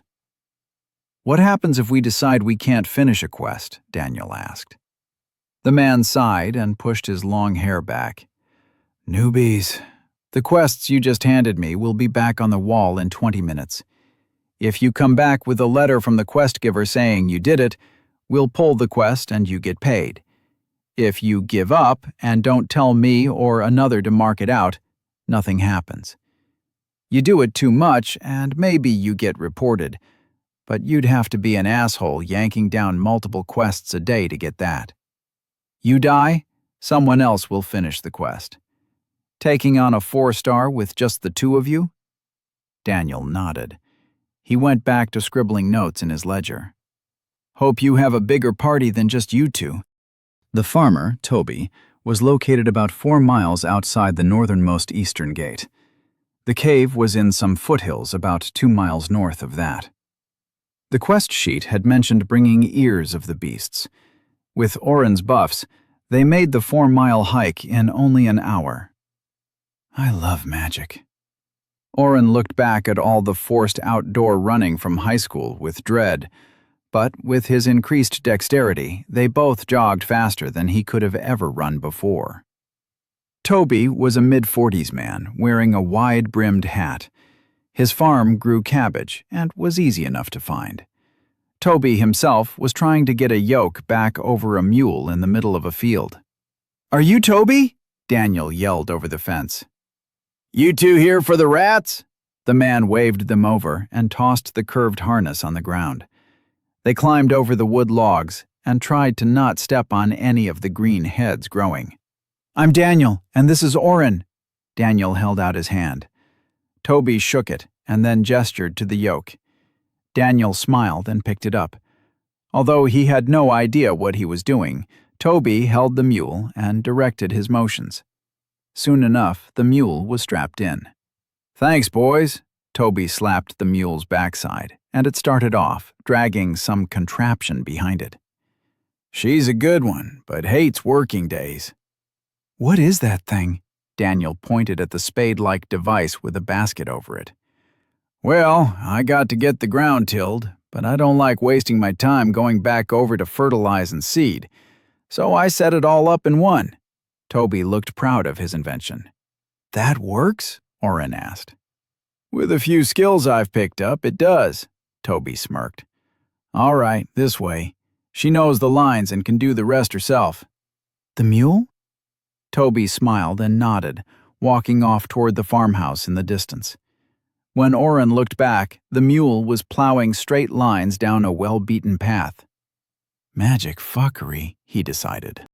So they've been coming out at night mostly to get the stores, but I caught one in a trap. Usually I get a group of 5 come out. Just you two? That's fine, I guess. Just be careful. Toby did not stop talking as they walked. So with the last group I hired, I just let one loose and they followed it back to the nest. That was about a year ago, but they always come back. Nothing you can really do about it, I guess, but, well, you know that, being adventurers. Ah, there it is. Around the side of the house was a giant mousetrap, a sheet of hammered-together 2x4s with a spring and a bent piece of metal. Stakes had been driven into the ground to hold it tight, but they looked as if they could give way at any moment. Half crushed under the thick pipe was a Labrador-sized rat, thrashing. "It's been here a day or so. It'll be hungry. Good luck." Toby turned and left without further directions. "What the hell? That's huge," Daniel muttered as he drew his sword. The rat started shrieking and digging its feet into the wood. Long scratches marred the entire trap. Oren tried Identify. Rat dire. HP 12 out of 40. Status restrained, starved. Damn. He'd been hoping for more information from Identify. I need to start using it more on enemies, too. Oren pulled out the bestiaries and found the relevant section. Dire rats are vermin grown large. A bite should be treated quickly with healing magic or disinfectant, as their saliva is a mild poison. They travel in large groups with a single brood mother hidden nearby. Quick, opportunistic attackers, dire rats are fearful and will run when attacked themselves. 1 star, See broodmother. Oren flipped back to read the broodmother section, which was mostly the same but with a detailed drawing. Daniel, these things build trapdoors in the ground to hide the broodmother in, Oren recited. It'll look just like the grass around it, but a small piece of wood or other latch should be visible. See? Daniel was looking at the rat. Should we just kill it? I don't really want to go running after it. Concentrate. Oren snapped his fingers. Daniel glared at him. We need to be prepared. Fine. Daniel looked at the book and nodded. Let's find the entire brood. He grabbed a piece of wood and leveraged it on the metal trap. Get ready to run. Daniel smiled and pulled. Chapter 12. Even with his increased dexterity, Oren was having a hard time keeping up with Daniel and the released rat. It darted away from the boys and headed farther east. I guess increasing my dex doesn't help if I'm not in good shape to begin with, Oren thought as he ran with all his might. You need to start doing more cardio, Daniel said without a hitch in his voice. He was running just as hard as Oren, but he'd been playing soccer, football, and basketball for years. I don't plan on needing to run that often, Oren got out between deep breaths. To Oren, they sprinted for 5 days. In reality, it was only 10 minutes.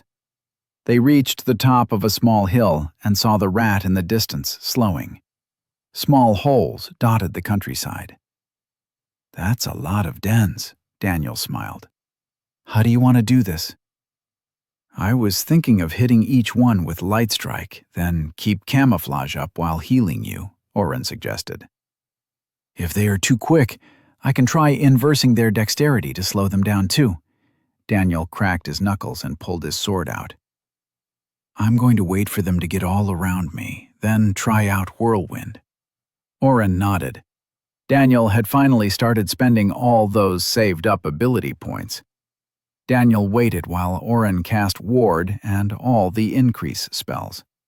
Oren cycled back to full health and nodded. Let's do it. As they came down the hill, a black nose wiggled out of a nearby hole. A rat crawled out with a scramble of dirt falling back. It hissed and ran at them. Oren hit it right in the face with a light strike. The rat fell over its own feet but was back up and running in seconds. Daniel took 2 steps and surged forward. His sword swung with multiple afterimages. The rat shrieked as dozens of cuts appeared. Another few attacks, and Daniel took it down. No healing needed. Experience gained, 30 XP. That wasn't too bad. Daniel took a hard swing at the rat's head, decapitating it, before wiping the blood off on the rat's fur. I think a few at a time shouldn't be too hard, Oren agreed. Let's try to lure 5 or 6 at a time. Oren took out his trusty knife and tried digging the teeth out of the head. We should have gotten some pliers, he complained. Just toss the heads in a pile and we'll get to it later.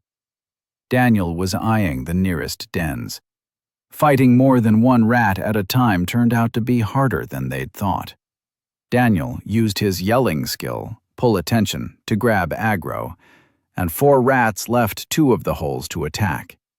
Oren hit each one once, then had to slow 2 of them down with an inverse and increase dexterity spell. Daniel fought up the hill as the 2 quicker rats nipped at his heels. After one fell, Daniel charged back down the hill at the 2 still crawling toward him. Experience gained, 120 XP. I think 4 at a time is our max right now. Oren cycled his mana back up as he tossed more rat heads in the growing pile. He rubbed his temples. You all right? Daniel dropped the last head. Just a headache. Oren pointed. I think if we approach from there, we can pull 2 or 3. Both of the dens these came from were bigger. Bigger holes means more rats inside. Over the next few hours, Daniel and Oren perfected their strategy. Oren would slow the rats as Daniel cut up the rats one at a time. Experience gained, 90 XP. Level 5 obtained, plus 10 AP. Experience gained, 120 XP. Experience gained, 120 XP. Experience gained, 90 XP.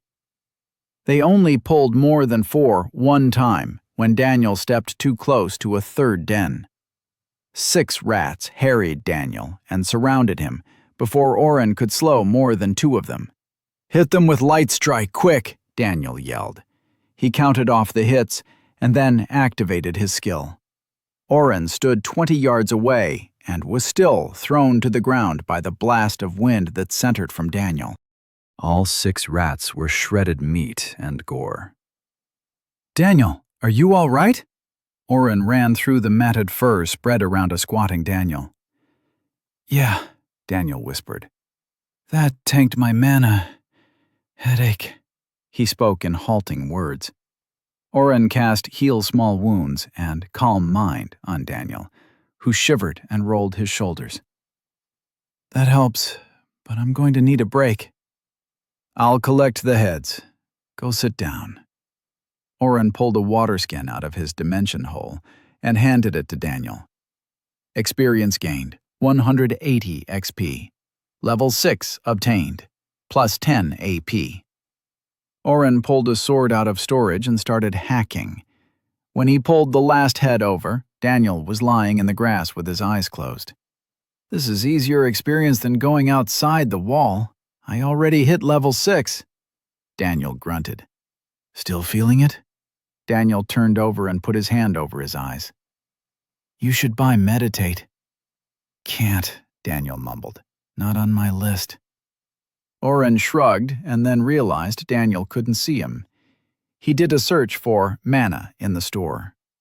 Mana pool, increase MP by 100 MP, one-time purchase, 10 AP. He tried healing mana, increase MP, and cure, but nothing new appeared. I could level up increase will, but since he used up all his MP, would it give him anything? Would you like to upgrade increase will 1000/1000 for 2 AP? Yes or no? Yes. Increase will level 2, 0/5000. Increase target will by +2 for 10 minutes, 10 MP. Oren paused for a second, and then upgraded intelligence as well. He cast both on Daniel and watched his shoulders slump in relief. "Thanks," Daniel whispered as he rubbed his eyes. "Zeroing out my MP was a mistake." Oren cycled his mana and then cast Intelligence and Will level 2 on himself. My will increase should be the +2 times 1.3, giving me +3 for each cast. His will went up to 28, increasing his mana pool as well. He'd used 100 MP casting the spells. He went from 30/130 to 180/280. His intelligence was up to 26. He cycled his mana and cast a 10 MP heal on himself. It cost 8 MP. So, my intelligence decreases the costs of my spells. Base cost of spell times 100 minus intelligence minus 10 divided by 100 equals actual spell cost. My will increases the efficacy of my spells. Base damage times will divided by 10 equals actual output. He recast the rest of his buff spells on Daniel and himself. But I get full base cost credit for leveling a spell, he thought as he watched the counter roll over. Too bad I can't get the increases to use the increased number as the base when I recast. That would just let me recast up to infinity, though. Daniel was still sipping water and blinking against the sunlight. I've still got 16 AP points. I'll save them for now and strategize with Daniel tonight. Do you want to keep going? He asked. We can always come back tomorrow. Daniel wobbled to his feet and nodded. Toby looked on in shock as they dumped 25 rat heads at his feet.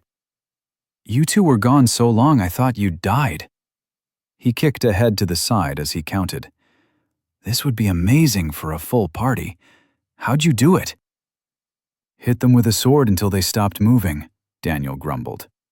He was angry that they'd left so early. The sun was still sitting high. We strategized, Oren offered. Toby tallied out the money and gave them 20 silver. Sorry, that's all I'd set aside for this, but I can give you some cabbage for your trouble, too. Oren declined politely, and they left for day. We can always come back tomorrow after you've rested. Oren tried to comfort Daniel. First thing in the morning. Daniel's eyes burned as he stared ahead. Daniel sulked when they got back to the guild and went to their room without a word. Oren went out and turned in the apothecary quest. The woman behind the counter had actually thanked him for not trying to pull the teeth out himself. The best part of the tooth is in the skull, and most of you adventurers just snap the sharp part off. He'd collected the money and returned to their room. Daniel was fast asleep. Oren had wanted to talk AP purchases, but knew when his friend was sulking. We'll get more AP tomorrow anyways, he justified as he started buying. Would you like to buy Utility Ward Level 1 for 5 AP? Yes or no? Yes. Would you like to buy Map for 4 AP? Yes or no? I'm tired of not knowing where we are going and relying on Daniel, so yes. As he reached to buy more, another exclamation mark icon appeared. Unlocked Map Upgrades Party View. See your party on your map. Allows you to cast line of sight spells from a distance, 1 AP. Monster View. See monsters within a distance on your map. Can be negated by certain spells, 1 AP. Trap View. See traps and hidden items within a distance on your map, 1 AP. Zoom. See more of the world around you, 1 AP. Unlocked New Ward. Utility Ward Level 2. Maximum possible Level 2 Strength, Dexterity, Will, and Intelligence increase on yourself and your party within 100 feet. 200 MP, minus 10 AP. Oren had planned on buying Teleport.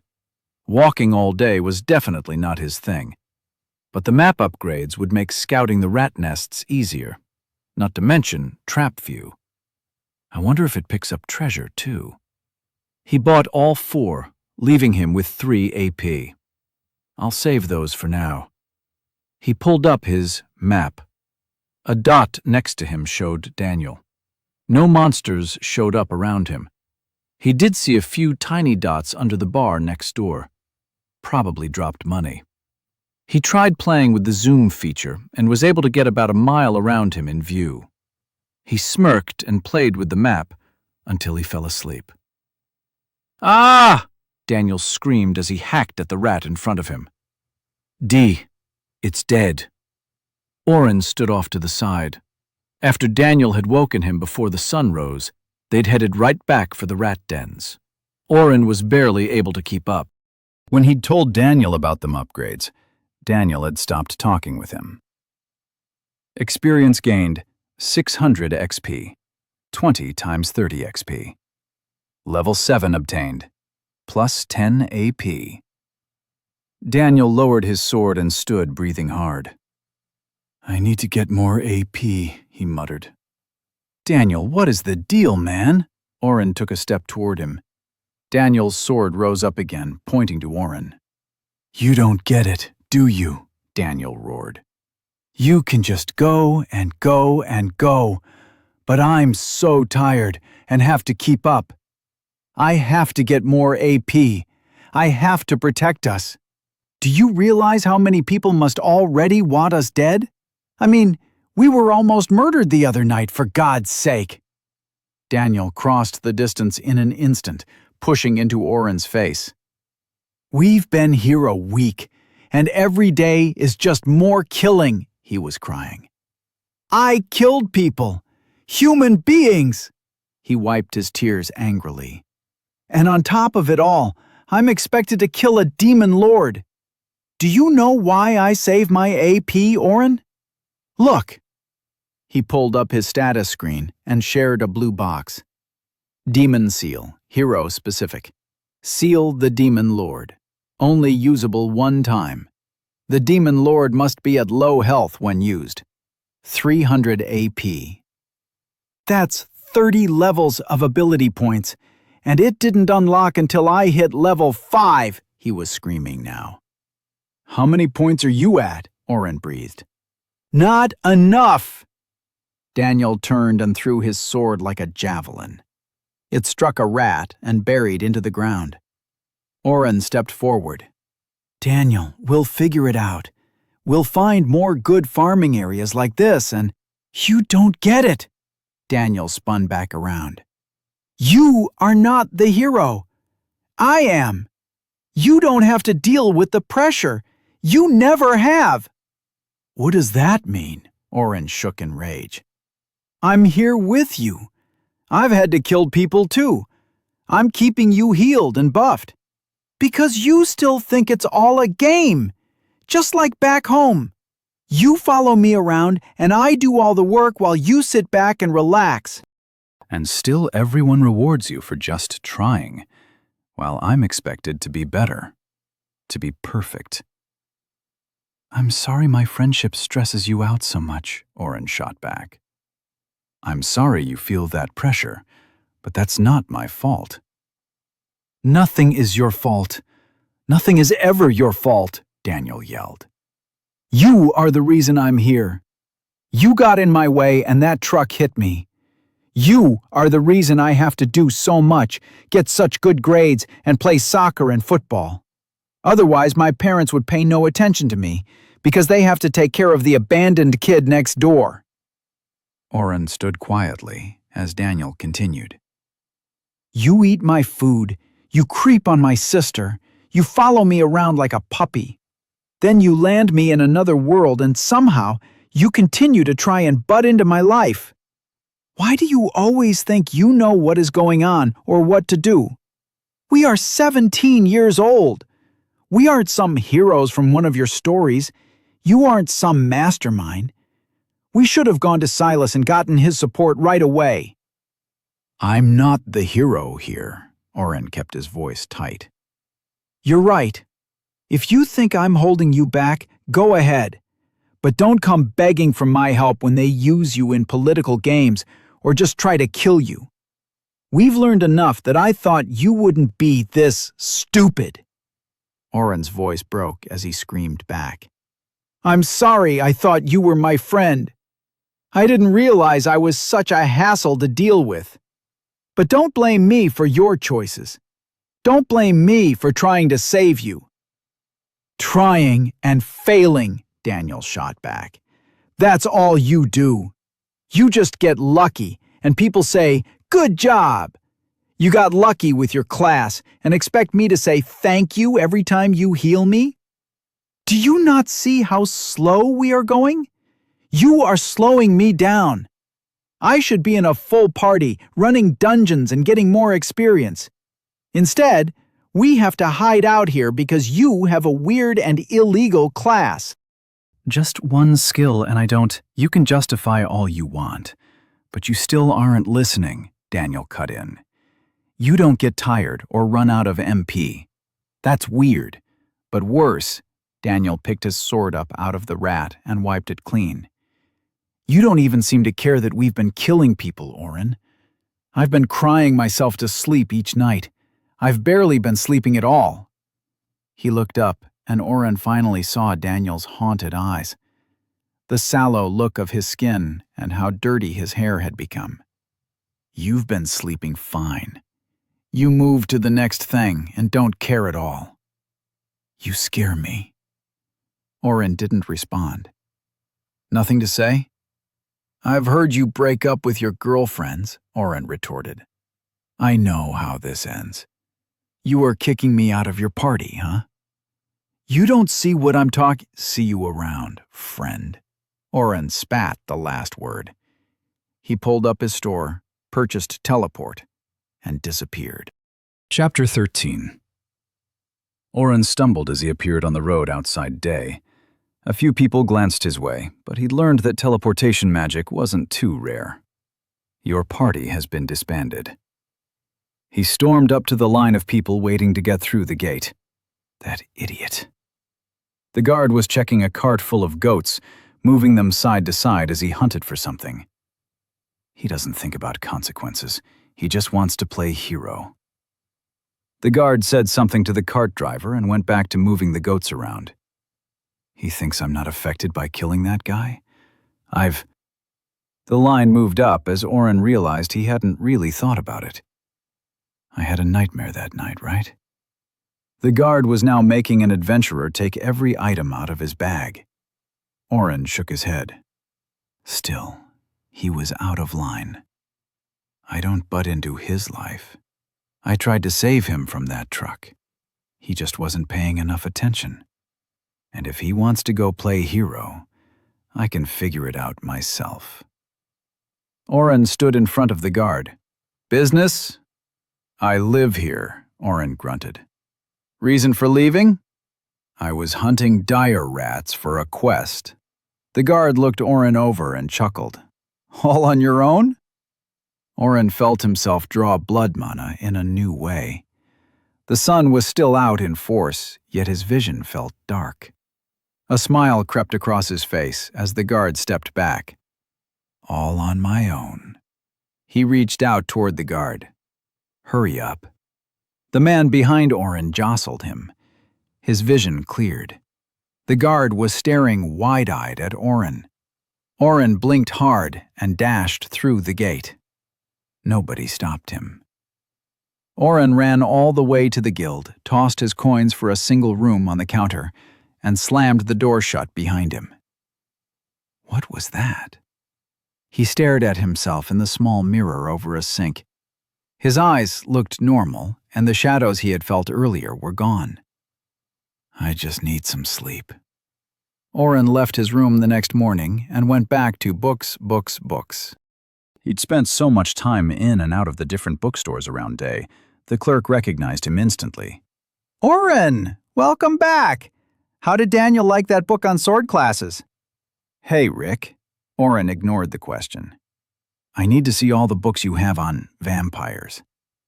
Rick kept a professional face at the request, but Oren noted the eye twitch. You've already bought our bestiaries.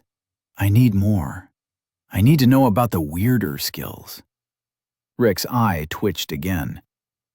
I'm not sure. Oren took out 20 gold and put it on the counter. He'd learned quickly that Rick got a commission on every book sold. That's for the first book. Oren pulled a handful out. I'm going to leave with my arms full today. Rick left the counter and closed the door. He flipped the open sign to closed. Follow me.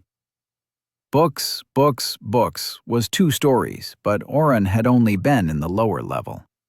Rick took the rope off the stairs and beckoned Oren up. What you're looking for isn't strictly illegal, but people can try to piece together requirements for those skills, Rick explained. So we keep the rare ones up here. I also want anything you have on mind skills. Rick stopped. We have nothing like that, sir. Rick, I can pay. Oren, most mind skills are illegal. We don't keep books like that. Oren kept his mouth shut. Getting in trouble was the last thing he wanted. Rick pulled down 2 books from the shelves, Vampiric Data and Stake the Heart. These normally cost about 15 gold apiece, Rick trailed off. Oren handed him another 15 gold. The extra 5 is for you, as a tip. He turned to leave. Wait, listen. Rick got in front of Oren. I don't know what's going on, but you look serious. Well, more serious than usual. And I don't see Daniel, so... Oren let the pause linger, giving him nothing. So, anyways, I know a guy. Well, I know of him. He's an expert on mind magics and keeps to himself, mostly, but we deliver a few books to him on occasion if we come across them. I'll get you his address. Rick turned back to his desk and scribbled something on a scrap of paper. He might be able to help with whatever happened. I didn't say anything happened, Oren muttered. Rick smiled. You didn't have to. Oren holed himself up in his room and read the books he'd spent thousands of dollars on. Stake the Heart was useful, if only in confirming that the vampire class was killable. It dealt with the ways to identify a person who had taken the class or evolved another class into vampire. It didn't give specifics, but Oren could see why the book had been restricted. Vampiric data was dull. It was at least 100 years old and listed every known killed vampire the author had been able to confirm. It listed different skills witnessed and read like an insane person's diary. However, one passage perked Oren's interest. Of all the skills used by the vampire fallen, the blood feast is the most universal. Each vampire has some ability to turn blood to mana. Survivors mention darkness creeping in from every corner as they lose themselves in the dark eyes of the vampire. That sounded suspiciously like blood mana. Had he tried to use it on that guard? Oren tossed the book in his dimension hole and left the guild. He walked the streets of Day, buying snacks when he got hungry. He weighed the pros and cons of being a vampire. It seemed every person who took the class gained slightly different abilities. Increased strength and dexterity were common, as was some shadow magic. One rumored bloodsucker could turn into a giant bat. Imagine Daniel's face if I could shapeshift. Oren slowed to a stop. He had walked with no direction in mind, but his feet had brought him to the address on Rick's slip of paper. A small row of townhomes lined a treed street. The buildings seemed barely twice as wide as the doors, giving the entire road a haphazard look. Why am I even here? He turned to leave, taking one last look at the Mind Mage's home. Don't stand out there all day. The door opened a crack. Come in and kill me. Let's get this over with. Oren looked around. Nobody else was nearby. Yes, I'm talking to you, the voice continued. Hurry up, I'm too old to wait. Oren cautiously stepped up the 3 steps to the door and pushed in. Hello? Don't yell. The voice came from farther back, and Oren saw a small man move quickly from a doorframe. I'm making some tea.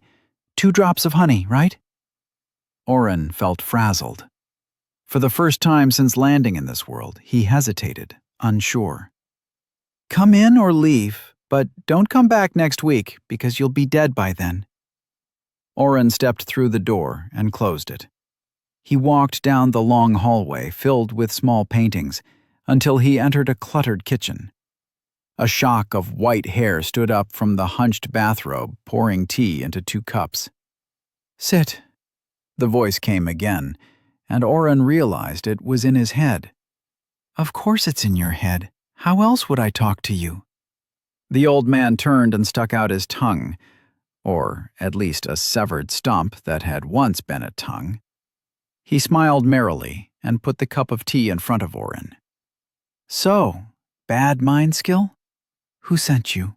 Jonathan? No. Rick? That's a first. I wonder if he could feel it. It is pressing hard against you, isn't it?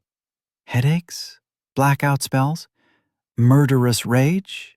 Yes, once, sort of. What the fuck is going on? Oren picked up his tea and sipped. Chamomile with honey, just like his mom made him when he was sick. Sorry, I could feel the aura coming off you 3 streets away. Thought you might be coming to kill little old me? You're tucked into a skill of mine right now. Totally harmless, unless I want it to be harmful. But you seem okay, so you'll be fine. You've hijacked my body? But damn, that tea is good. Thank you. I grow it myself, and yes. It was a bit creepy watching the man smile into his tea as his voice appeared straight in Oren's mind. Hijacked. Interesting word. I like it. So, headaches. And what else? Depression? Anxiety? Apathy? Apathy. Strange. Oren sat in silence as the man rambled. He couldn't have been out of his 50s, but the wrinkles on his face attested a hard life. Who are you? The old man's eyebrows shot up. Doesn't even know who I am? What kind of mind mage is he? Not a mind mage. Utility warder? Never heard of it. Get out of my head, Oren growled. The man fell back out of his chair like he'd been slapped. He stood slowly with blood running down both nostrils. The merry smile was gone, and his eyes sparkled as he stood tall. That's some power, kid. The voice continued in the same timbre as before. Be careful with that. I apologize for getting nosy, but you did walk through my street. Don't worry, I'll avoid it from now on. Oren tried to stand and made it halfway up before he slumped back again. Yes, probably for the best. Don't want the muckety-mucks to see us together, or they'll cry about conspiracies, and I don't have time for that. My name is Anthony Ferrandis, Tony to my friends. You can call me Anthony for now. Can I poke around a bit, or do you really want to die? Why do you keep saying that? Oren said through gritted teeth. What? That I'm going to die. Because you are. I need to look closer, but I think 2 or more of your skills are tearing your brain apart. What? Anthony's voice sighed in his mind. Look, I'm the resident mind mage expert because I can use a little telepathy and root around in a sentient mind a little better than most. People with mind skill problems seem to be drawn to me. Either they try to kill me, or I try to heal them. Oren stuttered out, That's insane. Anthony shrugged and grabbed a tin from his cupboard. Cookie? Oren ran through his options. There was no way he could let this guy go through his mind. He'd find out where he was from and... Oh, it's active right now. What? Seriously, most people with some mind magic can say more than what? Anthony complained. You are using one of the skills right now. Or is it a spell? I can't really tell. I'm just thinking. Show me your skills. Anthony filled his cup up with more tea. No. Okay, there's the door. Bye. Oren felt the pressure release, and he stood. He started for the door and stopped. You're just going to let me go? I told you, you'll be dead in a week. 2, tops. And if you actually aren't going to try and kill me, not my problem. Oren sat back down slowly. I've got some ground rules, he began. Me too, Anthony shot back. No rooting around and reading my mind again. I've got secrets I'd like to keep. Don't do that force slap thing again, and I'll stay only in the guided lanes. I don't know what I did. Anthony sighed audibly. No mind projection. Skills? The voice asked. Oren pulled up his abilities and spells. He pulled blood mana out, as well as ward and utility ward. Then he turned the box over to Anthony. Anthony's white eyebrows climbed back into his hair. Oren was spared the ongoing commentary. He suddenly missed it. Where did you get Mind Bastion? I've never ever heard of this. Oren thought of the walkthrough for his favorite game. You don't have to use the underwater materia, but it makes the fight easier. Outside the lanes, Anthony harumphed. That seems to be the problem's skill. I can see it lighting up right now as you try to distract yourself. It does more than just let you control your mind. You actually are numbing yourself. Great for small use, but you're just running it non-stop, aren't you? I am? Oren stopped thinking about different nuts and greens. Yes, but that alone shouldn't be enough to twist your aura up that much. Anthony tapped his finger on his chin. He looked up. You hid something, didn't you? Just class-unique spells. Lie. I won't pry, but if I don't have all the data, you'll be on your own. Oren had just met this man, and already he'd given him more information than even Daniel probably had guessed. He couldn't trust him with the knowledge of blood mana. Shame and fear, the voice said. No, not reading your thoughts, just emotions. I keep my word. Unless you have a skill that you will use to harm others unprovoked, I swear by my name to keep it a secret. Blood mana. Oren offered the skill box. Oh, you sweet fool. Anthony's face fell. No, not a vampire, but you've been converting your own life energy to mana, haven't you? How much mana conversion have you been doing? Oren started trying to do the math and stopped. Multiple pools a day, training non-stop. 11 days of that. Anthony grimaced. I'm going to talk. Listen carefully. I've never heard of blood mana outside of a vampire, and they use somebody else's blood. I'm not getting that reading off you, so your secret is safe with me. Don't reveal that to anyone else. Later, if you survive, I'll teach you how to rename your skill. It costs only 1 AP, and you will need that. If some guard used identify on you, well, you're still alive. That's all that matters. You should be able to only use 2 or 3 mana pools a day with mana potions, the normal way to level. Anything after that, you'll get a mana headache, maybe pass out. Idiots who keep pushing bleed from everywhere, and I do mean everywhere.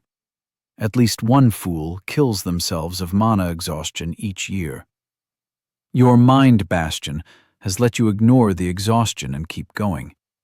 It also seems to make you a little dick, but that could just be your regular personality. Everything has a cost, though. Mind bastion and blood mana would let you get around needing to rest after 2 or 3 pools. A good night's rest, and you'd be fine. If you turned off Mind Bastion. This is all guesswork, but my skills make my guesses an art form. So what, just turn off Mind Bastion and stop using too much mana? No! Anthony yelled in his mind, and tried to verbalize with his missing tongue as well.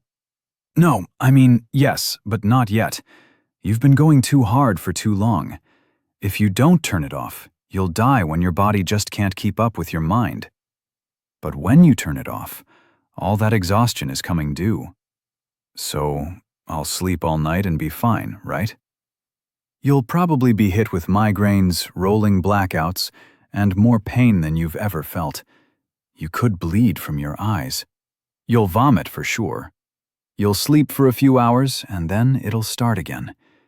If you're really lucky, you'll sleep longer. A few days, maybe? I don't know, I'm not a healer. I am. I could heal myself and— No, listen. Any magic during your recovery could start it all over again. So I need to just ride it out? Anthony gave a rueful smile. Do you have someone to help? You'll need lots of fresh water and broth, cold, wet clothes, that sort of thing. Yeah, Oren stopped. No, no one. Then may I welcome you to Anthony's House for the Wayward Mind Mage, specializing in recovery and subversion of errant mind skills. Initial evaluation is on the house, but room and board is 1 gold a day. I don't have a choice, do I? Anthony's smile left his face. We always have a choice. He put the cups in his small sink.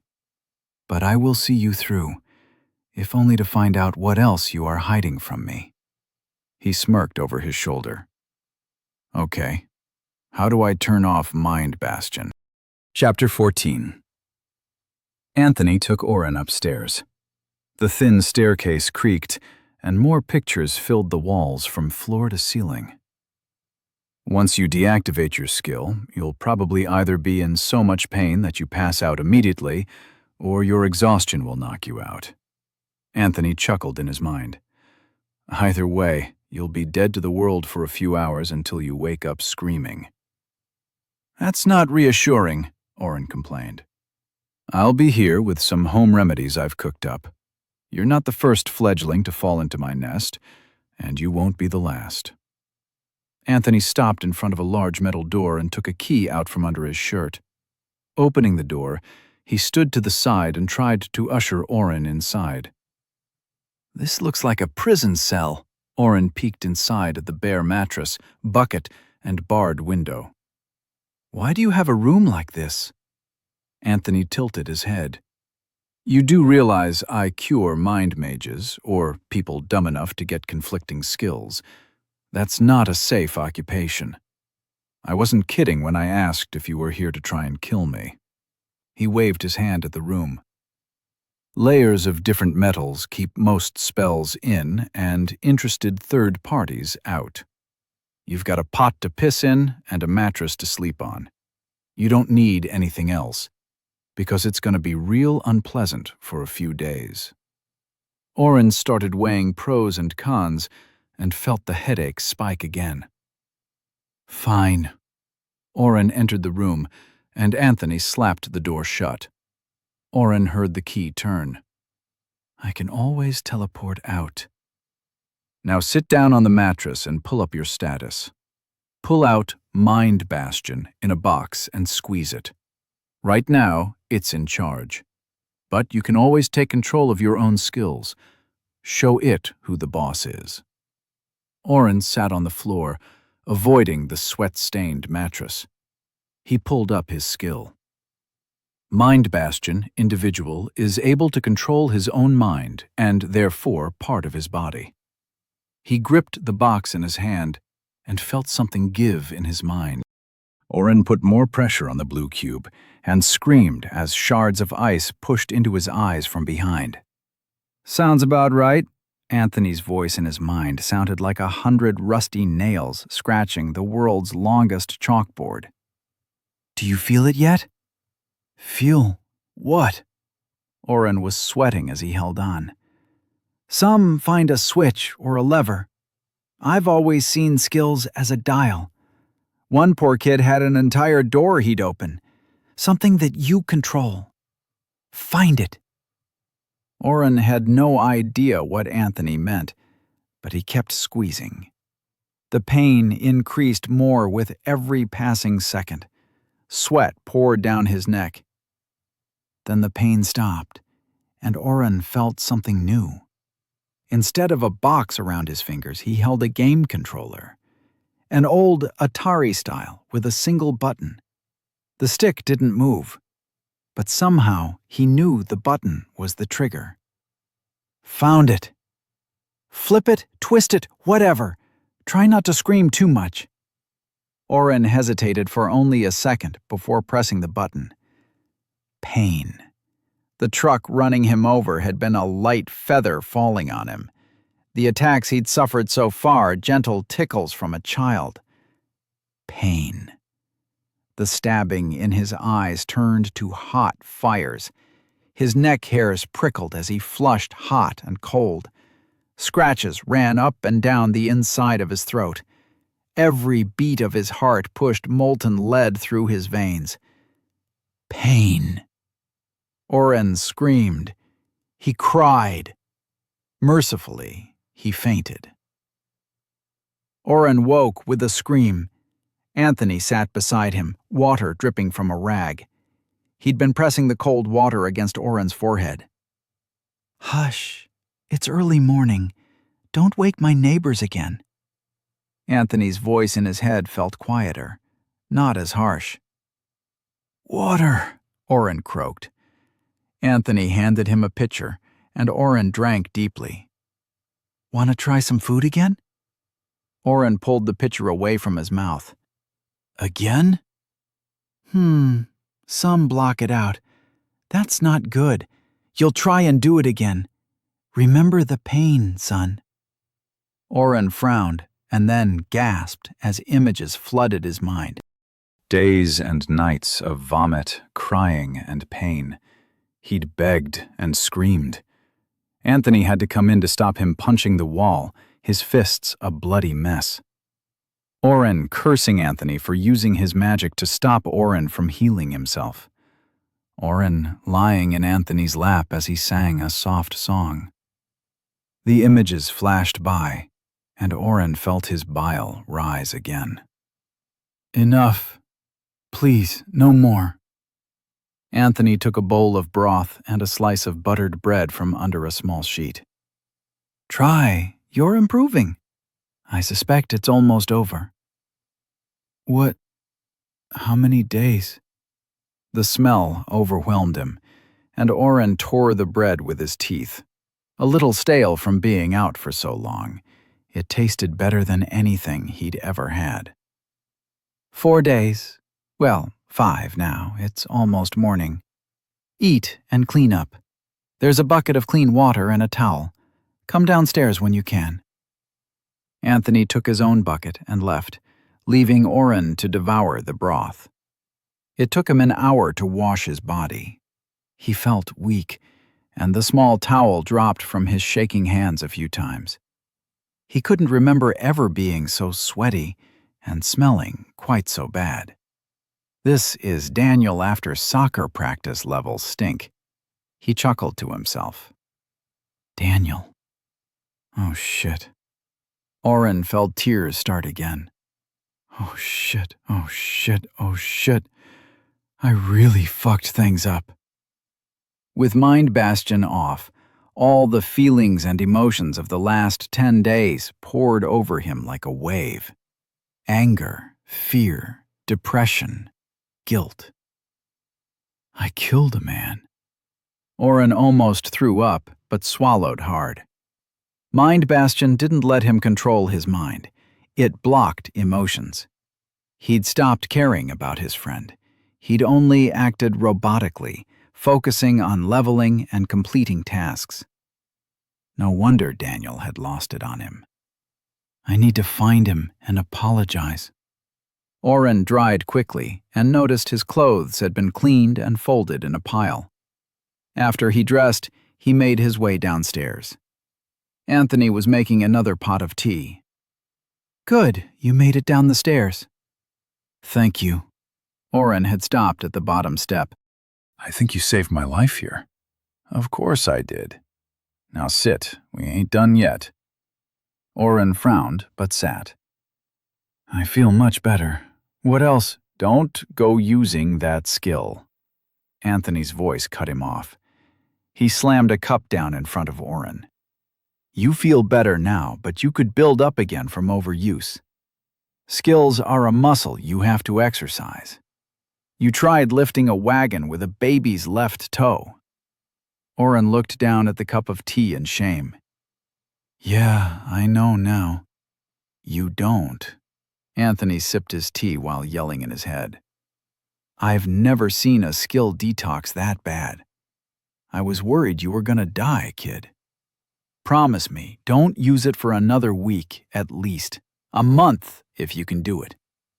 When you do, don't you dare push more than 1 or 2 extra mana pools a day. You have to build your tolerance up slow. And I'll keep my word. Not a word about your other skill. But if I hear so much as a whisper that you use it on a person. The room seemed to darken, and Anthony's face filled Oren's vision. I will find you and make the past 5 days seem like child's play. I swear, Anthony. Oren was shaking in his seat. I just want to find my friend and go home. Thank you for everything. Anthony huffed and stared at Oren for a long moment. Call me Tony. Thanks, Tony. Oren pulled a smile. Tony smiled back. Your bill is 5 gold. After Oren had paid him, Tony started up his non-stop talk again. Oren got the impression Tony didn't get out much. So, you save people's lives often? Nah, every few months I'll get some idiot in here trying to skirt the laws and finding out the hard way why mind mages don't last long. Other than you, I've only had 3 or 4 cases over the years of just crazy skill combos going wrong. But, is it a job? Something like that. Tony went quiet.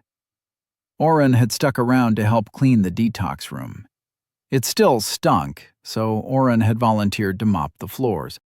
Tony stood at the door, not talking for so long. Oren thought the conversation was over. He startled when Tony's voice appeared in his mind again. When I was young, about your age, I picked up a few skills too many along the path to being an illegal mind mage. Most nobles and people in power don't want others taking a glance at their thoughts, so most countries outlaw some skills. But unless you get dumb, a lot of people still have 1 or 2, and it's overlooked. I overheard some things and talked about it to a friend. He started a riot when he shared the information. He lost his head, and I lost my tongue.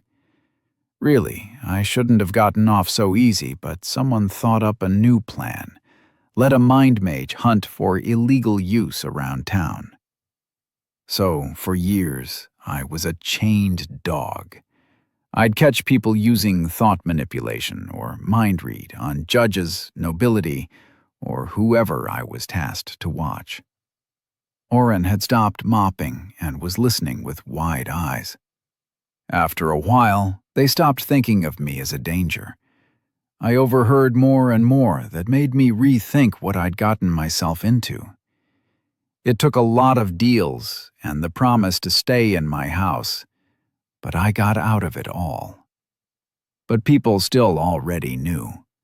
I was the boogeyman, the one who'd cleaned up others like me. At first, people stayed away. But one girl showed up crying, begging me to help her get rid of mind read. She'd wanted to know if her boyfriend really loved her and got the skill when drunk. More came after her. Now, I'm sort of a therapist/doctor. It's not what I wanted or thought my life would become, but life rarely is what we expect. Oren chuckled. Thanks for telling me. I appreciate it. Tony smiled his crooked smile and pointed to the floor. You missed a spot. Oren spent the morning helping the old man do chores. His body felt weak, but he felt clear-headed. He also knew he was avoiding the one thing he really needed to do: find Daniel. With a wave and promised to check back in a few days, Oren left Tony's and headed back to the guild. He bought some meat on a stick on the way. After one bite, he got back in line for 2 more sticks. I need to remember this place. At the reception desk, Oren tried asking after Daniel, but the receptionist just shrugged and refused to give out any information on fellow guild members. He's my friend. I just need to make sure he's okay, Oren tried. If he's your friend, he'll show up. Oren tried to sleep that night, but nightmares now plagued his dreams. He was tempted more than once to just put Mind Bastion back on, but the smells and images Tony had shown him were still fresh. He spent 2 days waking early and staying in the front hallway. Every receptionist rejected his efforts to find Daniel. Finally, one offered a new solution. Put up a quest and leave me alone. How? The woman hadn't given any response the day before when she'd been on shift. She took her feet off her desk and pushed a scrap of paper forward. Write your quest down. It's 1 silver. You also better pay your reward, or we'll come after you for it. Oren scribbled down, locate Daniel, fighter, dark hair, 5 silver for information, contact Oren, guild. Add credible information, or you'll have everyone telling you they saw him, the woman suggested. Oren did it and paid. Now get out of here. He was shooed away. Oren sat on the steps outside the guild, thinking of other locations where he could look. The sword. Jovi's. He ran down the street to the blacksmith's store. A guard yelled at him to slow down. Oren did a fast walk until the guard turned, and then he darted around a building. He arrived, sweating. "Hi, sir, can I interest you in—" "I'm looking for Jovi," Oren spoke over the sales clerk. The man rolled with the rude interruption and guided Oren to the back, where Jovi was happily hammering. Oren's eyes scanned the walls, and he sighed when he saw the sword, Gertrude, was still there. "Mr. Jovi, this young man," Oren waved his hand at the man. "Sorry, I forgot my money. I'll be back." He ducked out before Jovi even turned around, leaving the clerk sputtering. He walked slowly back to the guild. There was no way that Daniel had tried to do that cave mission without him, right? He had just reached the guild steps when someone tapped his shoulder. He turned and found a woman in her mid-20s holding a spear and small arm shield. Her hair was short and shaved at the sides. "You Oren?" He nodded. "Daniel's the guy you're always with, right?" He nodded again. 5 silver if I tell you where he is? That simple? Oren guessed his quest had been put up already. "Yeah, I haven't seen him in a few days. Just trying to find him." She shrugged. "He's been staying at the Catanzano house." She held out her hand. Oren's mind raced as he processed her words. "He's okay. At the Catanzanos." He felt cold run down his spine. He told her. He went right against our promise. No, he wouldn't do that, would he? "Excuse me, payment time." A frown line appeared between the spear holder's eyes. "Sorry, yeah." Oren pulled silver out of his pocket and gave it to her. "Here you go." "Listen, if you were hoping to party up with him, I'd give up. Word around the street is Lady Catanzano is putting together a team for a dungeon dive. Don't know what she sees in a little sword wielder, but then again, I'm no lady." She forced a laugh and left without another word. Oren's heart sank. Daniel had already found another party. Chapter 15. Oren felt a punch to his gut as he realized Daniel had found another party so quickly. It has been over a week, I guess. He had been stuck in Anthony's house unconscious for most of that time. If only I could have apologized before. The woman with the spear turned back and watched him with pity on her face. "Sorry, kid." She really did look apologetic. If you don't mind me asking, what is it about him? Nobody has ever heard of him, and suddenly all the houses are clamoring." Oren looked away from her face with tears in his eyes. "He's my friend. We had a fight, and he kicked me out of his party." Oren knuckled the tears away. "Thanks for the information." "Yeah, no problem." She hesitated. "Listen, if you're looking for a group to run with, I've only got 2 others, but we are a solid team. We could use some fresh blood. What's your level?" 7, Oren muttered. "A bit low, but not too bad. I'm 18 myself." Water spear. "Probably a bit obvious, though." She nodded at her spear. "My name is Tin." "I'm Oren. Nice to meet you. Sorry, but I don't think I'm—" "Don't say no right away." Tin smirked and playfully pushed his shoulder. "Meet the others. At the very least, grab some food with us. You look like shit." Oren smiled back. Tin was bubbly, but he felt a steadfast personality underneath. The kind of person who would worry after giving bad news to a stranger. "I've been a bit under the weather, but I could eat." Tin pumped her fist in the air. "Great! Emily, our spell slinger, is holding a table outside at Frederick's for the 3 of us, but I'm sure we can pull an extra chair up. I couldn't believe such a simple recon quest was still up. I don't know why nobody found you earlier. Like I said, Everybody's trying to figure out what Catanzano is up to. Do you know that Tin kept up the one-sided conversation as they walked down the street toward the fancier section of town. Restaurants and theaters for the rich lined the road. Oren hadn't spent any time here, and without Mind Bastion running, he felt like a tourist. He turned to watch a sign with stenciled people dueling, showing the name of a play underneath. One building's windows were blacked out, and the doorman was handing blindfolds to people in line. Ing, huh, Oren? Oren blushed and apologized for not listening. Tin just laughed and pulled him along. She began pointing out different places to him and telling him all the rumors and secrets of each chef or theater troupe. And when they found him, Petro had already sewn him into the outfit with his skills. It took burning the cloth to get it off, so the guy was extra crispy when it was all done. Tin let out a loud laugh. Several outdoor diners looked up in disgust at the adventurer. She ignored them. Here we are, Frederick's. Best food in town, but don't tell him that. He'll just raise his prices again. Tucked between two massive buildings with lines around the corner to get in, Frederick's was a small window. Two tables sat chained to metal posts, and a stack of beaten-up old chairs toppled precariously to the side. Oren could just make out a shock of red hair moving behind the window. "Emily, you already ordered?"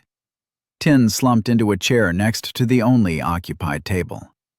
While Tin was tall, buff, and carried herself with grace, Emily slunk into the chair as if to escape from her friend.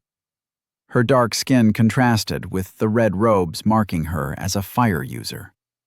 Most mages wore colors announcing their spells. "You were late," Emily muttered. She bent over the bowl on the table and slurped loudly. "Garrett's late. I'm hungry."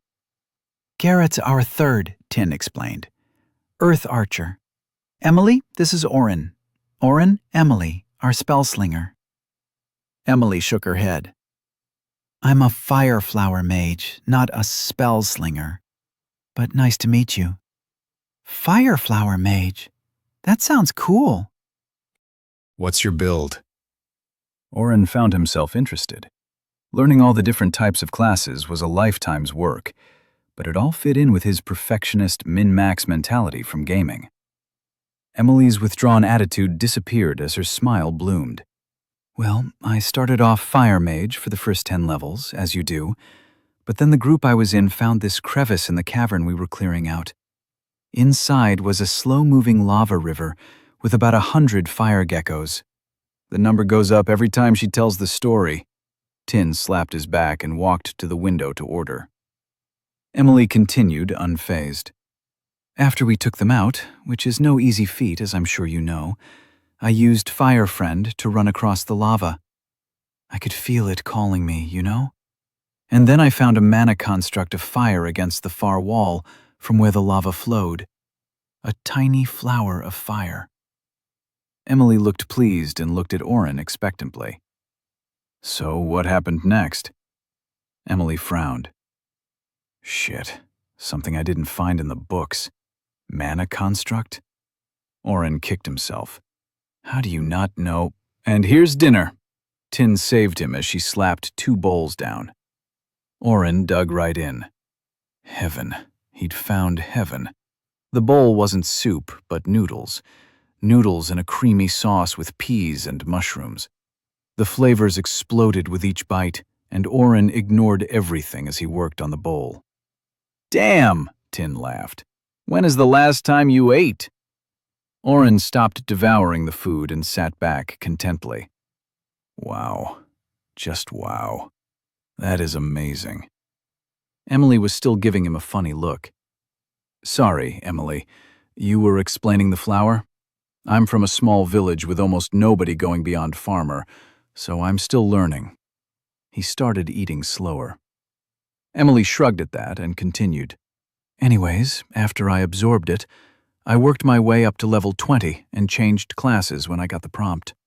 Fire Flower gives me fire growth abilities, sort of a mix of fire and plant magic. She's being modest. Emily is level 24. She can grow a field of fire in a few seconds. She took down a dry apple with a big flower thing that just ate it up. By herself. Tin complimented her teammate between bites. I had to, Emily smirked. Otherwise, Tin would have spent hours attacking it and laughing as it tried to hit her with all its legs. The banter between friends was a balm that Oren didn't realize he'd needed. Emily warmed up quickly, and Tin's naturally exuberant personality left an imprint that had Oren laughing along to their stories in no time. When Garrett, their third-party member, arrived, Oren had already finished his dinner. The man stood a full head taller than Oren, but smiled and shook his hand gently. I see the ladies found some eye candy for us. He gave Oren an appraising look before heading to the window to order food. Oren blushed, not used to being called eye candy, especially as he spent most of his time with Daniel. Oh, did Garrett get to you? You're red. Tin laughed and clapped her hands. Just tell him you're not interested and he'll leave off. Emily finished her drink. He's good people. Garrett returned and ruffled Tin's hair. She slapped his wrist. So, Tin finally found us a new man to drag around? Oren had just returned to normal as his skin flushed again. Leave him alone, Gare. Emily closed her eyes and leaned her chair back. He hasn't agreed to join, Tin chimed in. Just dinner and meeting us. So, you must want to know all about me then. Garrett pushed his food around as he looked at Oren. I heard you are an Earth Archer? Oren asked. Yep, level 19. Oren waited. Oh, I don't just put out like these two. I want something in return. Garrett winked. Oren blushed. He stammered, I'm a utility warder. Garrett, Tin, and Emily looked puzzled. That's not one I've heard of, Emily started. Mage or fighter class? Neither, really, Oren hedged.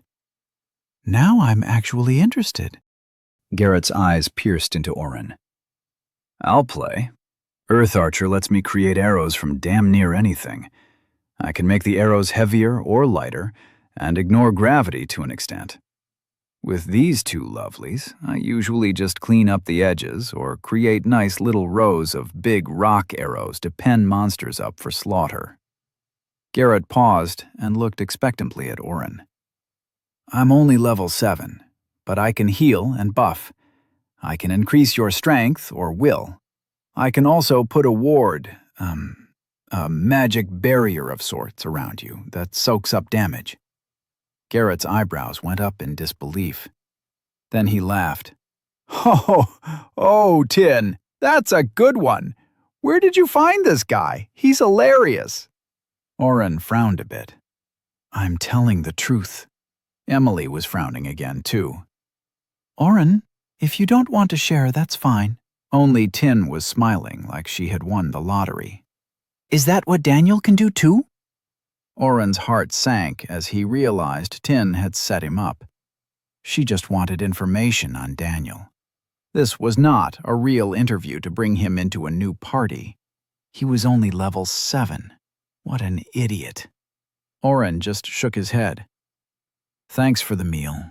Sorry to have wasted your time. As he stood up, Tin put her hand out. If what you say is true, it's obvious why the Catanzanos snatched your friend up. What kind of buffs are we talking here? Garrett was surprised. You don't actually believe. I believe every word he said. Tin didn't take her eyes off Oren's. I want him on the team. Any complaints? Emily shook her head. Garrett opened his mouth and then closed it again. He shrugged. We'd have to get him up a few levels. Grinding can be fun with the right partner. He smiled a wicked grin. Oren's skin turned red again. Garrett turned to Emily. Oh, I'm so in trouble with this one. So, what do you say, Oren? Want to join our little party? Tin has invited you to a party. Yes or no? I've lost my mind, Oren thought for the 100th time.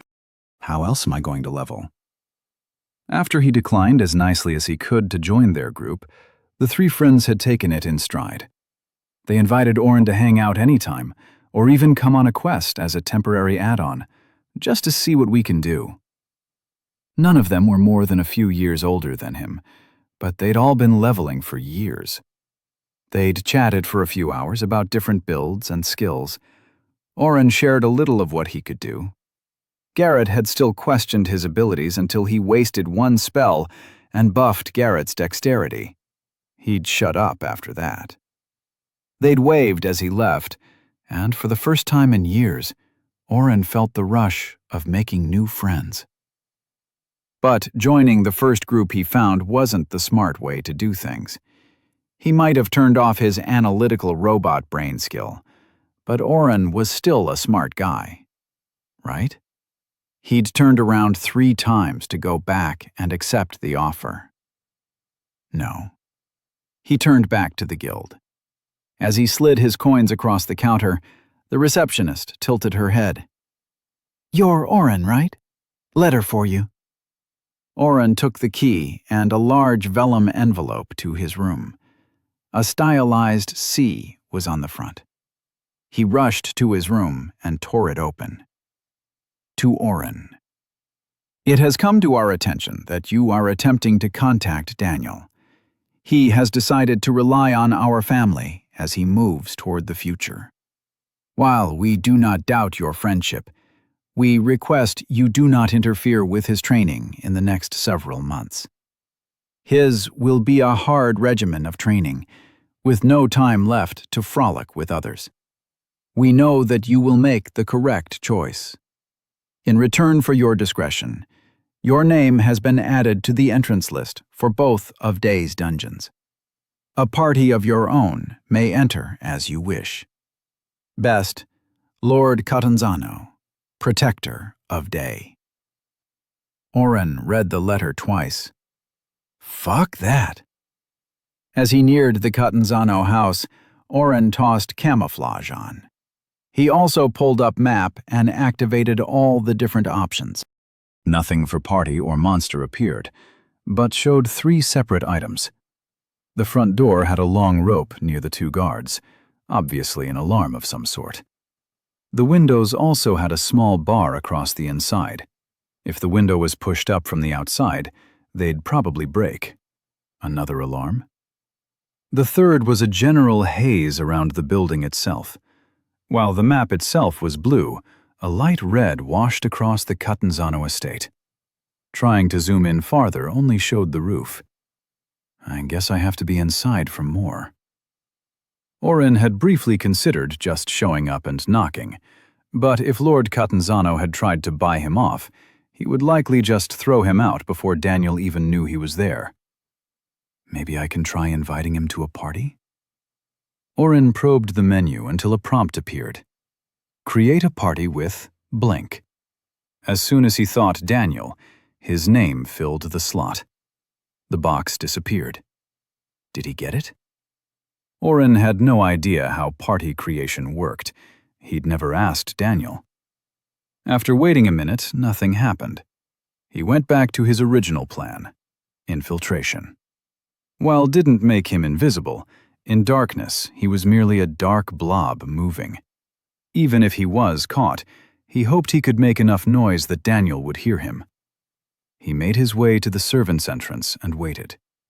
Only 2 minutes went by before a young maid brought a full trash can out. She hefted the can with one hand and gently placed it down among the other rubbish. Before she turned back, Oren had already darted inside. He found himself in the back of the kitchen. It was almost 10 at night, so nobody was actively cooking, but a few people were up cleaning. He stood against the wall and shuffled his way to a door, ducking through as fast as he could. He slammed into someone coming the other way. Sorry. Oren? Daniel stood in the door for only a second before grabbing Oren and dragging him up the nearby stairs. He threw Oren through an open door.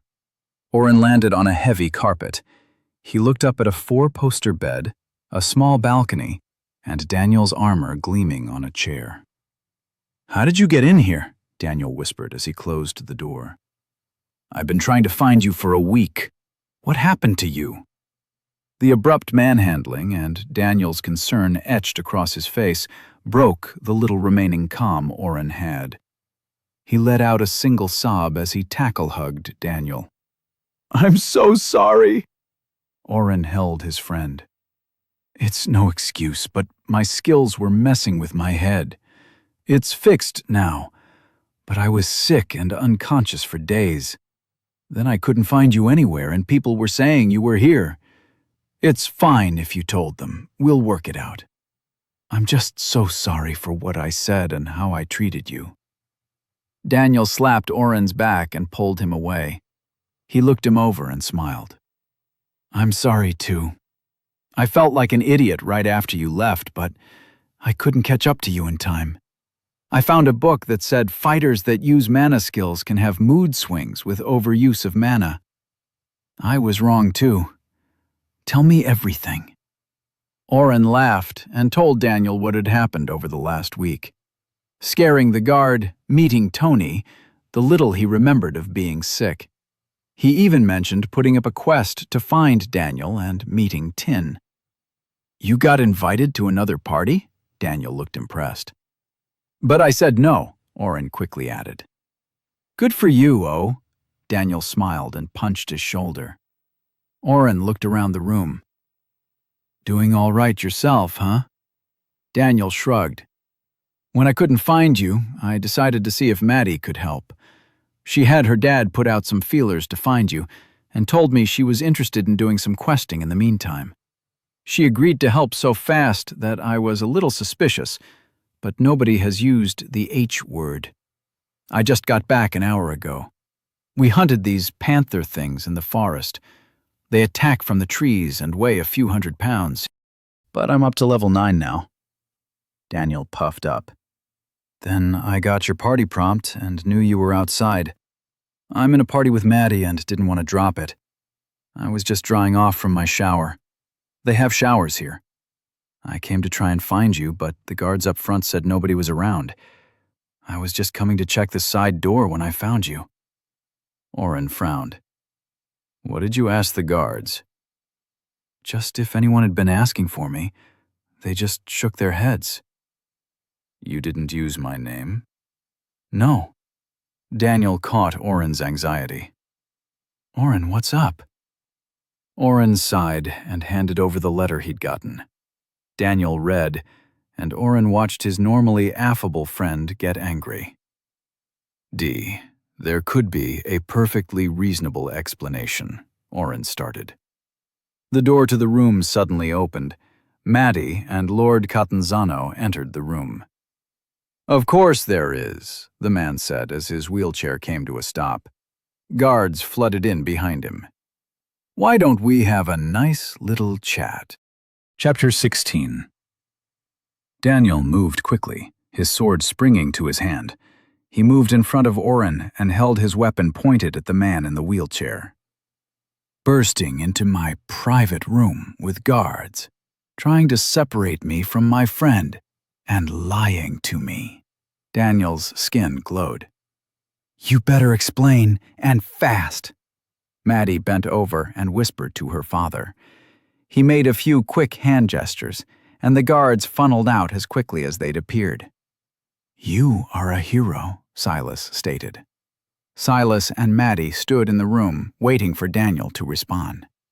Daniel's body shielded Oren from seeing his facial expressions, but Oren knew Daniel couldn't play poker to save his life. I'm not a... What's a hero?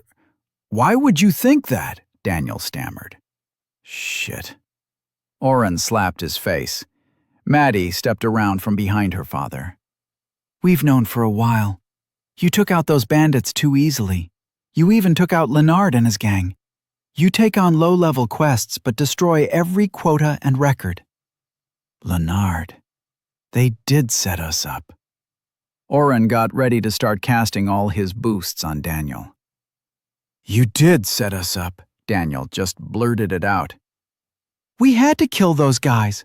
Maddie gaped for a second and turned back to look her father. Silas sat silently as his daughter stuck her foot in her mouth. We had people watching. It was a test. You were in no real danger. Oren took a sword to the chest. Daniel's voice went cold. We had healers. And besides, he's just some local freak with a weird class. You're the hero. You're the one we need to help. Don't you get it? Heroes appear when the world will need them. Enough! Silas's single word cut the tension of the room. Maddie stepped back, eyes on her feet. Daniel swayed and let his sword dip. Oren activated Mind Bastion automatically. He felt the magic hit him and rebound. Silas grunted and turned his eyes directly on him. Sit. Daniel's sword dropped to his side as he slumped on the nearby couch. Maddie sat on the floor next to her father's chair. Oren put his hand in his pocket and pulled a dagger from his storage. Stop now. It's been a long time since someone resisted me. Silas put his hands together. Maybe you are not a waste of our time. Oren used Identify on Silas. Silas Catanzano, Allure, Sorcerer level 48, HP-MP. For the first time, Oren's skill failed to give him much information. Allure Sorcerer and obvious mind magic skills. He must use a high will. I said, sit! Oren felt the magic roll around him. It felt like oil dripping down his back. I said, stop! Now! Oren cast Inverse through Increase Will 5 times. At 10 MP per increase and another 5 MP per inverse, his mana pool dropped to 55 out of 130 MP. Silas physically slumped. Oren had just dropped his overall will by 15 points. Probably not a lot for such a high level, but it was likely something Silas had never dealt with before.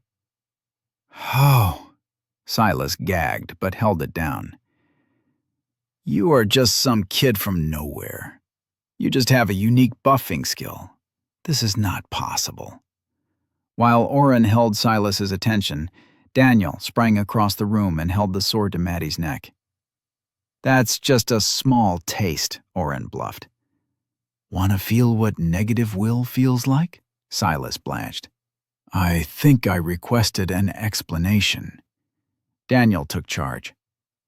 I can't believe I trusted the two of you. Maddie looked up the sharp edge of Daniel's sword with fear in her eyes. You must understand. We were not lying. I told you we scouted you for your martial prowess, and that's the truth.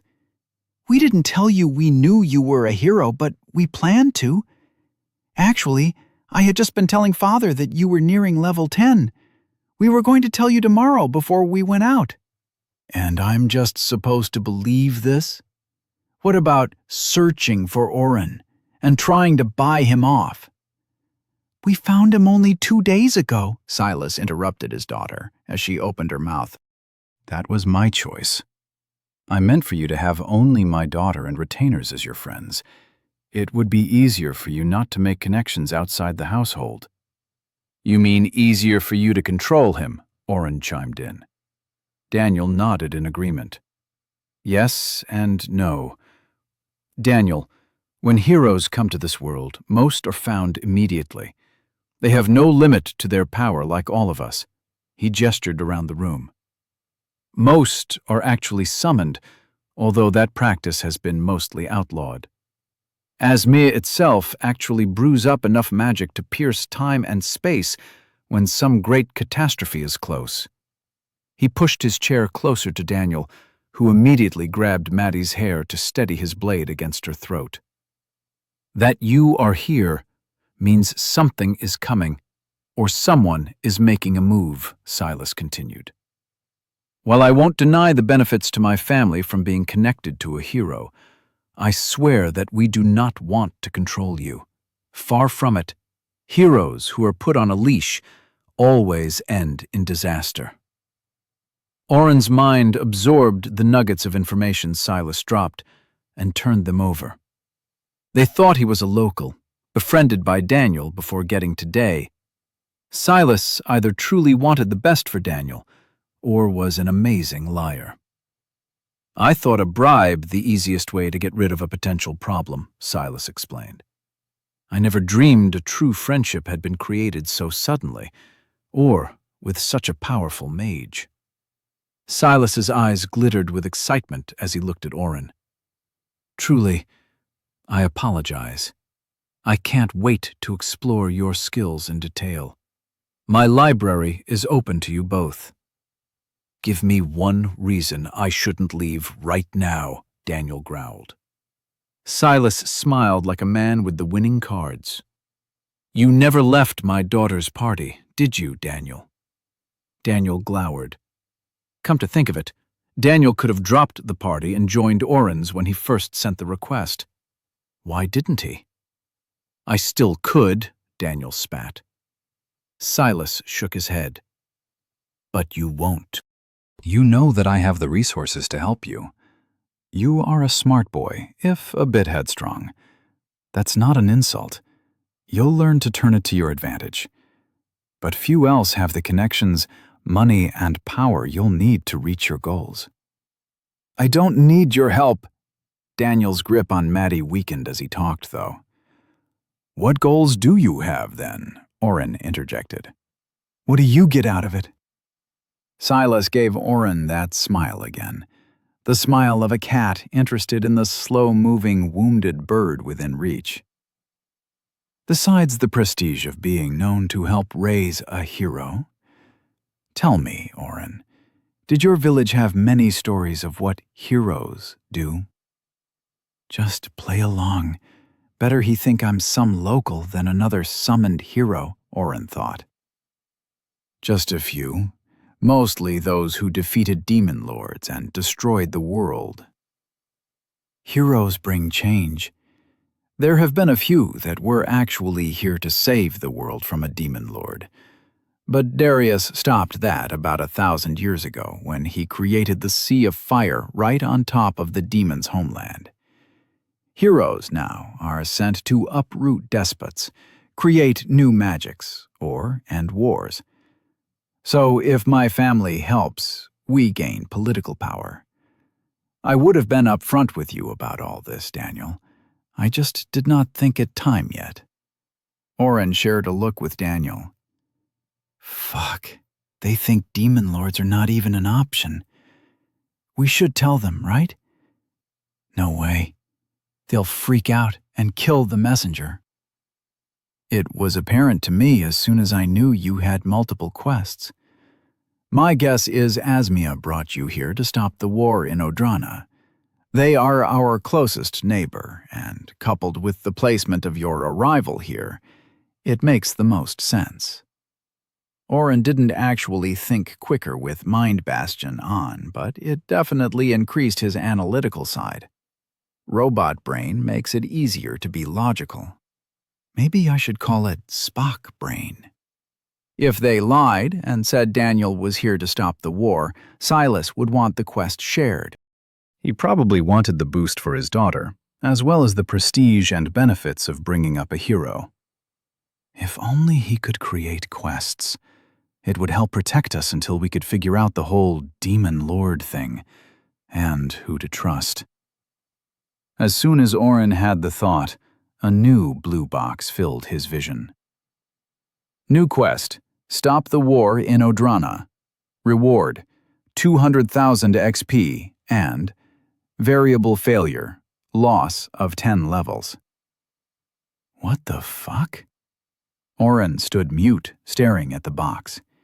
He had thought it, and a quest appeared. Exactly what he needed. Daniel was waiting for Oren to take the lead again. Silas was watching them both, searching for any minute detail or look they shared for a deeper meaning. I think we need a minute to discuss, but it goes without saying, Oren is part of my party. Daniel pushed Maddie against her father's legs. Oren saw a bead of blood purling on her neck. Of course. Silas knocked on the wood of his armrest, and 2 guards reappeared. One handed a small cloth to Maddie, who dabbed her neck as they left. Maddie turned back at the door. Oren, Daniel, I do hope you can forgive us.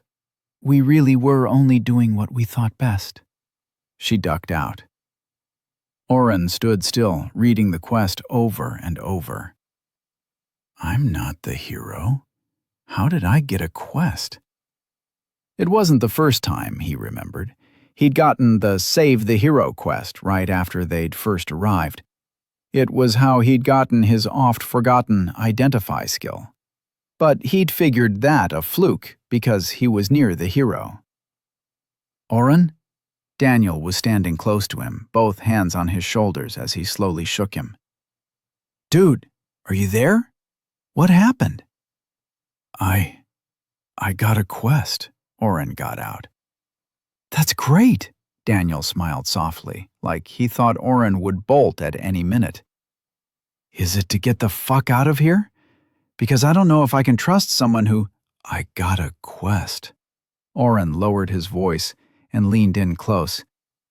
To stop the war in Odrana. Oren almost shared it with Daniel, but he paused. He didn't know how parties worked. Drop out of their party and make one for us. Create a party with Daniel, yes or no? Yes. After mashing the accept button, Oren shared his new quest with Daniel. Maybe you really are a... Don't even say it, Oren interrupted. This is your quest. Silas is right about one thing. They have much better resources. That group I was talking to complained about how hard it is to get a dungeon. Maddie and Silas can get us in. Plus, he mentioned something about hitting level 10 for you. They already know you're a hero. You didn't even try to deny it. What we should do is... Daniel slapped Oren's cheek. Not softly, but not enough to knock him over. What the hell? You're using that skill again, I can tell. I want to talk with Oren, not this logical and unfeeling thing. Oren hesitated. If he dropped Mind Bastion, then Silas could... No. Oren pushed against the skill. He was in charge and could make his own decisions. He deactivated Mind Bastion. Hey, there you are. Daniel smiled as Oren's eyes filled with the anxiety he had been holding back. I just attacked a leader of the community. Oren put his hands in his hair. Silas is going to have me killed. He already has tried once. Damn it, Daniel. How do we keep getting into shit like this? Daniel chuckled and patted Oren's back. Listen, as long as we stick together, I'm fine using them a bit. Maybe they can help you find a way to use your skills without becoming an asshole. Oren shrugged Daniel's hand off his shoulder. Too bad that's just a permanent fixture of your personality. Daniel laughed out loud. There he is. You really think we should go along with this? What if they... Oren whispered the rest. Find out about the other quests? We already shared the wall quests with her. Daniel shrugged. She's level 12, so the level 10 quest is out of her reach. They'll probably want us to share this one too. We could tell them that's all of them. What if the variable reward for the Defeat the Dungeon quest is like a full suit of armor? How do we explain that we didn't share that? Oren pulled up his quests. Defeat the Demon Lord. In the southern lands, the Demon Lord has risen. The dark armies have been assembled. Seek out and defeat the Demon Lord before the Dark Horde attacks. Reward, 1 million XP and Dark Essence unlocked. Defends the wall. Help push back a horde. Reward, variable on participation percentage / horde type. Defeat a dungeon. Reward, variable, obtain level 10. Reward, Hero Kit level 2, unavailable. Reward, stop the war in Odrana. Reward, 200,000 XP and variable. Failure. Loss of 10 levels. Yeah, I agree with you. That's too risky. These vague rewards suck. I still don't know if I'll even get anything for hitting level 10. Maybe we just show them the war quest but make them earn our trust before we share it? Defeat a dungeon we can give to Maddie, as I'm guessing Silas is killing 2 birds by using the hero to power level his little girl. Daniel nodded.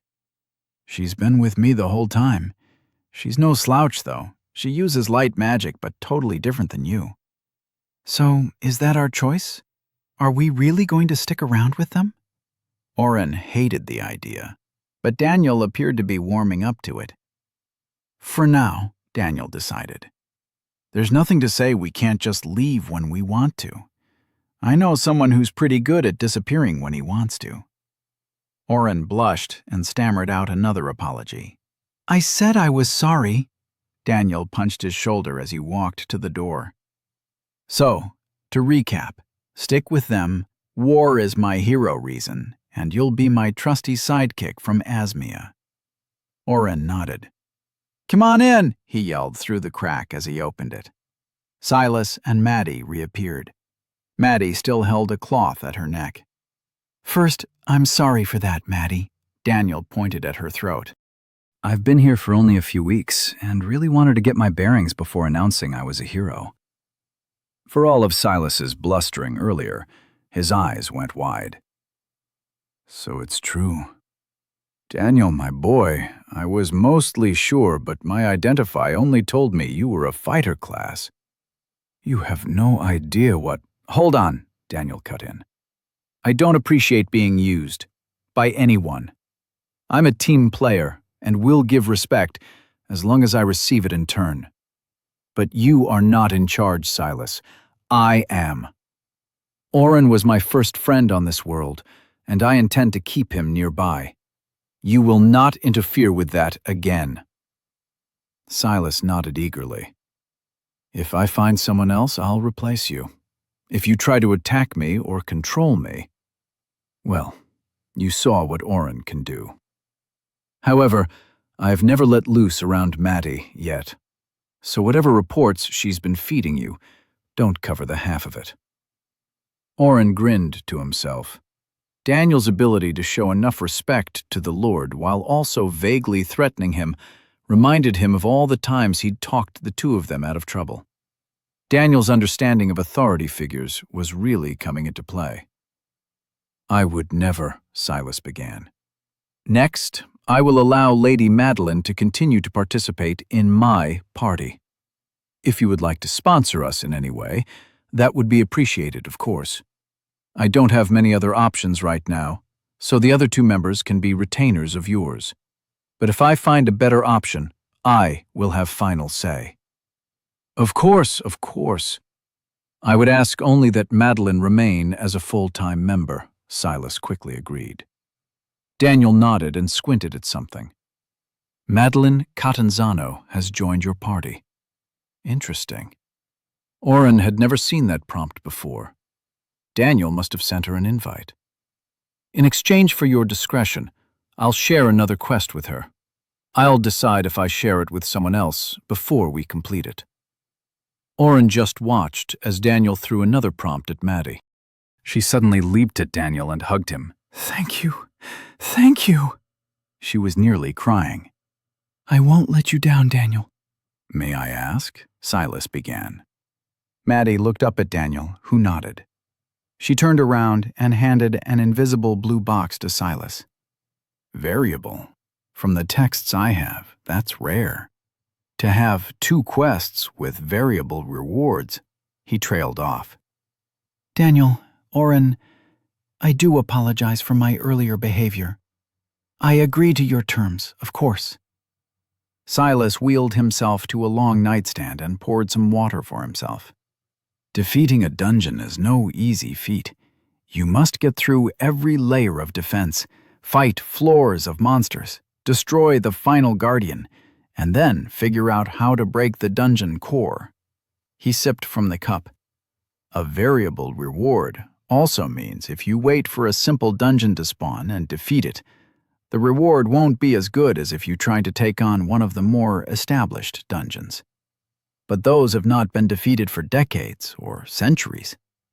I'll begin gathering information on all of it, regardless. Silas turned from Daniel to Oren. And you, sir, although I must admit I'm quite peeved that you broke into my home, I hope you become friends enough with my daughter to put yourself at risk for her, as you have for Daniel. Oren didn't hear an outright threat, but a chill ran down his spine as Silas turned away. Chapter 17. Daniel decided that Oren would spend the rest of the night with him. The room he'd been given was big enough, and Oren didn't mind sleeping on the plush carpet. Maddie wheeled Silas out of the room, excitedly chattering about different options for a dungeon run and possible rewards. Oren closed the door and put his hand in the air. Dee, that was a masterpiece. Oren slapped Daniel's hand. Daniel smirked a bit. You tired? Daniel asked. It was late, but Oren felt buzzed. Maybe the flipping on and off had some lingering side effects, but he was still wide awake. Want to talk strategy a bit? Daniel leaned in close, staring into Oren's eyes. What the heck, man? Oren pulled away. Just making sure you are not using it. Daniel shrugged. What do you want to talk about? Oren explained his purchase and use of teleport.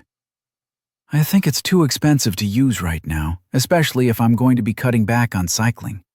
Tony told me I can probably get away with 2 or 3 full mana pools a day. That's about average for people using mana potions too. He also told me that if I try to cycle and use a mana potion, I'll be able to do 6 full mana pools a day, but will most likely have a headache the next day. But what I really want to know, Oren paused, is what is it like fighting in a full party? Daniel scowled. It sucks. Oren was taken aback. From how Tin had talked, he'd assumed the group thing would be awesome. Why? Maybe I'm being too harsh, Daniel backpedaled. I'll explain. Maddie uses light magic. It does some damage, but it also disorients monsters. She can do minor illusions too, so they'll get misdirected. But everything we fought had a good smell sense, so that didn't help. Daniel started picking pillows off the twin bed. There were way too many pillows. He dumped them on the ground and tossed a blanket on them as he continued. Brant is actually pretty capable on his own, but he hovers at Maddie's shoulder. I had to physically drag him into the melee a few times. We had another knight there too, John. He fights like a berserker, super strong, but just goes off on his own. Silas also hired a fire mage from Veskar to join us. He's a much higher level for sure, but only cast a few spells. Honestly, I did like 99% of the work.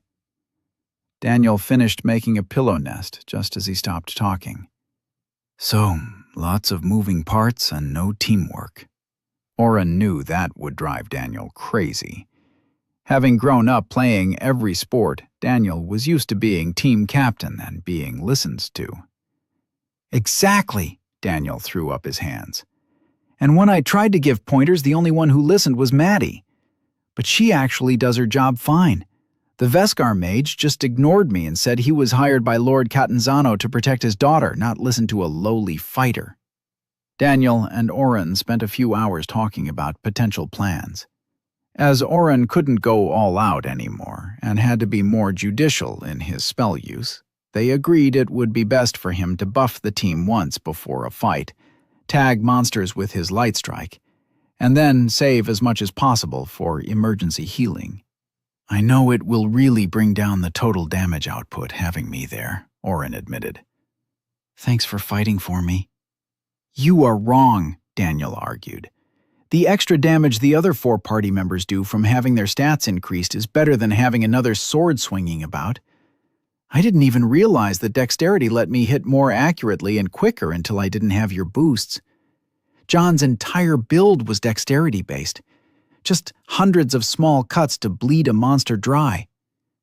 Oren nodded as he realized Daniel's argument was sound. I could increase dexterity to level 3? Just cast that as needed? Maybe wait until you have all the increased skills ready to level. Then Utility Ward is what you should use. It's cheaper and hits us all at once. How many ability points do you have?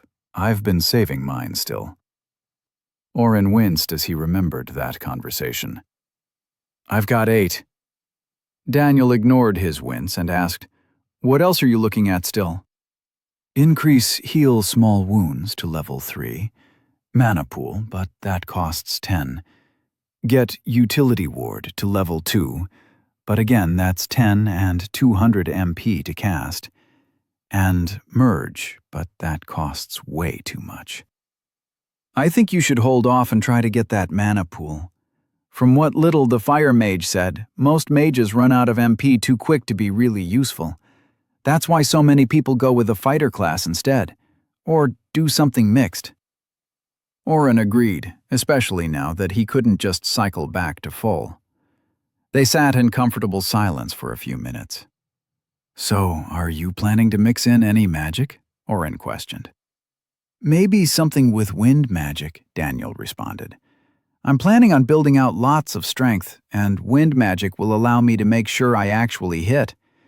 For all Silas's faults, they have an incredible library here. I learned things that were most definitely not in anything we bought. Like, you know that every 10 levels you get extra stat points, but did you know it's completely dependent on what class you have? Like, a farmer might get 1 or 2 points that they can put into strength or constitution, while a fighter class usually gets 4 to 6 they can put into strength, dexterity, or constitution. Wait, so I might be able to increase my will or intelligence even more? That would massively benefit every spell I have, Oren exclaimed. That must be why level 10 is a cutoff for going into a dungeon. Yeah, Silas wouldn't even let us talk about a dungeon until after I hit level 10. But he kept saying we need to talk before that. Maybe he knows a way to change your class? That Emily girl I was telling you about, she said she found a flower that let her class change. Maybe that's why she was so excited about it, and why she acted weird when I didn't catch the significance. Maybe class changes are really rare. Why would I want to change my class, though? Daniel shook his head. What could be better than hero? They chatted a bit more about inconsequential things and drifted off. Moonlight crept into the dark alley as the hooded figure strolled along the street. He stepped out of the lamplight and into the blackness hiding beyond the eyes of those still up this late. You have news? The hooded figure couldn't see the figure that spoke, but knew who it was from the timbre of the voice. The boy has revealed himself. You were right. The other is not plainer. Of course not. He almost died from a mere sword strike. I still worry about him, though. Something about him. The hooded figure stopped talking as 2 silhouettes passed by the dark back street. A drunken question and a tittering laugh pierced the night before they continued along to whatever destination was open at such an hour. He is insignificant. The voice picked up as the 2 people narrowly avoided an untimely death. Will he side with us? It remains to be seen. You know that I despise evasive answers. Silence permeated the air as both figures felt violence settle in the tiny walkway. With the field only 2 yards wide, any fight would be fervent, fast, and fierce. I will do my best. The hooded figure readied for flight. This was not a fight one wanted.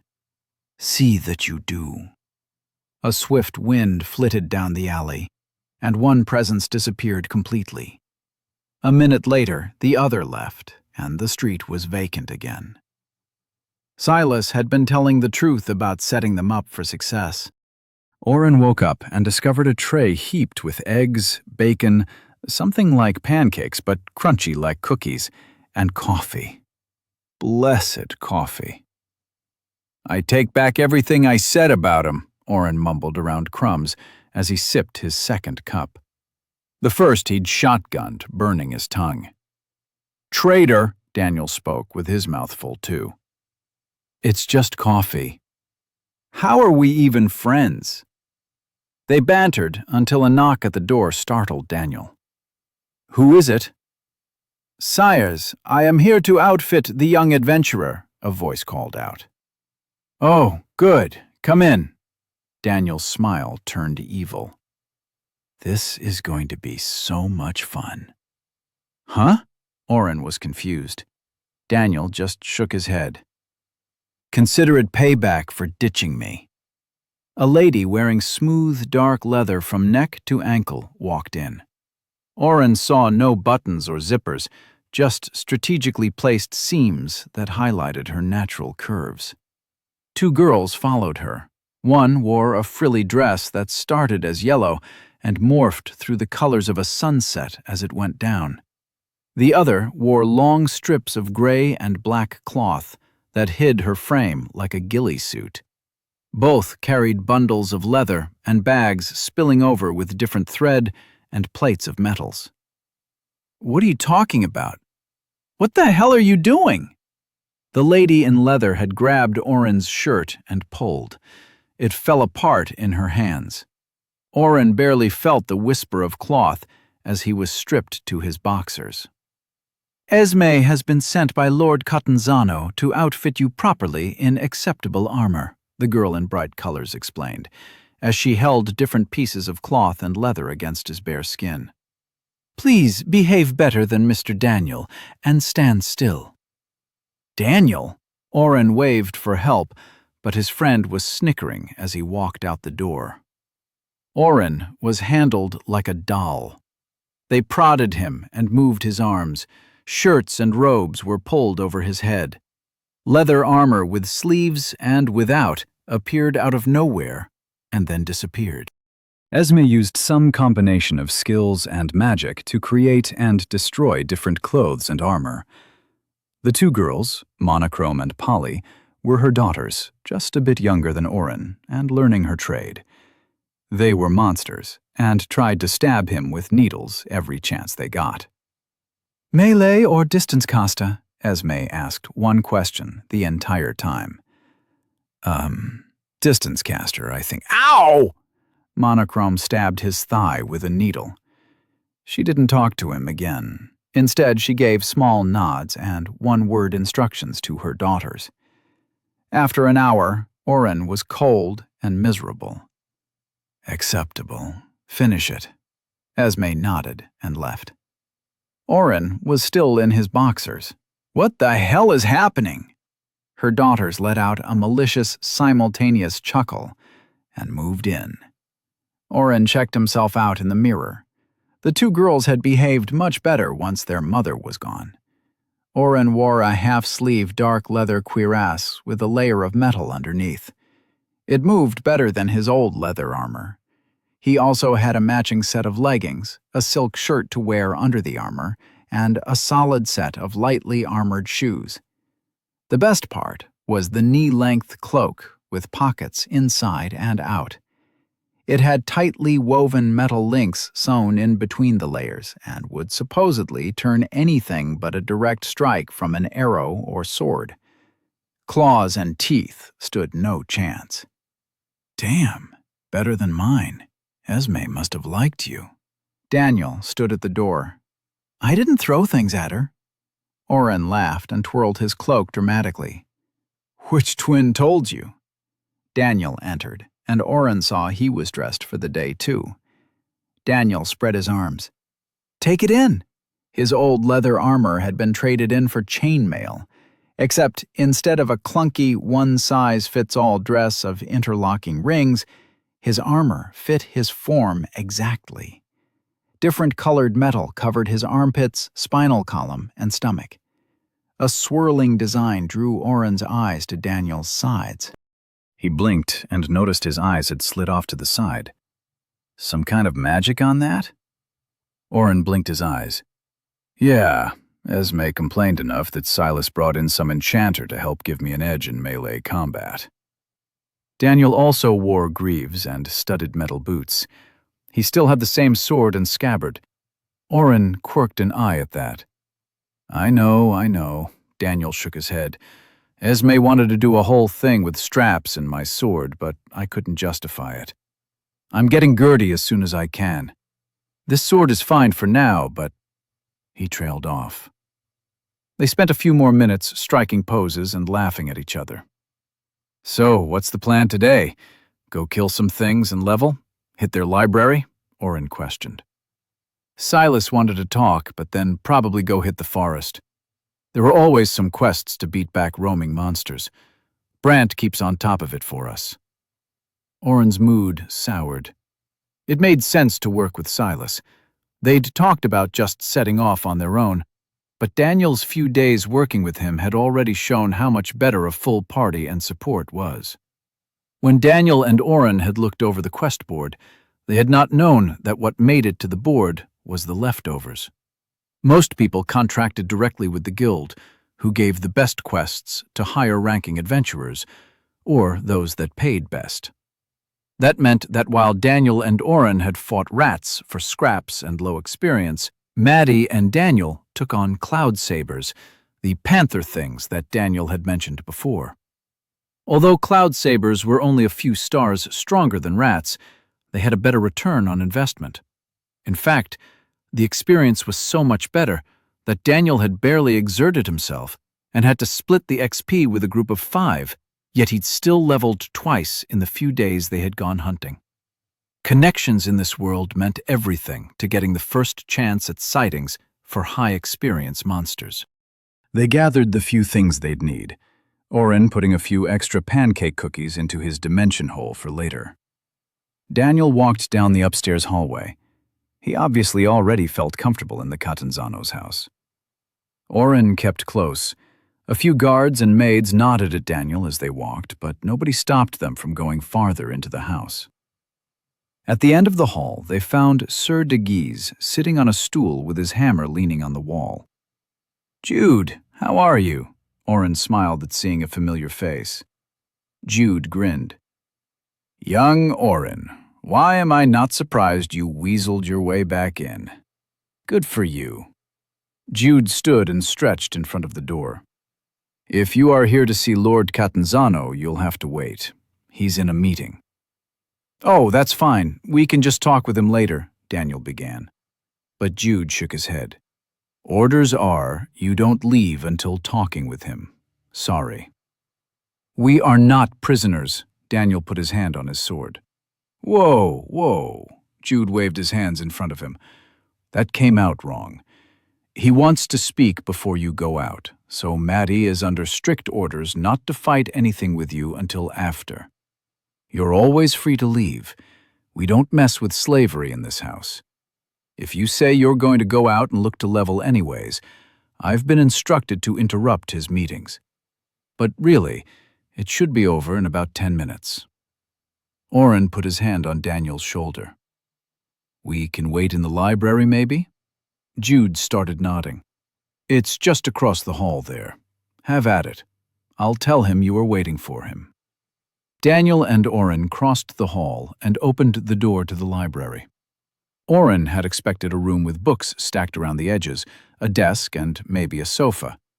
Instead, the large room had rows and rows of bookshelves that reached to the ceiling. A small mechanical lift sat at the end of an aisle, perfectly sized for Silas's wheelchair. Oren cracked his knuckles. "Now this is what I'm talking about." Chapter 18. Daniel had already been in the library with Maddie, so he showed Oren around. "He's got it all separated into different sections. The first 2 rows here are mostly history and record books, stuff that he used in Maddie's education," Daniel pointed out as they walked through the aisles. "Here, he's collected a bunch of different class books, split into fighter, magic, and other. Some of the melee books are pretty cool, but unless you have the qualifications for them, the classes are basically useless. Or that's what I thought before you mentioned class changes might be possible. Don't ask me what that means. I didn't spend too much time looking at other yet." Oren's eyes ran over the different classes printed on the sides of the books. Although his menu store gave him so many options, he had to manually select one to read the description. Maybe some of these would help him pick out something helpful. Over there are the fiction books his late wife loved. Maddie told me nobody actually reads those books, but Silas won't get rid of them. The aisles in between are everything else he can get his hands on. Lots of different skill builds, theory books, strategy guides, and stuff like that. That's where I found my idea to combine wind magic with my class. There's a book on past heroes. Daniel ran his finger along the books until he found what he was looking for. He pulled a battered-looking book out and handed it to Oren. A few hundred years ago, some guy, Stephen, was summoned to fight a war for one country or another. He used wind magic to partially become the wind, attacking with some custom weapon he had made. Hand-held triple punching knives is what it says. I swear if it wasn't for the fact that he lived about 400 years ago, I'd say he was cosplaying Wolverine. Oren held the book close and started reading over the other book spines. He pulled out a few that looked interesting. Spatial magics, alchemy, and you. How to avoid getting stabbed or crushed. I see you two are already preparing. A voice came from behind them. I respect that. Oren turned to find Silas wheeling himself into the room. Someone told us we couldn't go out and level until I talked with you. Daniel crossed his arms. Silas waved away his comment and rolled past them. Come on, this is what I want to talk about. Oren stuck close as Daniel followed Silas to the far side of the library. These were my wife's. Silas ran his hand along the shelves, wiping dust off. He rubbed the dirt between his fingers and looked off into the past. He turned and smiled at the boys. The best place to hide something is in the open. He took 4 books out from the middle of the stack and reached behind the resulting hole. Shorter than the fiction books he held, he pulled a thin and shabby book out. Nobody would search a sentimental keepsake of a widower. As far as I know, this is the only copy of this book still in existence. He handed the book to Daniel. Secrets to being a hero? Silas's eyes lit up. So it's real? What? Daniel looked up as he opened the book. I was sold this book when I was a young man. It gives off a distinct magic flavor, but no intelligence or scouting magic could pierce the hidden text. The crazy old man who sold it to me swore on everything important to him that it was a book for heroes, by heroes. It's nice to have it confirmed. Oren peeked over his shoulder. It's blank. Silas's sneer was quickly controlled, but Oren saw the judgment. Of course it is. Only heroes can read it. Thank God, Oren thought. With all the weird things happening lately, he was glad for this little confirmation that he was not in charge of saving the world. Other books I've read have mentioned things like this, Silas continued, as Daniel flipped through the pages. Help sent through the ages from one hero to another. One of them. He wheeled back to the section Oren had been browsing. It is in here somewhere. I read it just a few years ago. A minute later, he found what he was looking for. A Tale of Wind and Earth. Scholars ignore this, as it's a romance novel written by the only surviving party member of a failed hero. What exactly is a failed hero? Oren interrupted. Silas sighed. What does it sound like? He died before completing his mission. His lover wrote a book. It wasn't a success, and she died in obscurity. He leafed through the pages. One passage stuck out to my wife. She was a hero expert, or maybe I should say fanatic. Her dream was to meet one, but as far as I know, Daniel is the first one in 65 years. Here it is. Silas read aloud. Liam would rarely talk of his home or even his time before creating our party. I had met him when he was already nearing level 40, and he spoke little of the trials before. After completing our mission for the elves, we were plied with elven wine and food. Elven food is mostly plants, and elven wine is created for elves. To put it simply, we were all drunk after one glass. We told drunken stories and secrets. Most of what the party talked about that night was forgotten by morning, except when Liam talked. His struggles in the desert where he was summoned, the days without water as he tried to find civilization, and his first few monster kills wove a story so compelling and terrifying, I will never forget his words. Liam's magical abilities were already unique, but he told us that upon hitting level 10, he'd made a mistake. He had been given multiple choices for changing his class. He'd taken one interesting in name, but that plateaued quicker than the rest would have. Abandoned in the middle of the desert, with no knowledge of our world, he'd had to spend the next 30 levels trying to undo his blunder. But not all was gloom. He told us of his homeland and... Silas stopped. That's why I wanted to talk before you hit level 10. You must select the proper class upgrade at level 10. I haven't heard of anything like that, Oren said. Of course not. It is only heroes who naturally upgrade. And from every source I've been able to find, level 10 starts you on the path. I have found almost no information on what parameters are needed for further upgrades, but I'm sure it is just as onerous as it is for the rest of us. Oren thought of Emily's flower story. This book has some information on that. Daniel had finished flipping through and had returned to the beginning to read in depth. But the first page specifically says I should never share this information with anyone but another hero.